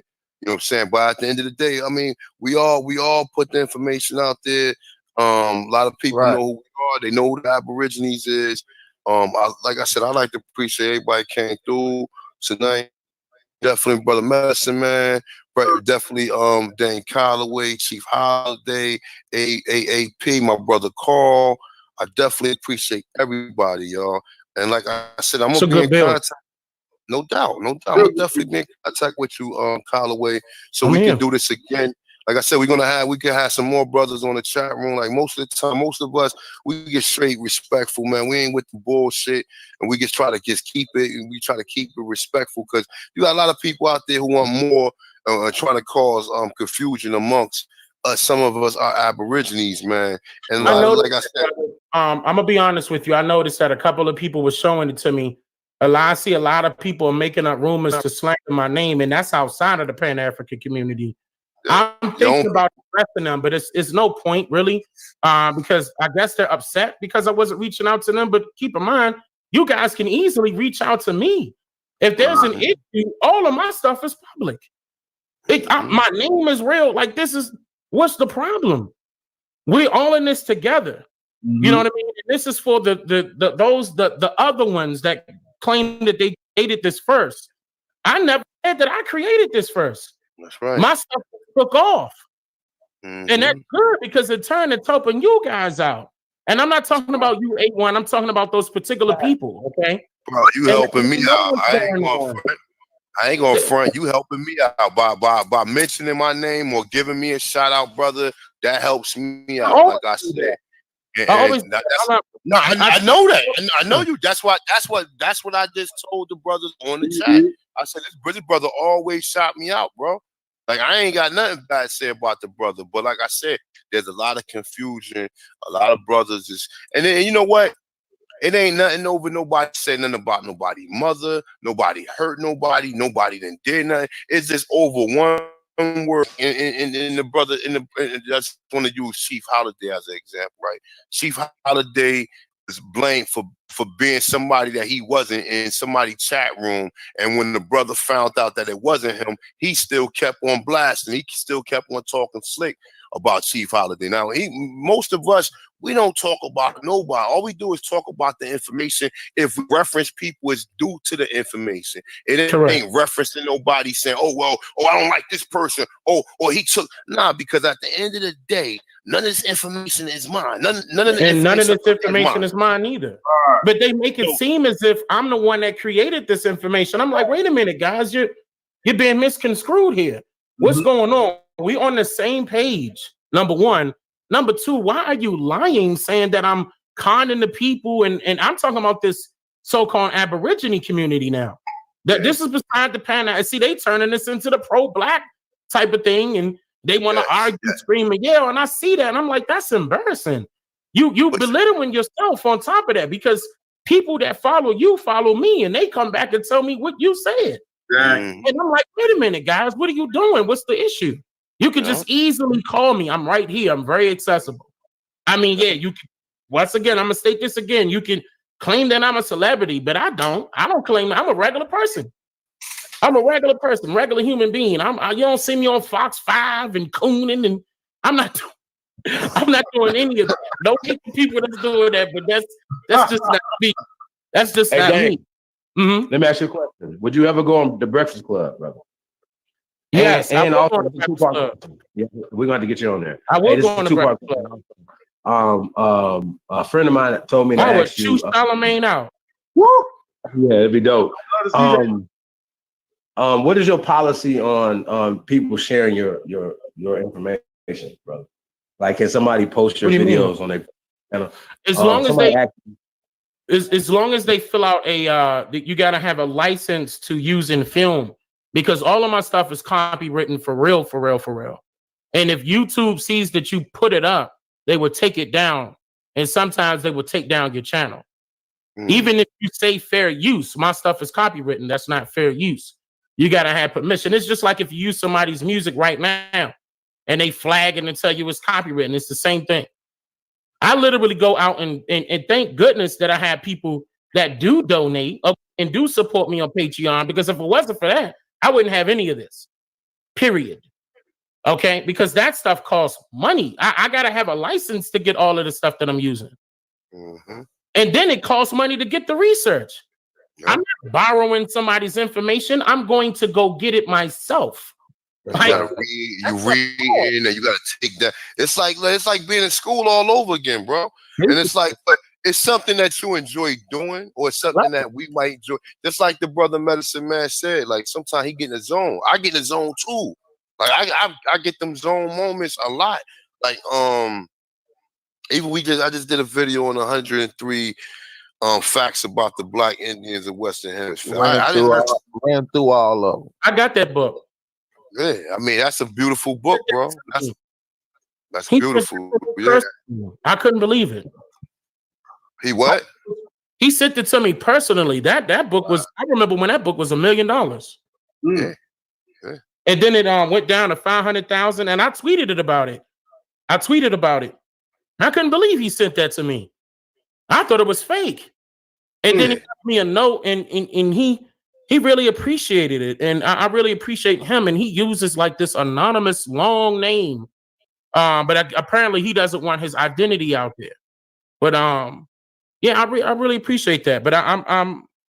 When you get a chance, touch on it, man. To get the brother some you know what I'm saying, notoriety or whatever. You know, like I said, I got 15,000 subscribers on mine.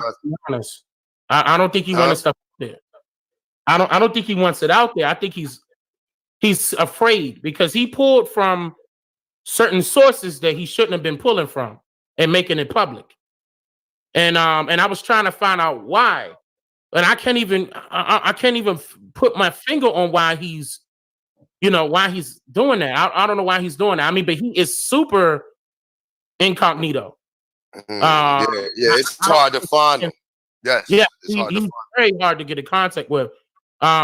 Steve Coakley was the same way at one point. Steve Coakley was the same way, but yeah, I don't blame him because when I first started on Facebook, there was other entities that reached out to me and shook me up, and I remember that, and I got afraid for a second because I had all my real stuff out there, and I said, "Oh, they know where I'm at." I mean, look what they did to Bill Cooper. They showed up at his front door. Okay, so I said, okay, let me back, but I came back and started doing it some more. But he is not putting himself out there at all.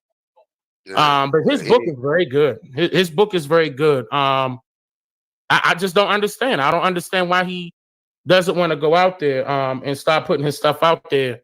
But just like the lady that did it, he reminds me of the lady, I forgot her name right off. But she was the one that originally wrote The Matrix and The Terminator What's her name? Sylvia Stewart. Is that her name? Sophia Stewart. Sophia Stewart, yes. Sophia Stewart. Sophia Stewart was the same way. She was hiding at one point because they were threatening her life. And that was her. That was all her work. What's the other one with the blue? It was Tomb Raider, Matrix, and what are the things that end the bodies and they're flying? What is this? And it's blue. It's you talking about the skill when they went to the Avatar? Avatar, yes, Avatar. She made Avatar as well. All three of those stories came from one book that she wrote, that they plagiarized and put it in in movie format. The Terminator 2. The Terminator 2. That was her shit too. The Terminator. The Terminator, Matrix, and Avatar. All of those three stories connect. Can you believe that? All of those stories connect. I can't believe it at all. That's crazy. If you read her book, her original book that she published right after she got out of college, I believe it was called The Third Eye. She was talking about her outer body experience. Damn. And I mean, even Transformers was hinting it to you, and so was Justice League. And this is the reason why I'm a big fan of DC Comics and Marvel. Stan Lee knows what he's talking about. Right. That's a whole nother conversation, but Stan Lee know what he's talking about. He just got to hide it, just like how they infiltrated Jackie Forbes. Same way. All of them. See, we got to make those people that know the truth feel comfortable, just like our ancestors that are still alive, just like our elders, let me say, that are still alive. They are uncomfortable with letting their people know, yeah, we're Indians. I mean, some of them would come out and the youngins would think they're, joking, but they really need to push that forward and let them know the truth. So all of them can feel comfortable with actually coming out and stating more truth, maybe come on camera. Like right now, when I go to the East Bend Cherokee Reservation, do you know it's brothers on that reservation darker than me, way darker than me. I begged them to get on camera, and they afraid. I said, brother, tell them, talk to them. Like when you go to these reservations, you're not gonna see all pale faces. Keep in mind, it's pale faces running it, but it's not all pale. And I'm not talking about no freedmen neither. I'm talking about real, members. And they need to come out, man. I really, but I that's why I wish I was, I just wish I had the power to help them. But in order for us to gain that power, all of us got to know what's going on. All of us got to know the truth. Everybody has to become cognizant as a people. As a people, we got to know. We got to know because those people are afraid to come out and say anything. They give me all the praise, and I'm like, no, guys, y'all right here. And that's bullshit too, because man, fuck all that. At the end of the day, like, I had my times when I was kind of nervous about certain things, but fuck that. Listen, if I can't claim who I am, and y'all bastards and stole after y'all bastards and reclassified us as African, then I might as well die for this shit. Because at the end of the day, man, you ain't gonna have me scared to claim who I am. After you done hit our history. You done hid our history from us. You done lied to the whole world and everything. You know what I'm saying? So that's what motivates me, man. So at the end of the day, like, I've been on the streets, man. You know what I'm saying? And jokers, you know what I'm saying? They came close to death and all that, man. But this information right here is something that people need to know. And I think that, like they say, the cover up is worse than the crime in most cases. So with that being said, man, I'm about to boil this down, brother. Listen, man, I'll reach out back out to contact with you, brother Callaway. I'm here, brother. Don't even. I'm here. I'm here. Now you know. Okay, now you know how to get in contact me with directly. Please don't pass that out. Nah, I don't fuck around like that. I don't do that. I'm not that type. We don't do that. Even Chief, my brother Chief Holiday asked me, I would definitely ask you before I give any of your information out, because I know, like I said, bro, you out there, you putting your face out there. You do have a lot of people that subscribe to you. So like I said, and that's what I'm saying. Like, you know, and they watching people I don't even know. I know that's watching. If you understand what I'm saying, bro. I was in the gym. I was in the gym one day talking to a retired cop. And I was talking to him about, so I was showing him my shit, the pictures and everything. Like I walk around, I got all that shit on my phone. All the pictures that I show him, I got all that shit on my phone. So most of the time I'll be showing people the pictures because the pictures is what catch you. So I was showing him the pictures. He was like, yo, you know the brother named Callaway?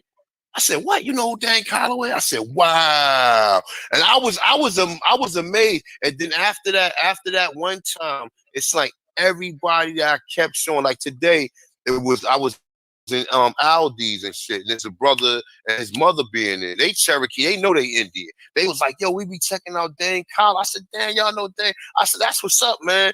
Like your name is out there, but like I said, I do the work. I'm meeting people who know you, and then like I said, the world cannot be that small or whatever. You know what I'm saying? So, like I said, man, you keep doing your research, man. We gonna support you. You know what I'm saying? Yeah, I'm like gonna support you too, brother. I gotta figure out a way where we could come on my channel. We'll figure that. We're probably gonna have to talk offline and we'll work something out. We can have something like this on my channel. I think that'll be a plus. That's what you need. That's what you need, bro. You know what I'm saying? We got the brother Medicine Man. Definitely, this is my uncle right here. He definitely got to roll with us from now on out, man, with the information he got, man. So and then we also Dan Callaway, we've been in contact with the brother Imhotep, Dr. Imhotep, as well as are you familiar with Clive Winters? I know who you mean by Dr. Imhotep. I read a couple of his books. I don't subscribe all the way to his narrative. He was close, but it's almost like he was pushing back at the same time. Exactly. But you know what though? I'm gonna tell you. I'm gonna tell you. We did an interview with this brother. This brother is open-minded, man. He's not like real. He's open-minded. He said if what AP, what did he say about the Americas? He told us specifically that Africa is the mother civilization, but America is the grandmother civilization. So he went to Guatemala, did a whole bunch of research down there, and he put together a new book. So yeah, man, it was fire. It was a fire interview. Yeah, you got it. Very understanding brother, man. It's on your channel? It's on Chief Holiday's channel. We did it a couple weeks ago. No, we did it last week. Well, no, maybe about a week or so ago. But yeah, the brother is definitely open-minded. And like I said, when I get him through, I was there because I have all of his books. Yo, bro, look. I'm trying to open up. Why was he pumping the brakes? Bro, I got his email, bro, and like I said, we got to push the gas now. In 2 weeks, matter of fact, I'm gonna email him tomorrow. He told me to reach out to him in about a week, and he should be coming on. When he come on, I'm gonna email you. I'm gonna get in contact with you and make sure you can come on. If you want to ask any questions or anything, like I said, the brother open-minded. He like an uncle. He's just like brother Medicine Man. Right. He like an uncle. He was ready for all questions, and he was very open to other information that he didn't know about. Yeah, man. It was fun. Wait a minute. Not to cut anybody off, I just got a text.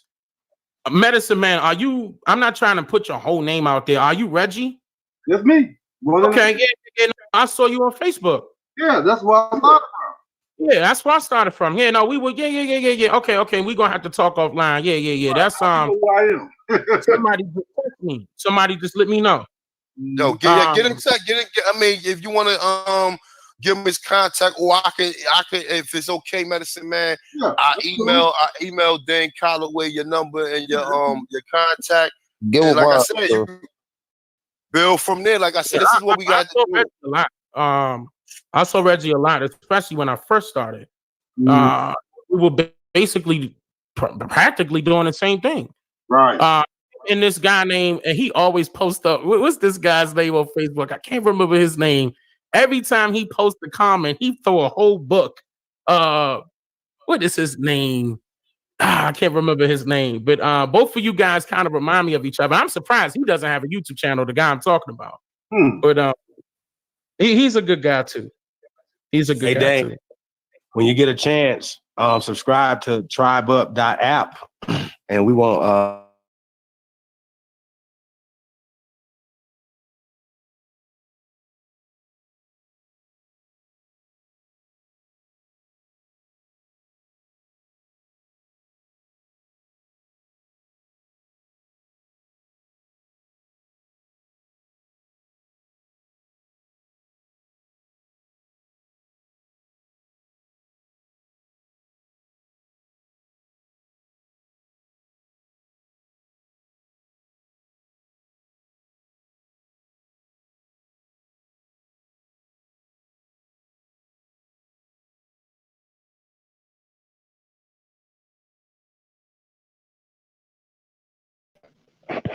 Yeah.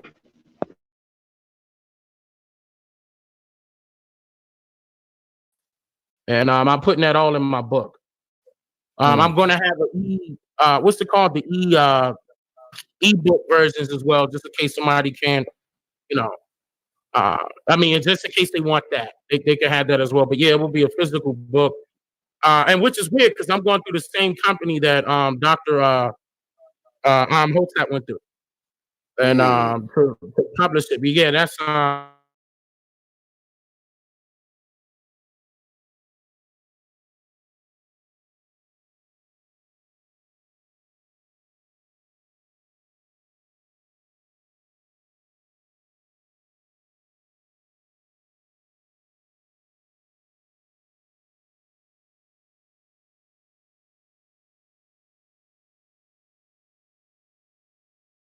work that need to be done, but it's a lot of young people that are watching my channel that want things physically. They read, you know, they want stuff in their hand.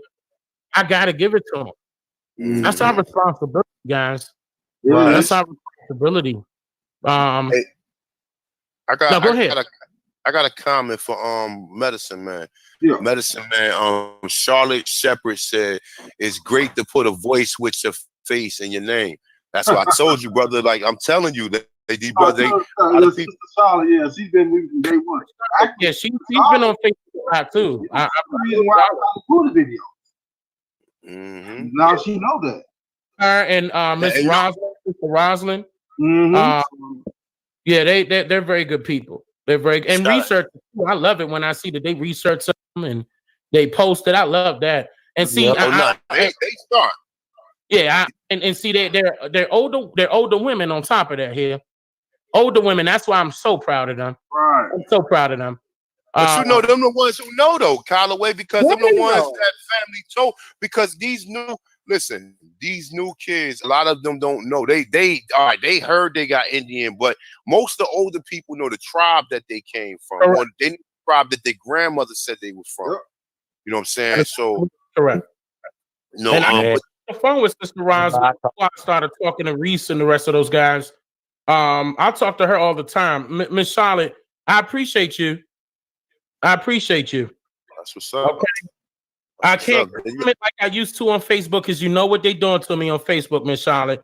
But I see you. I see you. Keep going, sister. You got a nice shout out there. There you go, Charlotte. Got a nice shout out. Like I said, yo, thanks everybody for coming through. We're gonna be doing this again. This is a time bill.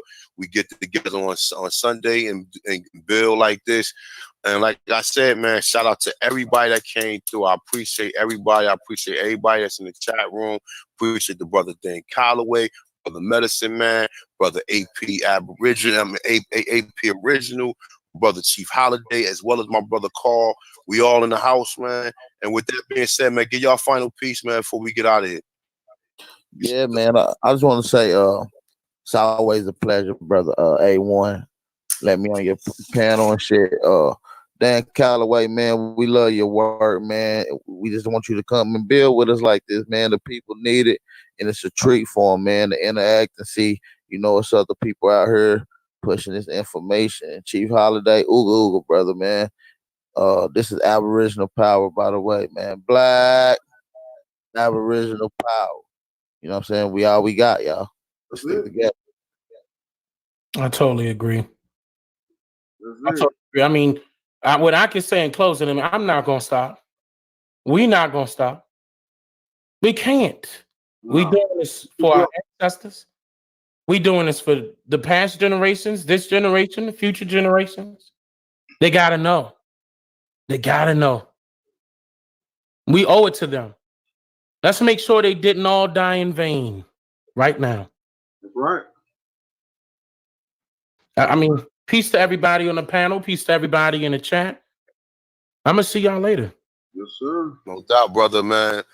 Love and light, man. Appreciate you coming through, man. Brother Medicine Man, if you want to go ahead and share, let the people know that you will be doing some Google Hangouts from now on. I'm gonna go ahead and dwell into it. I would like to say though, basically piggybacking on Brother Dane, is like this: if we don't, who will? That's what it comes down to. If we don't do this, then who will? You know, that's just the urgency of the situation. We got, like the brother said, we got a lot of, and I see it. I see a lot of these youth, a lot of the kids, they're hungry. You know, you can see the spark in their eyes when they realize it's more than what they've been told. You know, then you can see that hunger. You know, and that's what it's gonna take. Like I've always said, it's this next generation. That's gonna be the generation. That's the Messiah. So that's who's gonna wake up everybody. But we got to be the ones to go ahead and basically plant those seeds. So with that, you know, I want to say, you know, basically one love to everybody on the panel, and hopefully we'll be go ahead and doing more of this building, because again, this is another, like you said, this is powerful, this is monumental. We got all of these minds together, you know, giving different aspects of you know, truth and research. This is what the people need to hear. They need to hear this, basically this group, and I wish we could put this into a format where we could put this on the road and go from place to place, you know, and basically, you know, maybe something, you know, along those lines. Maybe we can work toward that, because this needs to be put out, you know, basically on a wide scale. You know, it's like we can only reaching so many, you know, and then like Brother Callaway, he might be reaching a bit more, but then there's a lot more that we can reach. You know, there's still, you know, the markets to be tapped into. You know, so you know, with that, you know, I just want to say, you know, one love, and we're gonna keep doing what we do. Yes, yeah. I agree. And the only, I mean, I would love. I just want to say this last thing. I promise you. The only reason why I say it would be great for us to go on tour and not. I don't know who my enemies are. Right. That's the reason why I move in silence. So I can't announce, you know what I mean, where I'm going, where I'm headed. I learned that the hard way. Trust me. That's, you know, a lot of people can't subscribe to the truth. I mean, because the lie is more entertaining. So, I mean, you know, for my protection, you know, and my family's protection, a lot of stuff I got to hold back on. And I mean, I wish I could do that and announce it, but they're watching. Right. Oh, we know. That's right, man. That's right. Are you still with us, man? My brother Carl, like, man, don't tell me Carl fell asleep, man. I see him in the chat room. Though. This him with the pool. He got the pool on. I mean, is that a picture of a pool that you talking about him? Yeah. He might be dozed off a little bit. Him over right. Hey. Yeah, there. Mic check. Yeah, I'm here. Yeah, you, brother. All right, well, yeah, man. Shout out to Aboriginal Power, man. Black Aboriginal Power. Peace of the God, Dane Callaway, man. Are you saying Black Aboriginal Power? Yeah, yes, it's a little. Yeah. We throwing it back at him a little bit. I see yeah, we taking shit back. You already know. Man, you know what I mean? A lot of times, man, you know, we know that you're busy, man, and you don't have time to you know what I mean? Because like we like to spar and we like to debate and we do those things. They need to pay me for a debate. I heard that, and that's another thing that we have to talk. That's what we gotta talk about. Dang, don't give them. Don't tell y'all something. Hold on, let me tell y'all something. Let me tell y'all something real quick. Look, they said said that you was running, Dane. And I was like, man, this dude thought that to block the car. Look, I called Sarnetta live on one of his shows. Okay. He doesn't have this video on his channel anymore. He took it down for this reason. Sarnetta muted his mic, okay, and had a conversation with me. He didn't know that I saw that he did that. And so did his whole crowd. It's 400 people that was watching. We had a long conversation, and he made everybody just watch him talk on the phone to me. He was talking a good game. I told him, I said, I know for a fact that if you put my name in the title of your videos, you're going to average 60, 70,000, and your channel is monetized. You need to pay me. Oh, yeah, we're going to get that. I'm going to call you.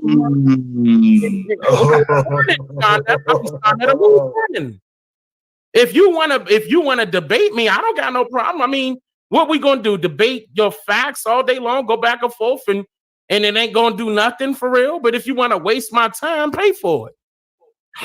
Right. Straight up, pay for it. For free, brothers. I'm not him and all the rest of his little goons or whatever they are. They are over 60 probably. But at the same time, you pay for it, brother. You pay for it. All of a sudden, you have a problem with me out the blue because you see, and the problem that you guys have, and you stated it, is that I'm averaging millions of views. Okay, and if you see that I'm averaging millions of views, and you want to call me out by slandering my name and lying, saying I'm taking clout chasing, that's what that is. Yeah. If that's the case, then pay me. Then pay me. See, Young Pharaoh reached out to me. I'm gonna tell y'all something else. Young Pharaoh reached out to me. Okay, now I'm not gonna knock the brother. He know I'm not gonna knock him. I see that he coming along now. I see he's coming along. I see that he's changing his narrative. We're gonna have a conversation. Young Pharaoh reached out to me, and I see that he's changed. And he's gonna change his narrative. I guarantee it. I guarantee it. I know he knew something was up. He knew something was up. But we had great conversations back and forth about like text on Instagram. But we'll talk. We'll talk. I mean, because they did the same thing to him on top of that, just to try to grab his crowd. They're not gonna do that to me. They paid him. You're gonna have to pay me more. You know that I average 60,000 at the least. If you want my views, pay for them, brother. Stop putting my name in your videos like I'm in your video and I'm not.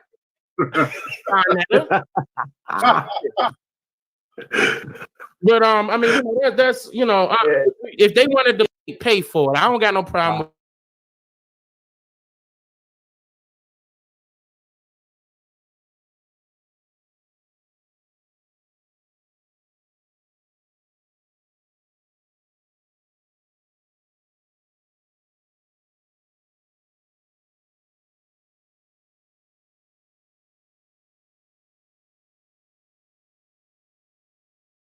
They're not saying that's why they talk about me now, because they losing money.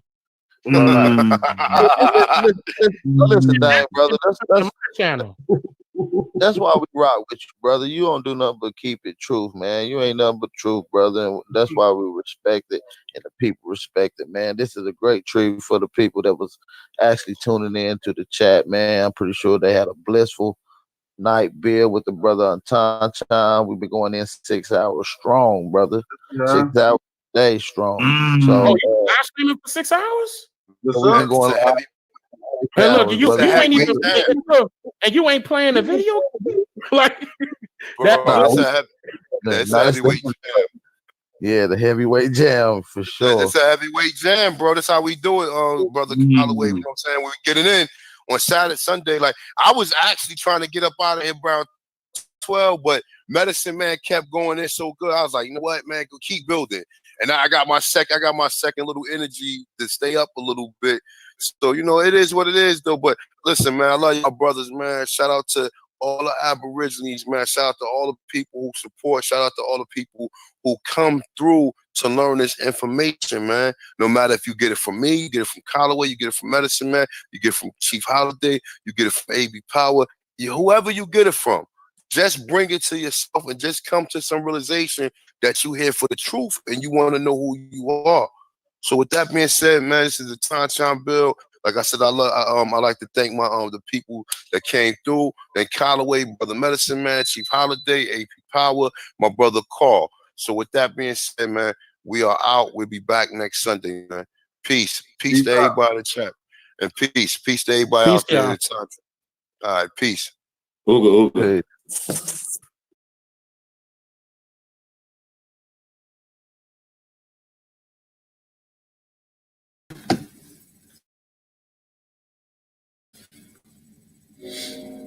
Oh yeah, family. We about to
yeah, man, I got kicked out. Well, anyway, family, we about to go on to the next segment, so we're gonna be ending this right here. Chief, you with me before we end this and go into the next video and then our live stream?